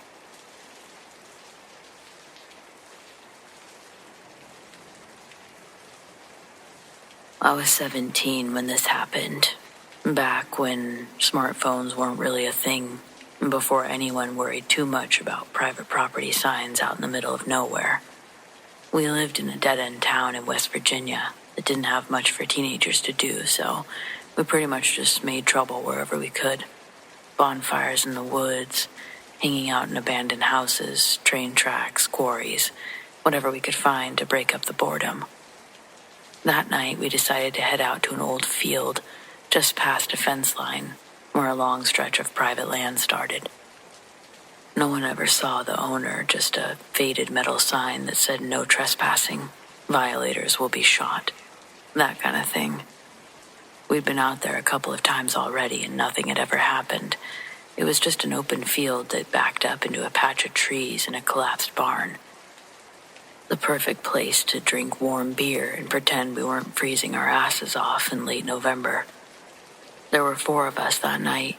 Me, Derek, CJ, and a girl named Mallory, who I had a thing for quite a while. Never really said anything about it, though. I remember she was wearing one of those big flannel jackets, had a pack of grape-flavored Swishers tucked in her boot. That's how vivid some parts of the night still are, but the rest is like looking through a dirty window. You can make out the shapes, but the details are wrong or missing. We got out there just before sundown. I remember how pink the sky looked over the trees, like it had been smudged with charcoal and rust. We climbed that fence like we always did, walked down a gravel path, and spread out in the grass near the tree line. Derek was playing the guitar, and we all started drinking beer, not starting a fire yet. I remember seeing the light first. It wasn't bright. More like kinda soft mint green glow you'd see from a glow stick left out too long. It looked like it was hovering low in the field at first, but then it stood up. That's the only way to describe it. Like something that had been crouched and suddenly straightened itself. Tall, thin, glowing just enough to catch your eye, but not enough to light anything else around it. I don't remember what anyone said, if anyone said anything at all, but I remember the way the air was different. It was like pressure had dropped or the humidity spiked. My ears were popping. CJ pulled out a flashlight, shining it toward the thing. Then we heard a sound, It wasn't loud, but it was heavy in the head, a sort of high-pitched humming, not like a machine or a speaker, but more like a whine that came from inside your skull. It made my teeth hurt. Mallory dropped her drink. Derek said that he felt like he was about to puke. The flashlight flickered, not a normal one, like it was glitching. That's where my memory goes dark. We weren't running or screaming. It cuts. The next thing I remember is waking up in my own bed the next morning. No hangover, just silence in my head, like something had been there and left. I thought maybe I'd just gone home early, that I chickened out or fell asleep in the truck or something. But when I looked at my hands, the pads of my fingers were raw and pink, like mild burns. It was sensitive. I tried to brush it off, thinking maybe I grabbed something hot by mistake, but it stuck with me. CJ didn't come to school that day, or the day after. When I finally did talk to him, he said he didn't remember anything either. That he woke up in his living room, curled up next to the front door. I tried to bring it up casually, what we saw, what we heard, but the others just got quiet or shrugged like it hadn't been anything. Mallory wouldn't even look at me when I asked if she remembered the light. She just said something like, "We were drunk, probably nothing." But it was something.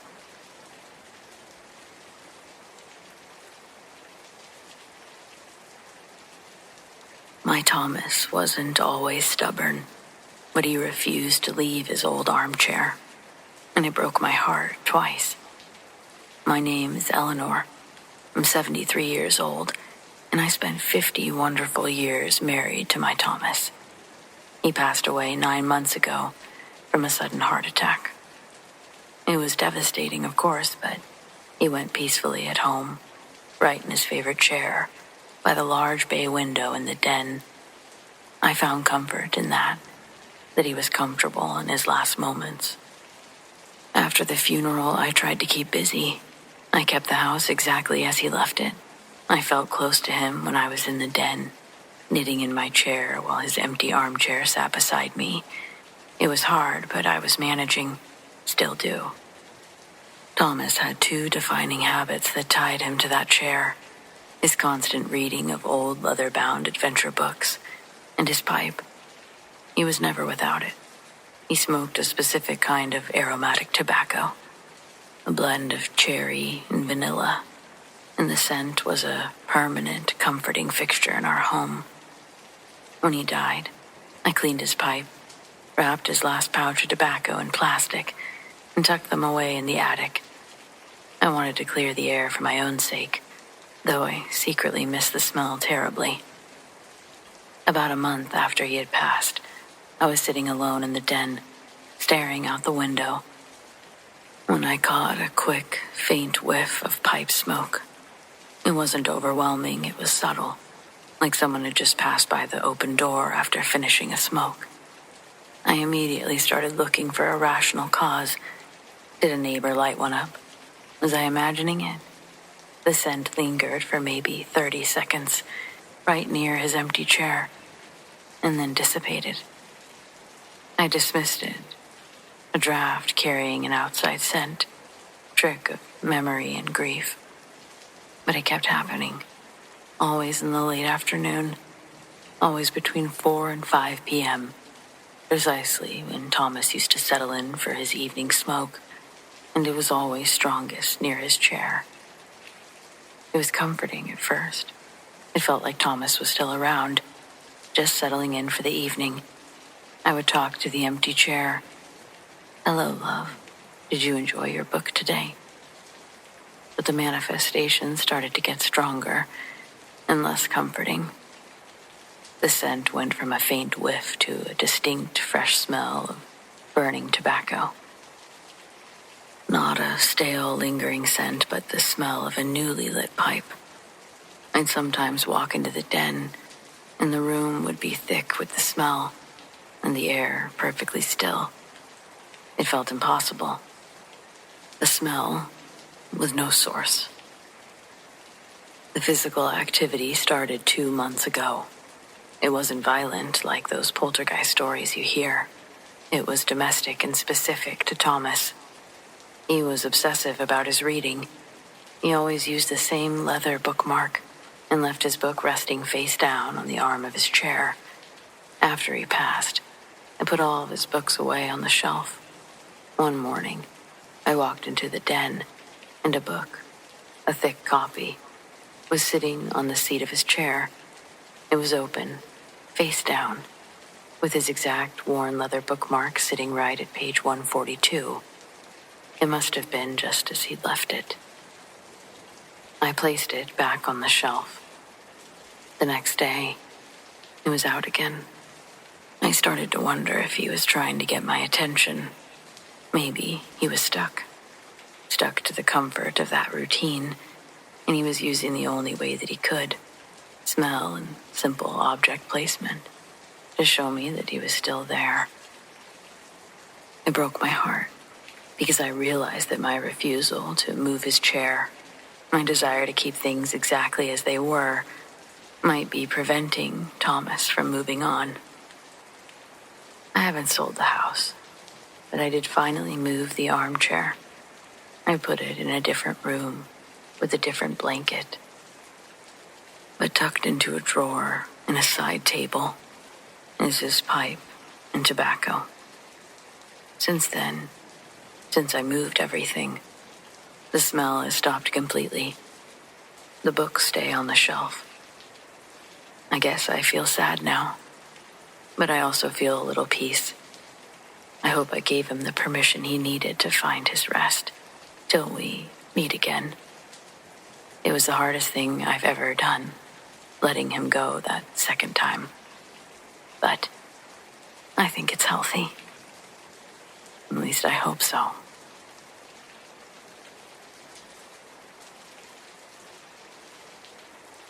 My wife and I bought a fixer-upper farmhouse a few years ago. It's old, drafty, and definitely has that classic something happened here vibe. What happened? We don't know. But things only got properly creepy last Thanksgiving.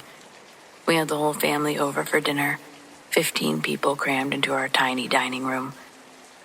We covered the table with food, and everyone sat down. As soon as they did, the lights went out. Not a whole house blackout or anything, but just the dining room chandelier. No big deal, right? Old wiring for sure. My brother-in-law, an electrician, goes to flip the breaker in the basement. He comes back up and says that the breaker wasn't tripped. He checked the bulb too. It was fine. He leaves the basement door open, and we decide to eat by candlelight since the mashed potatoes were getting cold. As we were saying grace, we hear this noise from the basement. It's like a muffled scraping, like someone dragging a heavy tool across the concrete floor, back and forth slowly. My dad tries to joke. Sounds like the ghost is clearing out the cobwebs. But the sound was too heavy to be funny. Then the basement door, which was propped open with a chair, slammed shut, hard. The entire house actually shook. My uncle, a Vietnam vet who doesn't spook easily, jumped up and grabbed his flashlight. He slowly opened the door. The scraping stopped when he did. He shone the light down the steps, and the only thing he saw was the chair, laying on its side, maybe 3 feet away from the doorway, like it had been kicked. The worst part, when he shone the light on the concrete floor just beyond the bottom step, there was a single, long drag mark in the dust, leading straight from the center of the room to the base of the stairs. It looked like something heavy had just been yanked back into the dark. My brother-in-law confirms it wasn't there when he went down.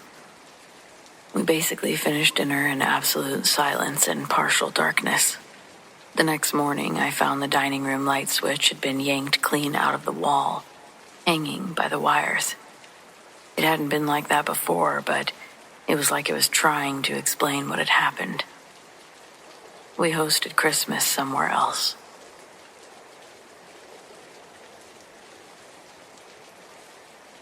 So I'm a chronic procrastinator, which means I basically live at my university's 24-hour library during finals week. You get to know the other night owls, the same dozen students fueled by caffeine and despair. You also get to know the staff.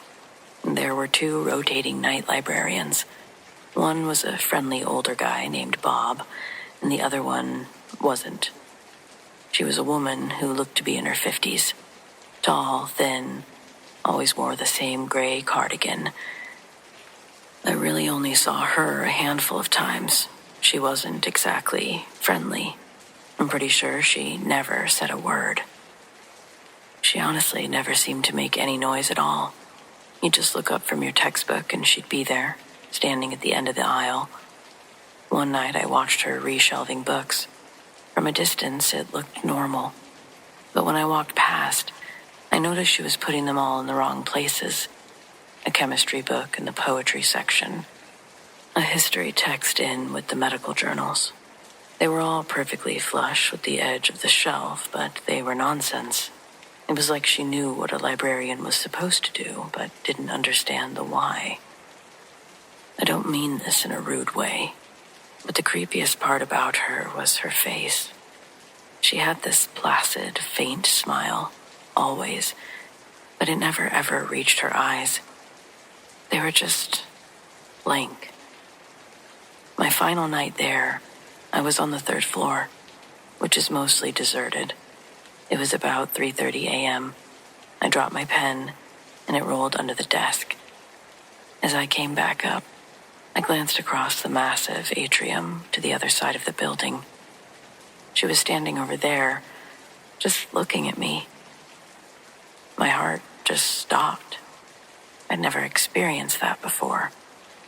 She smiled the same empty smile, but then her head started to turn, to follow me as I shifted my seat. But only her head. Her body and shoulders stayed perfectly still. She just rotated her neck like an owl, keeping her eyes locked on me. I threw my stuff in my backpack and basically ran for the exit. As I passed the main circulation desk on the 1st floor, I glanced up. She was there, at the 3rd floor railing, looking down at me. The next semester, when I'd go to spend a lot more time there, I was curious and I asked Bob about the other night librarian. He gave me a weird look and said, "It's just me, kid. It has been for years. Library can't afford a second night shift." I was sure he was messing with me. I described her perfectly. He sort of half smiled, and he asked if I was messing with him. He said it sounded like I was describing somebody that used to work there a long time ago. And then he said he wanted to show me something. And when he did, I about fainted, because the picture he was showing me was the woman that I'd seen, that I'd remembered, but she hadn't been there for 20, 30 years. But she was, in fact, the night librarian. So when people ask if I believe in ghosts, I say, yes, I do.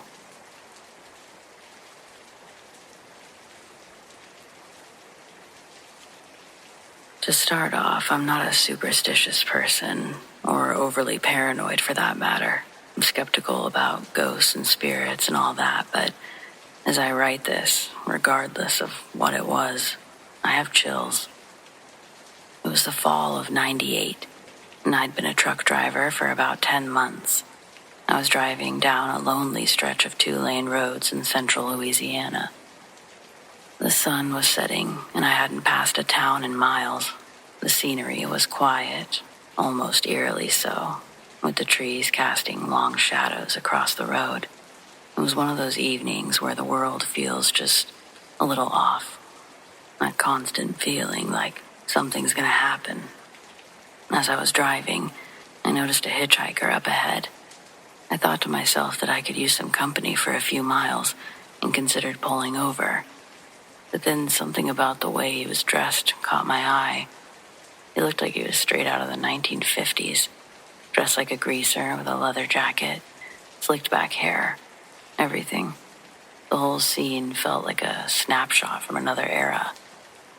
What really unsettled me, though, was that the entire time I was approaching him, he kept his back to me. He never turned around, not once.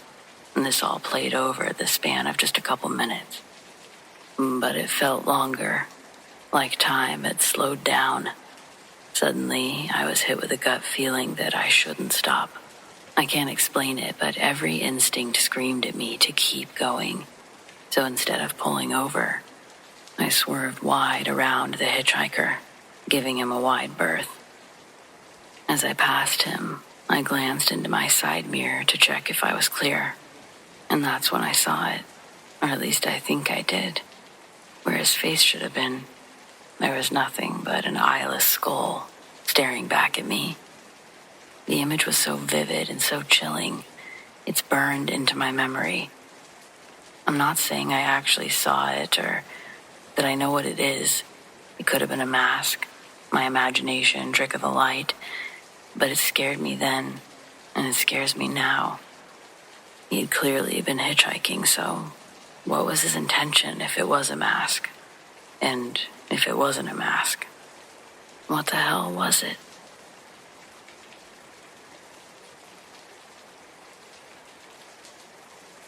I was born in Port Elizabeth, South Africa, and lived with my mom and siblings in Holland Park until the age of 8. We were all enrolled in the local primary school around the corner from our house. The school had those temporary classrooms back in 1989 when I was in grade 1. One evening after a function at the school, I walked past one of the temporary classrooms with 2 friends. We heard a strange noise coming from the room, sounding like a chair being scraped across the floor. Looking in through the window, I distinctly remember seeing a very small, green man, looking almost like a toddler, with very long arms, jumping to and fro on the tables, scraping his nails on the floor as he went. I can remember feeling cold all over and simply turning and running, with my friends following behind. I'm now almost 37 years old and still remember this clearly. I have no idea what it could have been, though. If there is a logical explanation, I cannot think of what it might be. I've been thinking lately that it may have been some kind of Takalashi creature, or something along those lines. But what would it be doing in a classroom? Well, that's beyond me. I have had other mildly frightening experiences, such as hearing the back door of our house open while in another room. When I went to look, the door was locked. Other than these experiences, I don't think I've had contact with anything supernatural. But I do think this was supernatural. Any comments or insights on the little green man would be appreciated, if only to try and solve the mystery once and for all.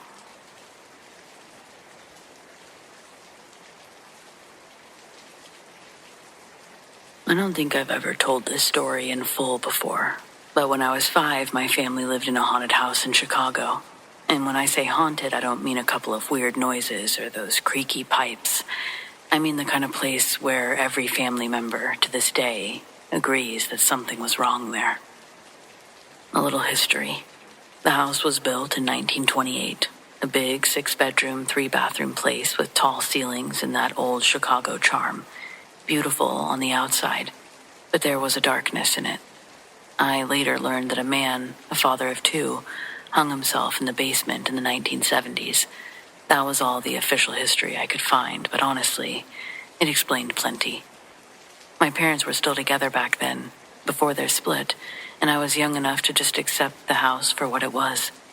But even at 5 years old, I knew something wasn't right. The first clue was the basement door. Every single night, without fail, it would creak open. Not all the way or slamming itself, just a slow, steady creak. Enough to let you know that it wasn't shut anymore. At first, my sister and I tried to ignore it, but after weeks of this happening, we were too scared to sleep in that room. We begged to move, and eventually, my mom turned the basement room into her art studio to solve the problem. For a little while that worked, until the day I saw the man. My mom was in the art room painting one of her trees. She'd admit herself that they weren't great, and I was sitting on the floor with my Barbies. I remember looking up at the basement door and seeing a man in a suit, just leaning against the frame, staring at her. Being 5, my thought was literally, who's the creepy guy in our house? So I told her. She turned around, saw him, and screamed, a full blood-curdling scream. It scared me more than the man did, because my mom wasn't the type to scare easily. I don't recall using the room after that. Now this next thing is almost embarrassing, but also one of the creepiest parts. My sister and I shared a bedroom by choice, and the entire time we lived there, we both wet the bed every single night. My parents had to put on plastic covers, and it was awful. It wasn't until years later, talking with my sister as adults, that we realized why. I asked her if she remembered how it just stopped when we moved out of the house, and she said, yeah, I finally stopped having the nightmare. Turns out we were both having the same kind of dream, every night for years, always a maze, always being chased. It would be a bear, a vampire, different monsters, same endless running, same fear. We'd wake up terrified and, of course, wet the bed. The fact that we both had those reoccurring nightmares and that they both ended the moment we moved, it still gives me chills. Then there was the little upstairs room. It was strange from the start. To get to the attic, you had to go through this tiny wooden room with a child-sized door. It looked like something from a fairy tale, only not the good kind. Naturally, we made it our secret playroom. It felt fun at first, having a hidden spot that no one else used. But the longer we played in there, the weirder it got. Sometimes the whole room would shake, like a train was passing through, even though nothing else in the house moved. Other times our toys would slide around on the floor, on their own. And the attic door, it had what felt like 16 locks on it. A regular-sized door, covered top to bottom in bolts, as if someone desperately wanted to keep it closed. Neither of us touched it. Not me, not my sister, not my parents either. It wasn't the scariest thing in the house, but it added to the feeling that the walls were keeping secrets. The last and maybe strangest part of all was Olive. That's what my mom called her anyway. My imaginary friend. But Olive wasn't imaginary to me. She was a little girl, about my age, maybe 4 or 5. Blonde hair, green jumper. We'd sit together and color, read books, have tea parties with my dolls. To me, she was as real as any kid on the playground. My mom humored me, probably thinking it was normal childhood stuff. But Olive didn't come with us when we moved. I never talked to her again, never mentioned her again. One day she was there, the next she wasn't. Looking back, I can't shake the feeling that she was tied to that house. We only lived there for about 9 months before leaving. 9 months felt like years to me. Since then, I've kept an eye on the house out of curiosity. It's been sold 13 times in 20 years. At one point, someone even turned it into apartments, only to renovate it back to a single-family home and put it on the market again. When I was 22, I went to an open house just to see it again. The place looked almost exactly the same, except for one detail. The little room upstairs, the one with the tiny door. It had been drywalled over, like it never existed. I was 5 when we lived there, but I do remember it like it was yesterday. The basement door that never stayed shut. The man, the one who scared my mom. The nightmares that haunted both me and my sister. The shaking playroom. And most of all, Olive. I don't pretend to know what was in that house, or why it clung so tightly to my family. But I do know this. We all agree it wasn't normal. And sometimes when I think about Olive and the way she smiled, the way she disappeared the moment we left, I wonder if she's actually still there, sitting in a hidden room behind a wall that isn't supposed to exist, waiting for the next kids to move in. If so, they sure don't stay long. So I hope she's moved on.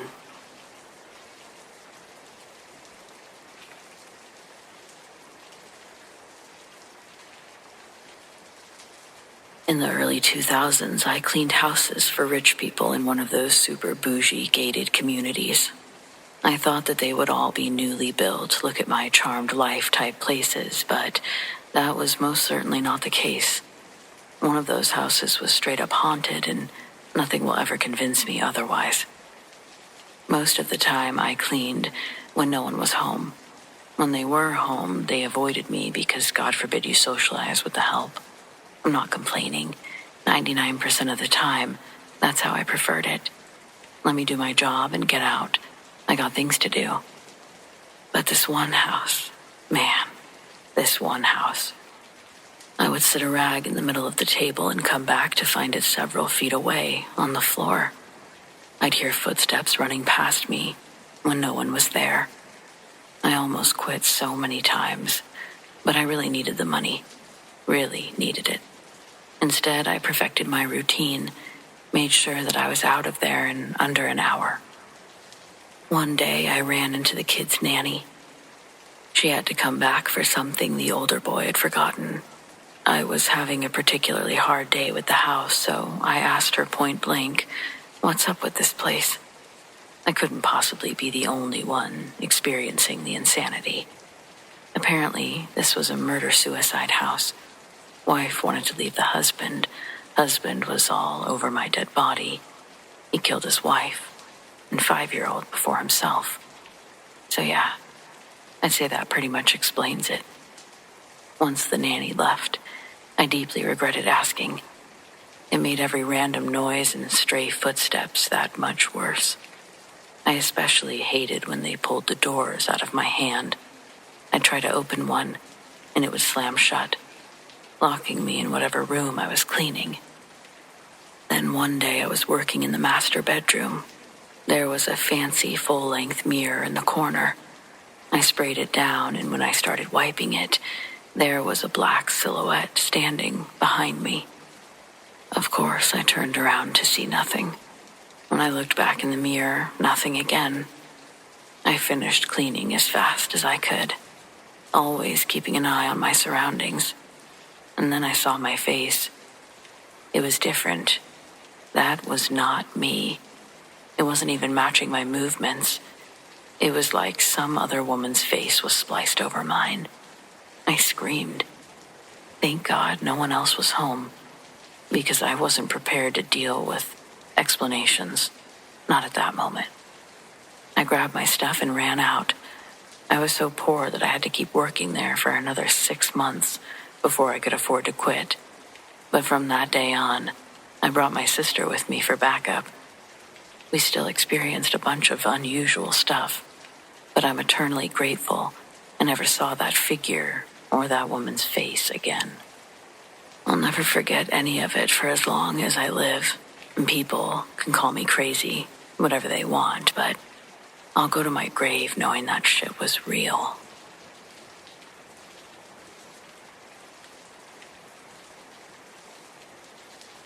Years ago, I worked as an orderly in a small hospital on the night shift. Most nights were uneventful, just a routine of answering call lights and cleaning up messes. But there was one room, the kind you never forget. The call light for that room had a mind of its own. It would go off at random, even when the room was empty. When there were patients in there, they'd insist they hadn't touched it. No one could ever explain it, and after a while, it became a strange little mystery. The older nurses had their own explanations. They'd say that it was Mary, a former patient, an elderly woman who had spent months in that room before she passed away. "She's just asking for help," they'd whisper, half serious, half joking. It turned into a running joke. Any odd sound, flickering light, or unexpected call in that room. It's just Mary looking for attention. We all laughed, but late at night, when the hospital was quiet, I'd catch a certain unease in the nurses' voices. I didn't think much of it at the time. The years passed, life moved on, and I left that job behind me. Now, 35 years later, I find myself back in the same hospital. This time it's just a retirement gig, something to keep me busy. The place has changed a lot, but there's still something familiar in the way that it feels after dark. Mary's old room is gone now. It's been converted into a surgical area, bright, sterile, and modern.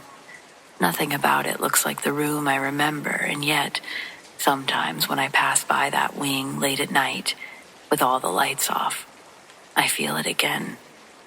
It's always just out of the corner of my eye, a shadow, a figure, standing there in the PACU, still and quiet, as if waiting.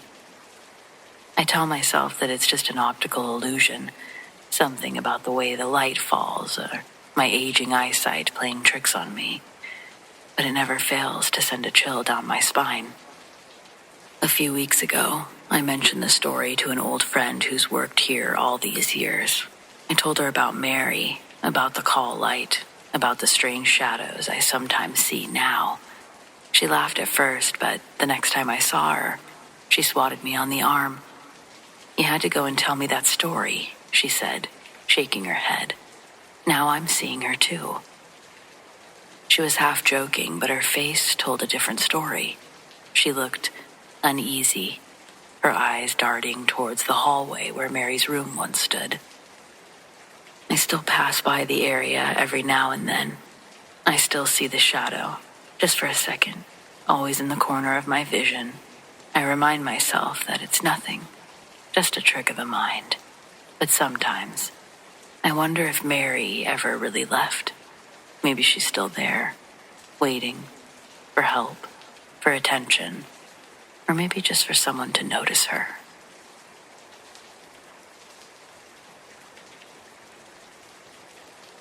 I was 18, and my mother and I were very close. She was 40. We'd been through all of my rebellious teenage crap and came out the other end as the best of friends. She had never been sick, but came home from work one day with a bad headache. She went to lie down, and I started dinner, but then I heard her crying. I never heard my mom cry before. I ran to her bedside, held her in my arms, and she died right there in my arms. And I called my dad, but she was already gone. On the night of her funeral, my dad and I went to bed early. His room, or their room, was right next to mine. It was about 8:30. My dog always slept at the end of my bed, and suddenly, my room got really cold, and my dog ran out of the room. I knew my mom was there, even before I saw her. She was all white and spoke to me telepathically. She told me not to worry about her, that she was in a good place and happy. I was scared, though, and I ran out of my bedroom and started to go downstairs.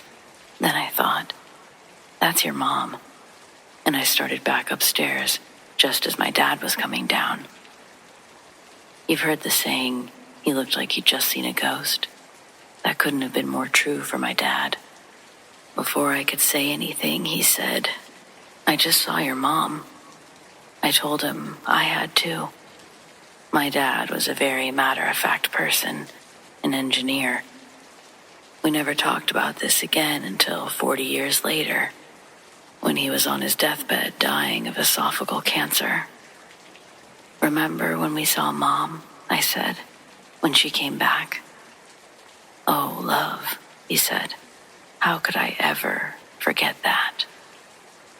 I used to feel bad about being scared when I saw her, but then I remembered in the Bible how scared the shepherds were when the angel of the Lord came down, and the angel told them to be not afraid.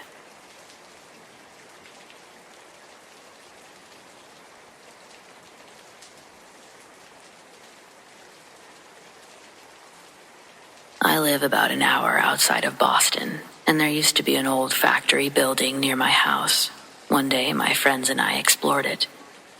There were old machine remnants, empty pallets, and tons of trash. The offices were at the far end with a few broken desks and chairs. We were about to leave when one of the chairs flipped over on its side. One friend joked about there being a ghost and proceeded to taunt the said ghost. Then a ceiling tile crashed to the ground, 3 feet from where we stood. The back exit was blocked by a section of caved-in wall, so we made our way back to the entrance. Halfway through, a metal pipe dropped from one of the machines, missing me by inches. My other friend fell just as we got to the entrance, and he always swore something tripped him. The factory was demolished 3 years later after another kid broke his leg and got stuck inside overnight. Hate to think about what he might have saw spending all that time there.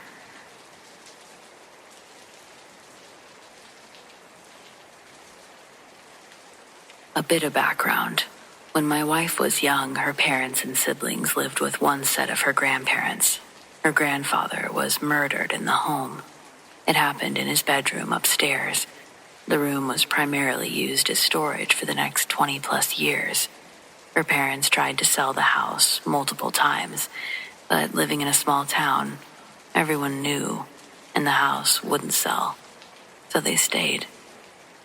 Years later, and while my wife and I were engaged, there was a murder trial which I attended in support of her family. I saw the crime scene photos. Important later. Another few years later, we had 2 kids. The oldest was 6 at the time. My wife's family does not like to talk about the murder, and our kids don't know about the murder to this day. My father-in-law decided that he wanted the room where the murder happened to be a hangout for the grandkids when the family was in town. He put sleeping bags and a TV in the room ahead of the holiday days-long get-together. We didn't like it, but we stayed silent since the murder was a sore subject. My father-in-law also wanted all the grandkids to sleep together in that room. We were the first to arrive, and my son went into the room alone. He usually couldn't sit still long at that age, so after a couple of hours, I decided to check on him. And here's our conversation. During the whole conversation, he was still and rigid and would not look away from the TV.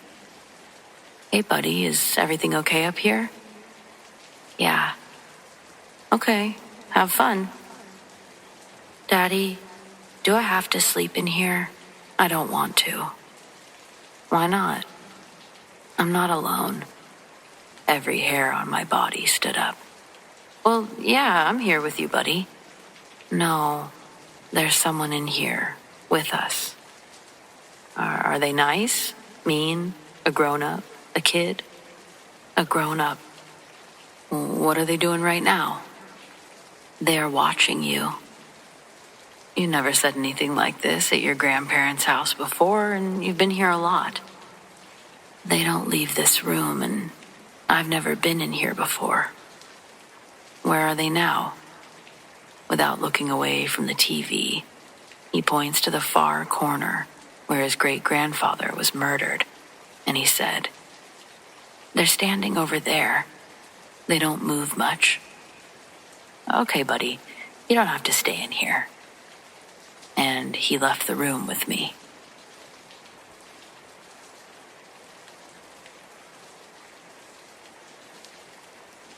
When I was about 7 or 8 years old, I used to see ghosts.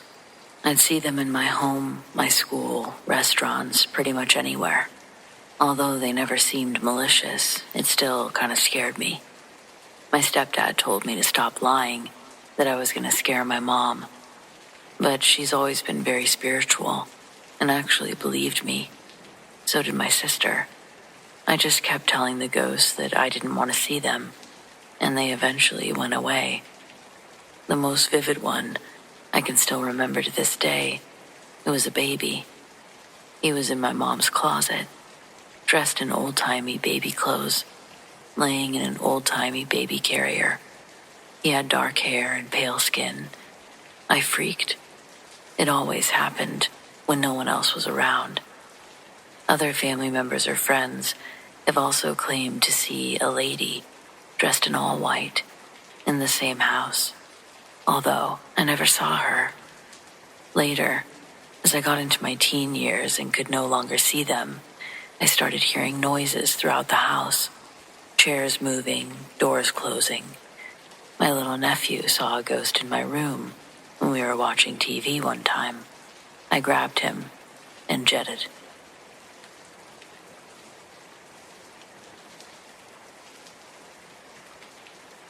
Several years ago, I used to rent a one-bedroom apartment in a somewhat nice neighborhood. But I was meticulous about locking up. Deadbolt, chain when I was inside, everything. Because the neighborhood wasn't that nice. I double-checked the door every time I left for work. One evening, I came home and noticed right away that something felt not right. The door wasn't locked. At first, I thought maybe I'd slipped up. But then I stepped inside and I saw that things weren't where I left them. Not stolen, just moved. A picture frame slightly angled, the TV remote sitting on the opposite side of the couch, a chair pulled a few inches from the table. It was unsettling, but I tried to rationalize it. Maybe I'd been in a rush that morning. Maybe I knocked something over without realizing it. That explanation held until I went into my bedroom. On my dresser sat a small, old-fashioned key that I'd never seen before. Not my key, not from any of the doors in my apartment. Just sitting there like someone had placed it carefully in the center. I didn't hear anyone come in. I didn't find any signs of forced entry, just the door being unlocked. I had the locks changed the next day, but the key stayed right where I left it. No locksmith could tell me what it belonged to. I asked at least 3 different ones. To this day, I wonder if someone broke in, or if it was something else entirely. I ended up throwing it away, but I can still picture it.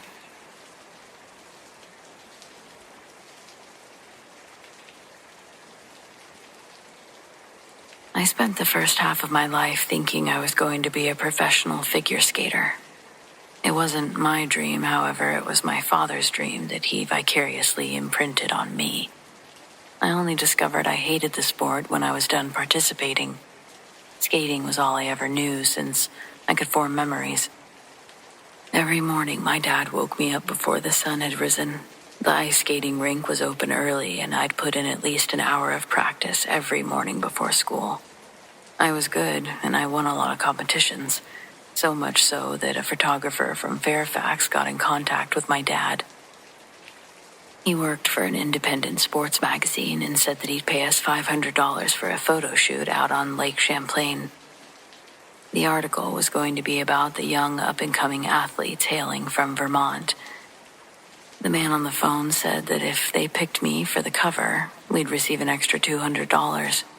Though, sadly, none of that money would get to be claimed by us. And none of the photos that we'd taken would ever be published. Not because the people at the magazine didn't like them. They'd actually never see them. Nobody would, because the film, the camera, and its cameraman all sunk to the bottom of the lake, right in front of us.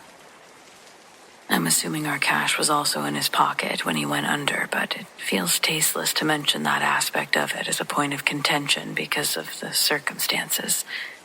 My dad refused to talk about it to anyone, and he stuck with the story that he told police all the way until his deathbed. I think he was able to convince himself of the lie as well, after adamantly denying the truth over all those years. I understand his reasons and truly don't know where we could have brought our claims and had them taken seriously, let alone serious enough for people to send research teams and spend money investigating it. Okay, so here we go. The photographer's name was Daniel. He was younger than my dad, mid-20s and oh so handsome.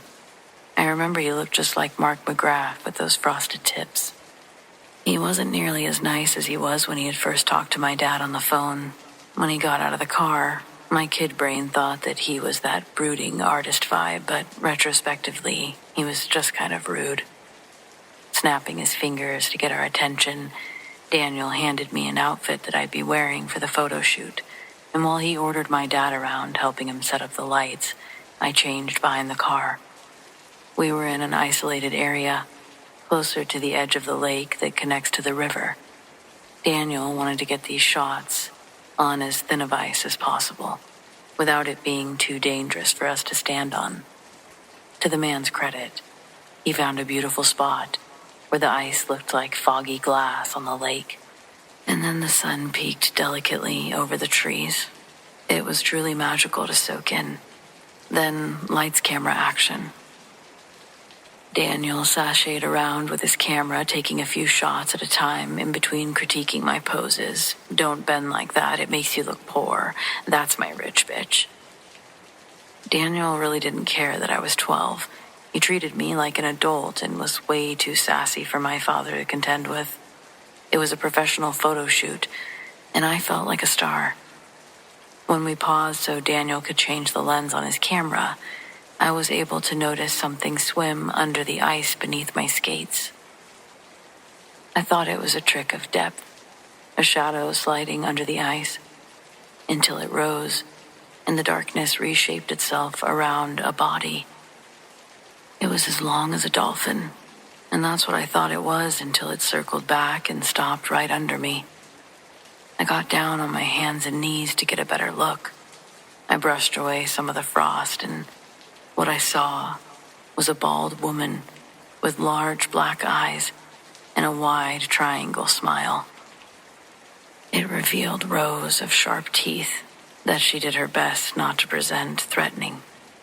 She put her hand up to the ice, and I could see her fingers were webbed together like a frog. Daniel wanders over to see what I'm staring at, and when he sees it, he gets all excited and starts taking pictures of it. My dad also dropped the lights to see what the commotion was all about. Daniel's rapid firing with his camera, running around the ice, following this creature as it swam small laps around our general area. I'll describe it as a mermaid, but only because that's the closest reference to an aquatic human that there is. But its body would more resemble the shape of a sea lion, rather than the conventional sleek human torsos conventional mermaids have. Its face, neck, and arms were the most human features it had, and possibly its intelligence, because I believe its actions were premeditated. Without the advantage of surprise, it's nearly impossible for humans to be outsmarted by any of the known creatures that reside in the animal kingdom.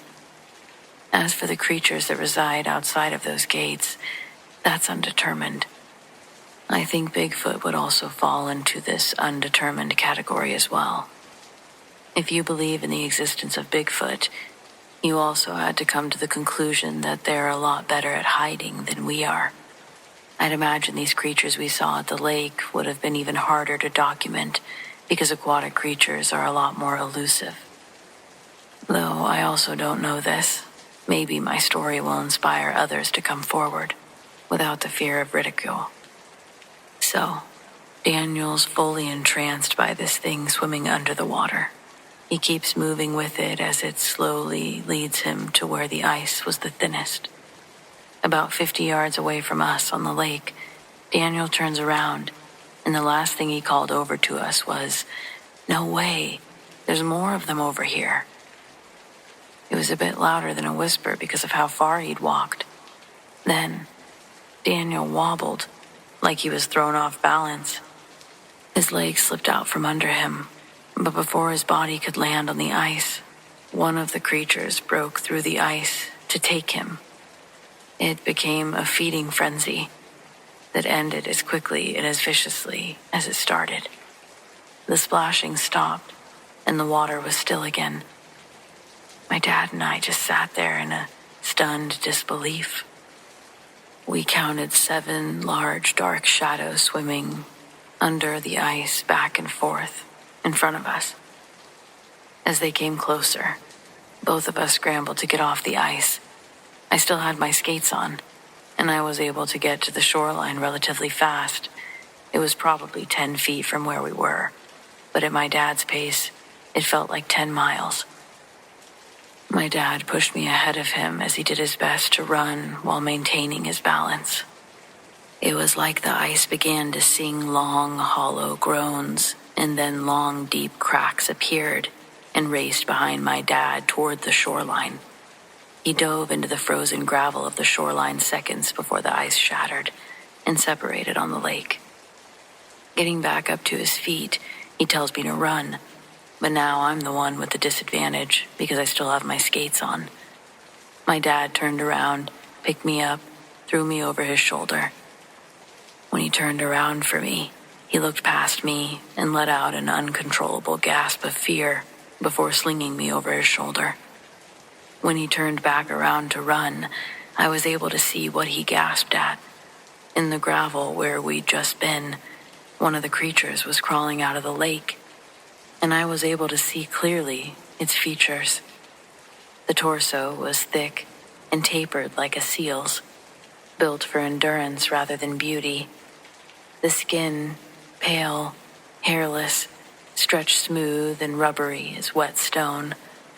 No scales or colors, just a cold, dead translucence that glistened in the setting sun.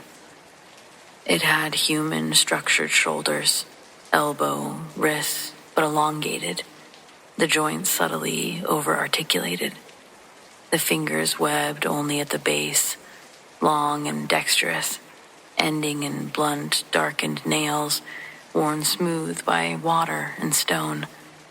The head was bald and rounded. The eyes were large, forward-facing, glassy and lidless. I could see our warped reflection in their solid black coloration. It didn't attempt to pursue us on land. It stayed on the shoreline and maintained eye contact with me, with careful intelligence, until we were far enough away that I couldn't see it anymore. My dad carried me the full way back to the truck, and he threw me into the passenger seat from the driver's side door. The large first-generation cell phone that we had in the truck didn't get any reception, so we drove to the first residence that we could find to use their phone. I stayed in the truck when my dad ran up and started pounding on the first house we saw. The owner answered the door with a shotgun pointed at my dad's chest. It scared the hell out of me, and for the second time in less than an hour, I had to accept that I might watch my dad die today. On the porch, however, he spoke quickly enough that I watched the homeowner put down his gun and gesture my dad inside. A few minutes later, he waves at me to come inside, and we waited there for an hour before the cops showed up. The old couple that owned the house were really sweet, and they had a big dog that I was able to pet for a little bit until the police arrived. When they did, and my dad was able to tell them what happened, he completely changed the series of events. I knew not to interrupt adults as they talked, but I was furious when he said that Daniel fell through the thin ice by accident, and I said no, the mermaids took him. The officer writing down the information looked at me, then back at my dad. He laughed and said, "She's a little traumatized right now." The officer gave a polite chuckle and closed his notebook. I was so mad that he lied to the cops. I couldn't believe that he'd make me feel so silly about it. When we got in the truck and closed the doors, I told him how mean he was, how I'd never ever forgive him for not backing up the story. I felt betrayed by an adult cult that I hadn't been inducted into yet. After a moment of silence, my dad explained everything to me, and what he said gave me perspective that I hadn't considered. He goes, "You're mad at me right now? Are you fucking serious? Mermaids took him? If I told him that, you would have been in a foster home by the end of the day today. They would have been calling CPS immediately." He told the cops that the cameraman slipped into the water with heavy gear because it was something their brains could understand. He finished his rant with, "Jesus, Casey, if I just shook my head and agreed with my daughter saying it was mermaids, they probably would have taken me away for murder. That cameraman died in front of us. Daniel's dead, goddammit. And now you need to get into therapy. I need to get us therapists. I know his proactive plans negated any repressed memories I could have had in life. My therapist obviously didn't poo-poo my story when I told her, but she tried to rationalize it down to rogue seals, tails tipping the cameraman into the water. The actual person that I saw under the water could have also been, you guessed it, another seal, shaped weird from the thick ice. It took months, and it was politely explained, this should be the story that we stick with, or Dr. Rachel wouldn't be the only doctor I'd have to start visiting. Wink, wink. Meaning, take this ticket out, or let my pride send me directly to the loony bin, before strict regulations had been implemented in the mental health field. There's videos of the conditions of some of these facilities. They're on YouTube now. The footage is old and grainy, but when they showed it to me in my therapist's office, it was a new video that portrayed real, current environments, ones that I'd be sent to if I didn't stop. In the long run, red pill, blue pill, the details of how the story transpired wasn't the most important hill to die on, and its repercussions could have been much worse and led me down a life's path that I didn't need to be on. Though I've never been able to fully denounce my accounts to myself. They were never able to transform this into a false childhood memory, no matter how many sessions I'd attend. And in secret, I did my own research with the limited amount of resources I had. As one would guess, there's virtually no information on these things, but in my own logistics, I've been able to theorize that they most likely are not indigenous to the Great Lakes, and that the Gulf of St. Lawrence connects to the Atlantic. All this to say, the extent of my research is claiming that these things are from somewhere else and travel to the Great Lakes in a possible migration pattern. It doesn't really help me in figuring out what these things are, though. So, before I release my findings, I'm probably going to have to keep doing more digging. Consider this story one dig into the right direction. And so, if anyone in the Great Lakes area, or anyone anywhere, thinks that they know what I'm talking about, please get in contact with me. I'd really love to know before I die.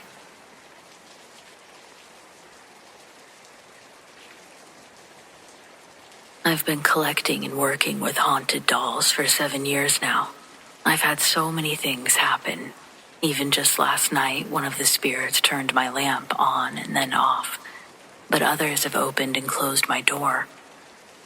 My downstairs door shuts every night at the same time. Every night I hear knocks and footsteps, and our toilet seat is slammed down a couple of times. I talk with them through a spirit box, and I've also had them touch motion-censored cat toys and turn on the flashing lights during our sessions. I've been selling them as well for almost 3 years now. There are so many different types. The positive, negative, and even non-human types, although those are incredibly rare. It's never a dull moment here. The non-human entities are much stronger, much more intelligent. They also behave in very negative ways, causing fear, depression, anger. Initially, they'll be drawn to these emotions, and then they will feed off of them and grow stronger, causing more of these emotions. Look for the intent on the activity. Do you feel extremely fearful? Do you feel like they're intelligent? You could tell their intelligence and strength by how and what objects they can move. If they're big objects, that takes a lot of energy. Human entities would only be able to do such things occasionally, and for a reason, as this drains them. I'd look for any marks on the body. Scratches, especially in threes, are a good indicator. Anything in threes is a mocking of the Trinity.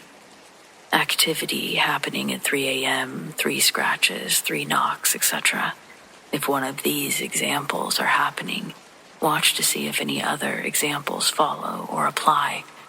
When I worked with a demonic entity, they would present in ways that terrified me the most. They also tricked me by mimicking my partner's voice in another room. I woke up with scratches, horrible nightmares, physically ill. When I left the house, I felt so much better.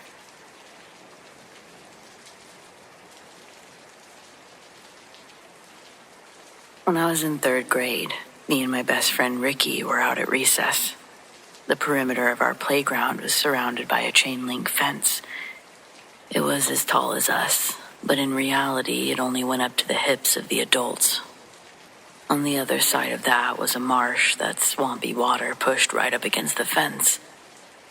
The recess teachers shared a comically large pair of boots that they'd put on to retrieve the frisbees and sports balls that got thrown over. Anything smaller than a baseball or heavier than a tennis ball was considered lost because it was instantly swallowed by the muddy grassland, and the mosquitoes became unbearable the closer it got to summer. I knew my best friend since kindergarten. He was always chill, never got into fights with kids, and he listened in class. Impossible to distract. In retrospect, he most likely was a poster child for the positive effects of Adderall. Whatever it was, I'd never seen Ricky trip out, until the day that Ricky tripped out. He'd brought a toy from home, which was against the rules, but Ricky was too cool to care about the superficial ones. It was his toy, and he accepted the responsibility if anything happened to it. What he brought was a Japanese superhero. It looked like Ultraman, but an insect version of that guy. It had wings and a string that if you pulled it, it would spin the torso so the wings would catch air. It would hover like a helicopter. Ricky's very first demonstration of how it works, a swift rip of the cord leaves the string on Ricky's fingers and lifts the bug hero higher and higher into the sky. Then it began drifting further and further away from us. Anybody could predict exactly where it would go next. Well, anybody except 2 excited 3rd graders, mesmerized at the shiny colors on the propeller wings. Both of us watch as it gently glides over the chain link fence and into the tall grass. It didn't look like it went too far out there, a few meters from the playground. When it went over, I stayed where I was, and Ricky ran off toward the fence. We knew the teachers out there weren't going to help us. But I wouldn't have guessed that Ricky would have been ballsy enough to hop the fence. After making sure that none of the teachers were paying attention, he climbed over. I was looking around, and so impressed that he got away with it. The kids and the adults alike were none the wiser. Ricky's cool points skyrocketed from that maneuver, and I asked myself, is this what being gay is? It wasn't, but it was the most badass thing I'd ever seen a kid do, and because he was my best friend, it made me the second coolest kid around. My weird fanboy moment was short-lived, however, lasting a couple seconds at most. After Ricky went into the tall grass out of view, the whole playground was alerted by his wailing, top of his lungs shrieks. All of the kids run to the fence, myself included. The recess teachers were close behind asking what's going on back there. Cool kids don't snitch, so I didn't. The sounds that were coming from the tall grass sounded like animals fighting, and a second growling voice started to match the first shrieks. The adults even suggested that that's what it was when they started moving us off the fence. Just animals. I was the only one that knew one of the voices was actually Ricky's, until he made one gargling last shout that clearly said, "Help." Hearing that it was a child on the other side, one of the younger teachers runs and hurdles the fence toward the noise. Then she starts screaming for one of the other teachers to call an ambulance. When she emerges from the grass, her clothes are covered in the sticky muck, and Ricky's in her arms, his body's hanging limp. She hands him to the teacher that didn't run for the phones, and they start performing CPR on him. When the first teacher gets back over the fence, she tells all of the kids to go to their classrooms, and I'm forced to join the group of classmates as they herd us like cattle back into the building. Our class watched the ambulance and police cars pull into the school parking lot. Our classroom didn't face the playground, so I wasn't able to find out what was going on with Ricky until the weekend. My mom drove me over to drop off the worksheets from the remaining days he missed that week. He was in his room, and it was the first time I'd seen him since he was dead on the playground. Ricky always had relatively long surfer hair, but when I showed up, he'd shaved it all off. He also had stitches in a moon shape on the top of his head. When I asked what happened, he made me promise not to tell anyone, and I did. But when he told me, it really freaked me out, and I believed him because he was my best friend and wouldn't make something like this up. The future crescent scar on his head would also add to the validity of his story. So what Ricky told me was that after he got over the fence, he stepped into the tall grass, and his shoes quickly sank into the mud as he tried to keep them from falling off of his feet. I think Ricky might be the first kid to ever see what was on the other side of that fence. He says that on the other side of the grass is an open wetland with a highway barely visible in the distance. He could see his toy stuck in the mud, but it was still pretty far away from him. So he slowly starts drudging through the mud towards it. But from behind another tall patch of grass that was even closer to the stuck toy, Ricky sees an old lady step out of the clearing. I asked what she was doing out there, but he said he didn't know. He was happy to see her, though. He asked her to throw him the spinner while thanking her a bunch as she made her way over to the toy. When she picked it up out of the mud, she held it out to Ricky, and again, he asks her to throw it, but she doesn't. She keeps it held in front of her, just staring back at him. Ricky was too polite to ask again, and instead began struggling in the mud to get over to her. She was maybe 3 or 4 meters away. He described her as a small, elderly woman, a long blue dress that hung off her bony, hunched back, and she had her hair tucked under a bandana. Ricky says that he had to use his arms to pull his legs out each time that he stepped. But after his first couple of steps forward, the marsh got deeper, and Ricky's legs sunk to the middle of his shins, making any progress nearly impossible. As he's trying to jiggle his legs free, he looks up at the old woman and sees her running at him in a full sprint, like the mud was less of an obstacle than her age. Telling me this part, Ricky starts pumping his arms as he described how fast she was coming at him, saying that she closed those meters in less than a couple of seconds. Ricky only had time to scream before the old woman was attacking him with incredible strength, trying to drown him in the mud. She yanked him around with so much force that she was actually pulling out chunks of his hair and scalp. The last breath that he had was used to scream. Then he says the woman was able to fully submerge his head. I asked why he didn't want to tell anyone, and he says he already tried, and it was just easier to say that he fell and continued sinking like quicksand, and parts of his hair also got stuck and were torn out on their own in the 20 centimeters of mud. That bland excuse seemed highly unlikely, but the true story sounded even more unlikely in comparison. Ricky always kept his hair short after that, partially because parts of his hair never regrew in a few baseball-size areas, and he had a bald pride phase in high school, where he thought he was the lead singer of Disturbed. But that's about it, though. We're all adults now. It's been a few decades since the incident, but I like to remind him of the secret he confided in me all of those years ago, and every so often I'll send him a text that says, "Remember when that old lady beat your ass to death?" You know, to show solidarity that I always believed he was telling the truth. Friendship is nice.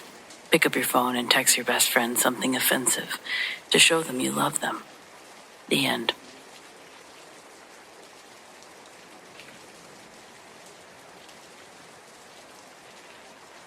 I've been in law enforcement for over 16 years in Texas.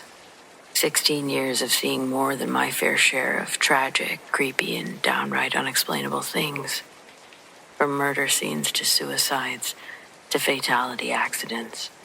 Sometimes a place just feels different. It's an intuition you learn to trust. I've posted here before about a burglary in progress call I responded to, but there was one call, a death notification that sticks with me because of how quickly and quietly the reality shifted. I may have shared it before, but it bears repeating. The call came in around 12:30 a.m. I had to contact the family of a deceased woman named Susan, who was involved in a fatal car accident just a few miles from her home. It was a rural area. It was the type of drive where your headlights are the only light source for miles. By the time I turned onto the long, unpaved road leading to the residence, it was pitch black and dead silent. I pulled up to the property gate about 50 yards shy of the house itself, and that's when I saw a woman. She was standing right by the gate, in the shadows cast by my cruiser. She was wearing light clothing that seemed thin for the middle of the night. I had my doubts about her being the resident, but she was the only one out there. I killed the engine. She spoke before I could even open the door. Her voice was calm, almost unnervingly so. "I heard you coming from miles away, officer." I asked her if she lived at the residence, and she confirmed she did. I explained why I was there, the need to speak with the occupants, and I asked her to meet me at the front door. She agreed, but said she needed to walk the distance. "It's a short walk, but I need the time to gather myself," she said. I let her walk ahead while I drove slowly toward the house. Something felt off about the pace, even the darkness and her composure, but I chalked it up to shock. This was Texas. People out here dealt with sudden tragedy differently. I parked near the small wooden porch and I stepped out.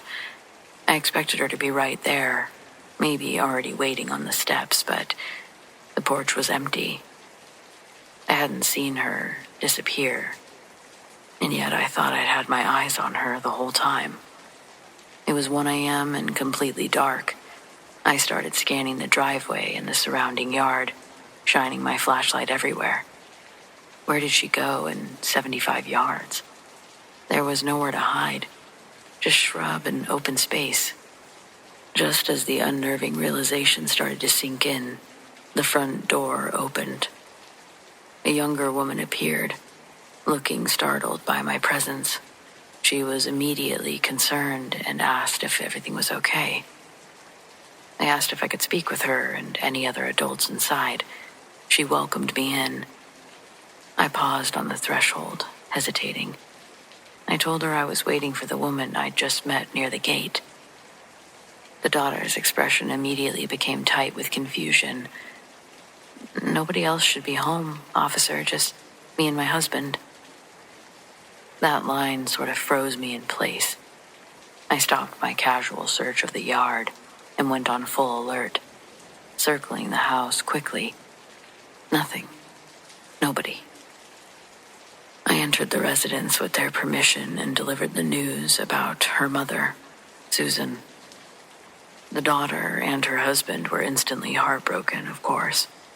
While they were comforting one another, I tried to focus on the routine, on the walls, on anything but the empty space where this woman's mother should have been. My eyes fell on a wall of framed photographs. There was this picture of a middle-aged woman that immediately stuck out to me. She had the same eyes and the same build, the same stillness in her posture as the woman I was just speaking with outside. I pointed to it with my voice being tight. I said, "Who's this?" The daughter looked up, tears streaming down her face, and confirmed, "That's my mother, Susan. That's the woman who passed." I spoke with the ghost of the individual who had died in the crash, just moments before telling her family what had happened. She was there to meet me, to prepare herself, maybe to prepare them too. This experience prompted me to start sharing stories like these from the job. If you're interested, I'll keep you updated on my YouTube channel. I have lots more.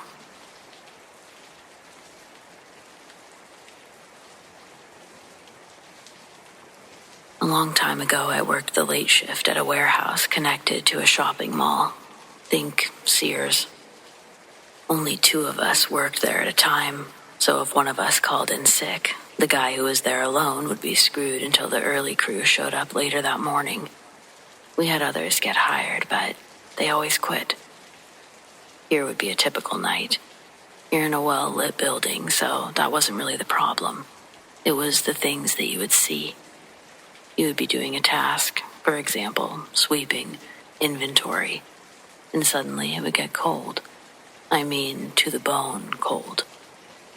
Then you would look around and you'd catch a glimpse of someone moving fast, but there was never anybody there once you got a good look in that direction. It almost resembled someone moving through thick fog, but just for a split second. Also, on the outer edges of the buildings were corridors to offices and the mall itself. The offices and hallway had sensors. You would see sections of the building suddenly light up, and the sound of slamming doors. Sometimes, when I'd get a chill, it would be followed by a group of women chattering. Chattering that would soon be cut off suddenly, making it that much more obvious how much it was there to begin with. Again, there's never more than 2 people working, and sometimes we're alone.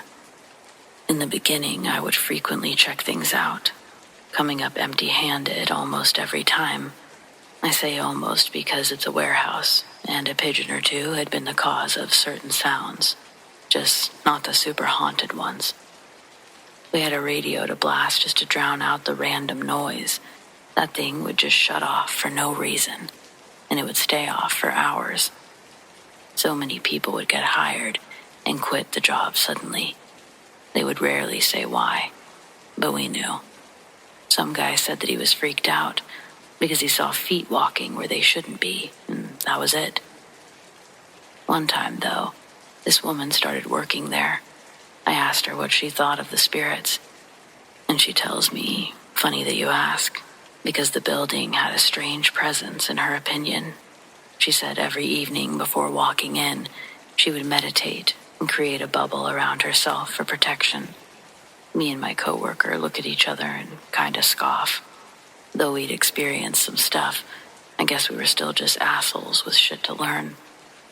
She was nice, though, so I asked her to walk towards the part of the building that always felt the most off to her, gave her the creepiest vibes. Her turn to scoff. She basically said that she would do one better. Then she started meditating, just sitting in the middle of the ground in total silence. We stood there sort of unsure what to do.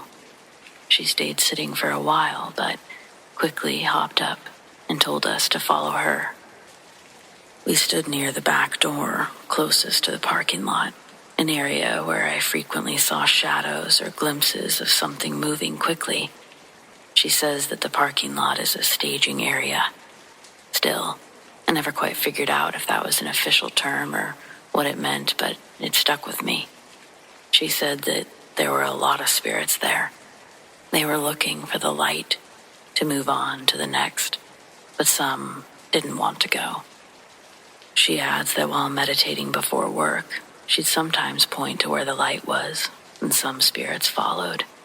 She said if we were really bothered by the activity, we could ask the spirits to leave, saying it would just take some extra time and effort. So we basically just let her do that while we stood around. That girl ended up quitting because she got a better job, but for a few months we never heard or saw anything at night. For a while there, I just didn't even worry about it, went about my business. Then, a few months later, I was closing up, locking the doors just opposite of the one facing the parking lot, when I caught a glimpse of someone moving to the left. Then, I saw one of the very back sensor lights turn on.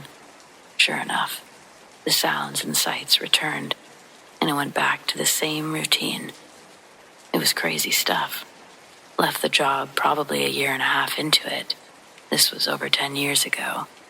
But it still manages to be one of the more interesting, if not kind of scary, experiences I've had while on the job.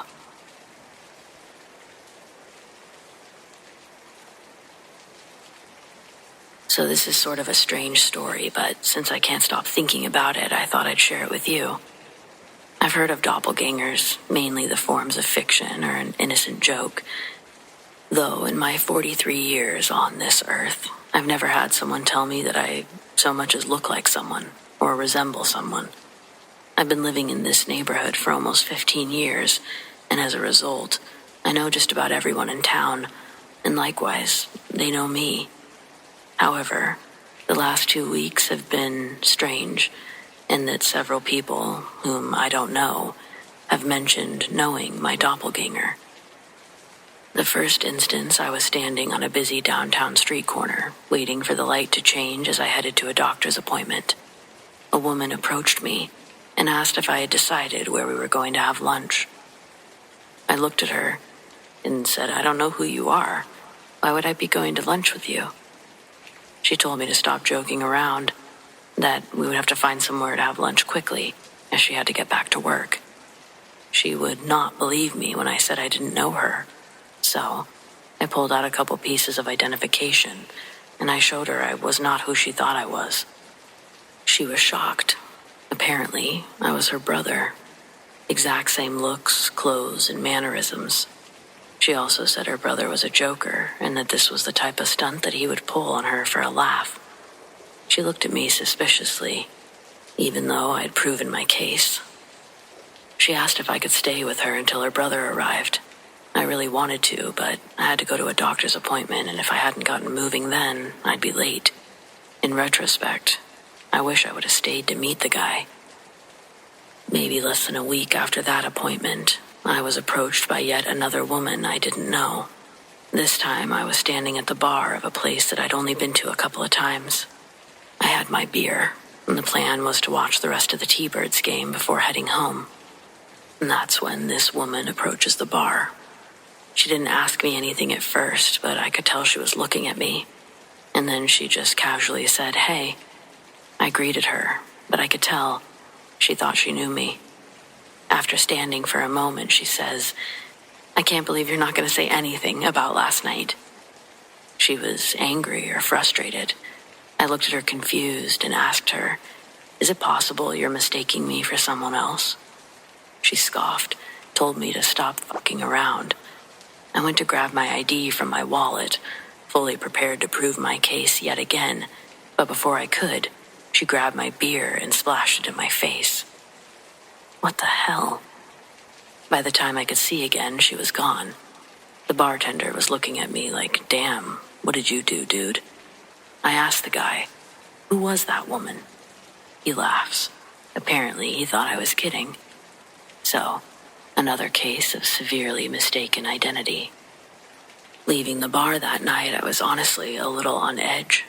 It was fine when I was innocently mistaken as someone's brother, but now this doppelganger is really pissing people off, and I'm somehow getting the brunt of it all. That was the last experience I had that jolted me, but evidently, this man, my look-alike, lives in the town I work in. I noticed as many people have started to greet me as him, so I know that his name is Dean. "Hey, Dean." What the hell does one say to that? I've gotten to the point where I just ignore them, which maybe that's not a good look for Dean, but as far as I'm concerned, this was my face first, my town. Like, where did this guy come from? Why do I feel like somehow I'm being erased?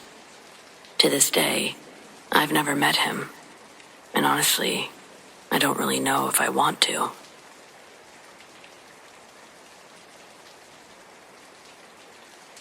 I was on patrol behind a strip mall when a call came over about someone being attacked in the front parking lot of a bar in front of that very mall.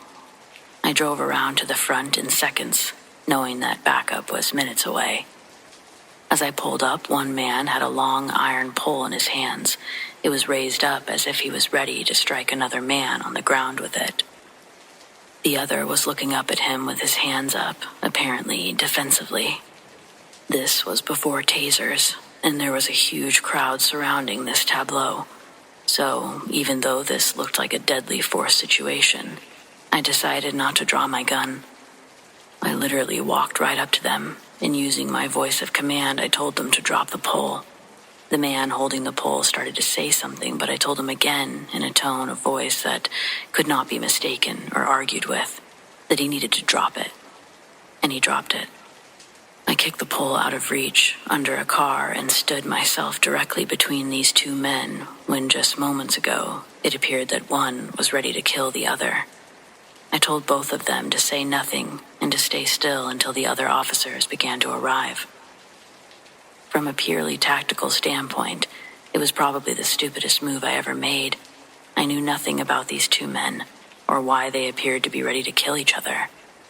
I had no idea who in the crowd was on which side, if either, and here I was standing arm's length from both of them, dominating and controlling a potential deadly force situation, with nothing more than a fearless officer presence. As it turned out, I'd done exactly the right thing. Although I would have been justified in shooting the man with the pole if I could have done so without putting anyone else in the crowd at risk, what was discovered after interviewing the two men and witnesses in the crowd, the man holding the pole was the bar's bouncer. The man on the ground had been kicked out of the bar earlier and was not happy about it. He tore down a street sign for the iron pole that he'd been holding up, and he waited to ambush the bouncer with it at closing time. As it happened, the bouncer had just managed to grab and pull the pole away from the man, hold it away with enough force that it was over his head at the moment I arrived. The man on the ground, of course, had his hands raised as the pole had just been pulled out of them by the bouncer. If I'd used my gun, I would have shot the bouncer, who was defending himself from the attacker. I'd arrived at just the right moment when everything appeared exactly the opposite. I took command of a potentially deadly situation with no backup and without using a weapon, and as a result, wound up not shooting the wrong person. This is the most memorable moment of my career. This is the reality of police work. Split-second life or death decisions made with minimal information and putting ourselves in imminent danger to minimize the risk to onlookers and others on the scene. This was good police work.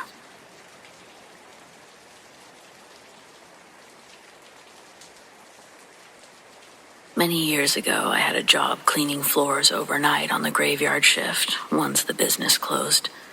The owner of the cleaning service had contracts with the stores like Kmart, True Value Hardware, and a few other retail and department stores.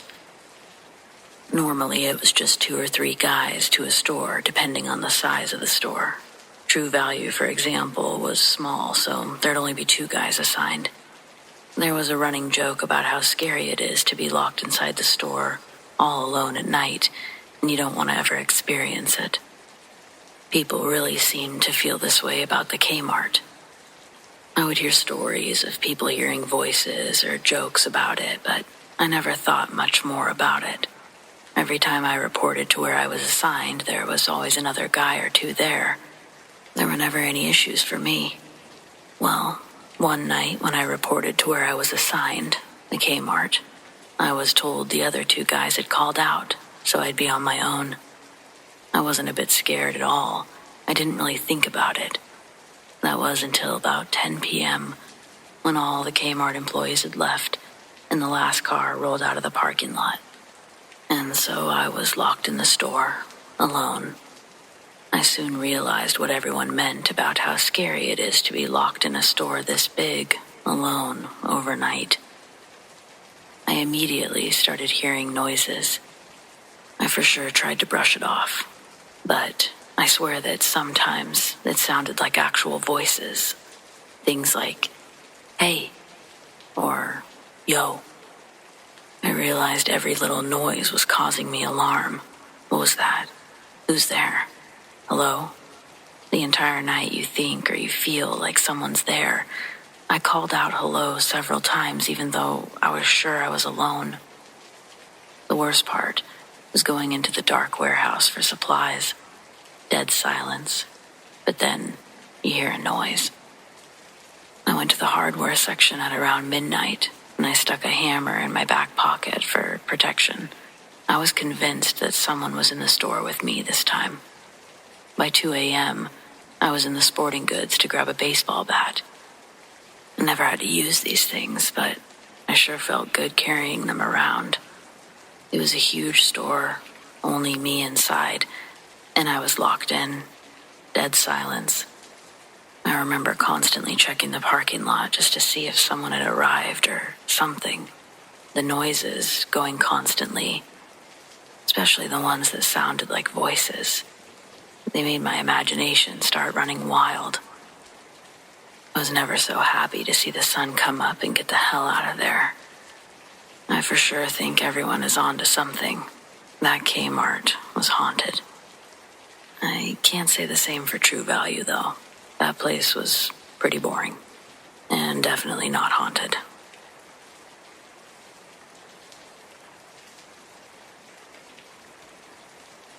It was late at night, and my boyfriend and I were driving to my house. We took a shortcut through an area of town that everybody here calls the Bottoms, or River Bottoms. It's right in the middle of a huge metropolitan city in the U.S. There's no buildings, though, only fields and trees. You can't build there because it's a floodplain, not suitable for building on. There's one narrow road that goes through the middle of the Bottoms, and it just so happens to be a direct link between my boyfriend's house and mine. Late at night, it's very dark. There's no streetlights. So we were traveling rather quickly down that road when we came upon a bridge. You could only see what was visible in the headlights, road and very tall grass. It was probably 3 feet tall. We went up and over the bridge and began to descend on the other side. Suddenly, a woman appeared on the right side of the road. The headlights shined directly on her. She was standing in the grass right beside the road. It was 2:30 in the morning. The area was completely deserted. We were both stunned, silent. We sped past her. After a frightening moment, we both shouted, "Did you just see that girl?" Yes, we had both seen her. Immediately, I assumed she was the one whose car had either broken down or had been wrecked, because she had a distressed look about her. We spoke rapidly on top of each other. Should we turn back? Oh my God. Should we call 911? What should we do? Is she okay? Earlier that night, we had both had a couple of drinks. Many hours had passed, and we were both sober. But in our part of the world, the police can arrest you and take you to jail if they even smell alcohol in your breath. You could get into a huge amount of trouble, even go to prison. If we had to turn back, if we had to call the police, it was just too risky. I mean, if she was really in distress, she could call for help on her cell phone, right? Oh my God, what if her phone was dead? Physical description. She was young, between 17 to 25 years old. She had blonde hair. She was pretty, wearing a white shirt. The bottom half of her body was covered in thick, tall grass. She was sort of waving her arms, not over her head, but in front of her. Her face wore a scared expression, but she had no blood, no bruises or dirt on herself. So what in the hell was she doing standing right by the road in the middle of the night, in the middle of nowhere, by herself, looking scared and waving her arms? Instead, we called in an anonymous tip. We were both really tired, and we proceeded home and went to bed. The next morning, I felt really guilty because we didn't stop. The local police post every police activity on the website that's called into a scanner. I began to search the scanner, looking for an accident report. There was nothing. We both felt very bad and worried about the young woman. Later, my boyfriend called the police to follow up on this anonymous tip we had made the night before. They told us that they had checked it out, that there was no car, no girl, no wreck where we had specified. This only made us feel half better, because we knew what we had seen. Later, my boyfriend told our story to his friend. His friend grew up near the Bottoms. She was the one who put this all together for us. We'd seen a ghost, she told him. She recalled that 20 or so years ago, a young woman named Katie Nesbitt had been murdered in the River Bottoms. It was a huge deal, so we went online and we found some old newspaper articles about the murder. There was a yearbook picture of the girl. The girl had blonde hair. Could that have really been her ghost? The most awful thing about it is that Katie and her boyfriend had been brutally stabbed to death over a car stereo. I couldn't stop thinking about it. I continued to search online and ended up finding a page for a local paranormal society. I clicked on Contact Us. I typed up our story and I felt better. At least I had reported this to somebody. I received a reply email from the man at the Paranormal Society. He told me that the Bottoms was definitely a haunted area. Many people had reported seeing strange things there over the years, and he also could recall that poor girl's murder. So, it was settled. Mystery solved. I'm not a ghost type. I've never encountered a ghost or an alien or a witch or UFO or anything like that. I do believe, though, that ghosts exist. But I would never go looking for one. All of that stuff honestly scares me to death. But I'm here to tell you that this really did happen. I wouldn't make it up. There were also 2 witnesses that saw the exact same thing. And anyone around here would tell you this. You never see anyone on the side of the road in the Bottoms, especially at night.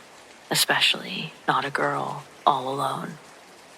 The paranormal investigator promised to investigate our sighting, but I haven't heard from him in a while. I'll update you if I do.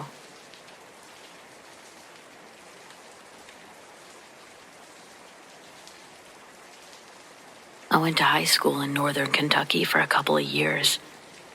Me being bored with little friends, didn't really know what else to do other than take my bike out and go explore the mountainous roads near home. In the middle of summer, I left about 8 a.m. and set out for a nearby town. At about 11 a.m., I realized that I was getting pretty thirsty, and when I looked down at the cup holder, I panicked. I'd forgotten my water bottle on the kitchen counter. These are the foothills of the Appalachians. There's got to be a stream somewhere, right? I dropped the bike near the side of the road and covered it with leaves, started walking towards what I hoped was a stream at the bottom of the hill. There were streams everywhere, so I hoped there would be some water. When I got to the bottom, sure enough, there was a stream. Or at least there was when it rained, because it was all dried up. I had a splitting headache. I could hardly think clearly. I didn't know what to do, so I prayed. To this day, I've only prayed for 4 things in my entire life, and this was the first one. I just prayed for water, or guidance to a house, or a store, or someone to possibly drive by, something to drink. Halfway back up the hill, a man in a suit walked out from a tree, like, no shit, right there in front of me, and said, "You look thirsty. Would you like some water?" And he held out a bottled water. I didn't notice that he was wearing a suit at the time. I didn't care that it was so random. I just took it and drank it.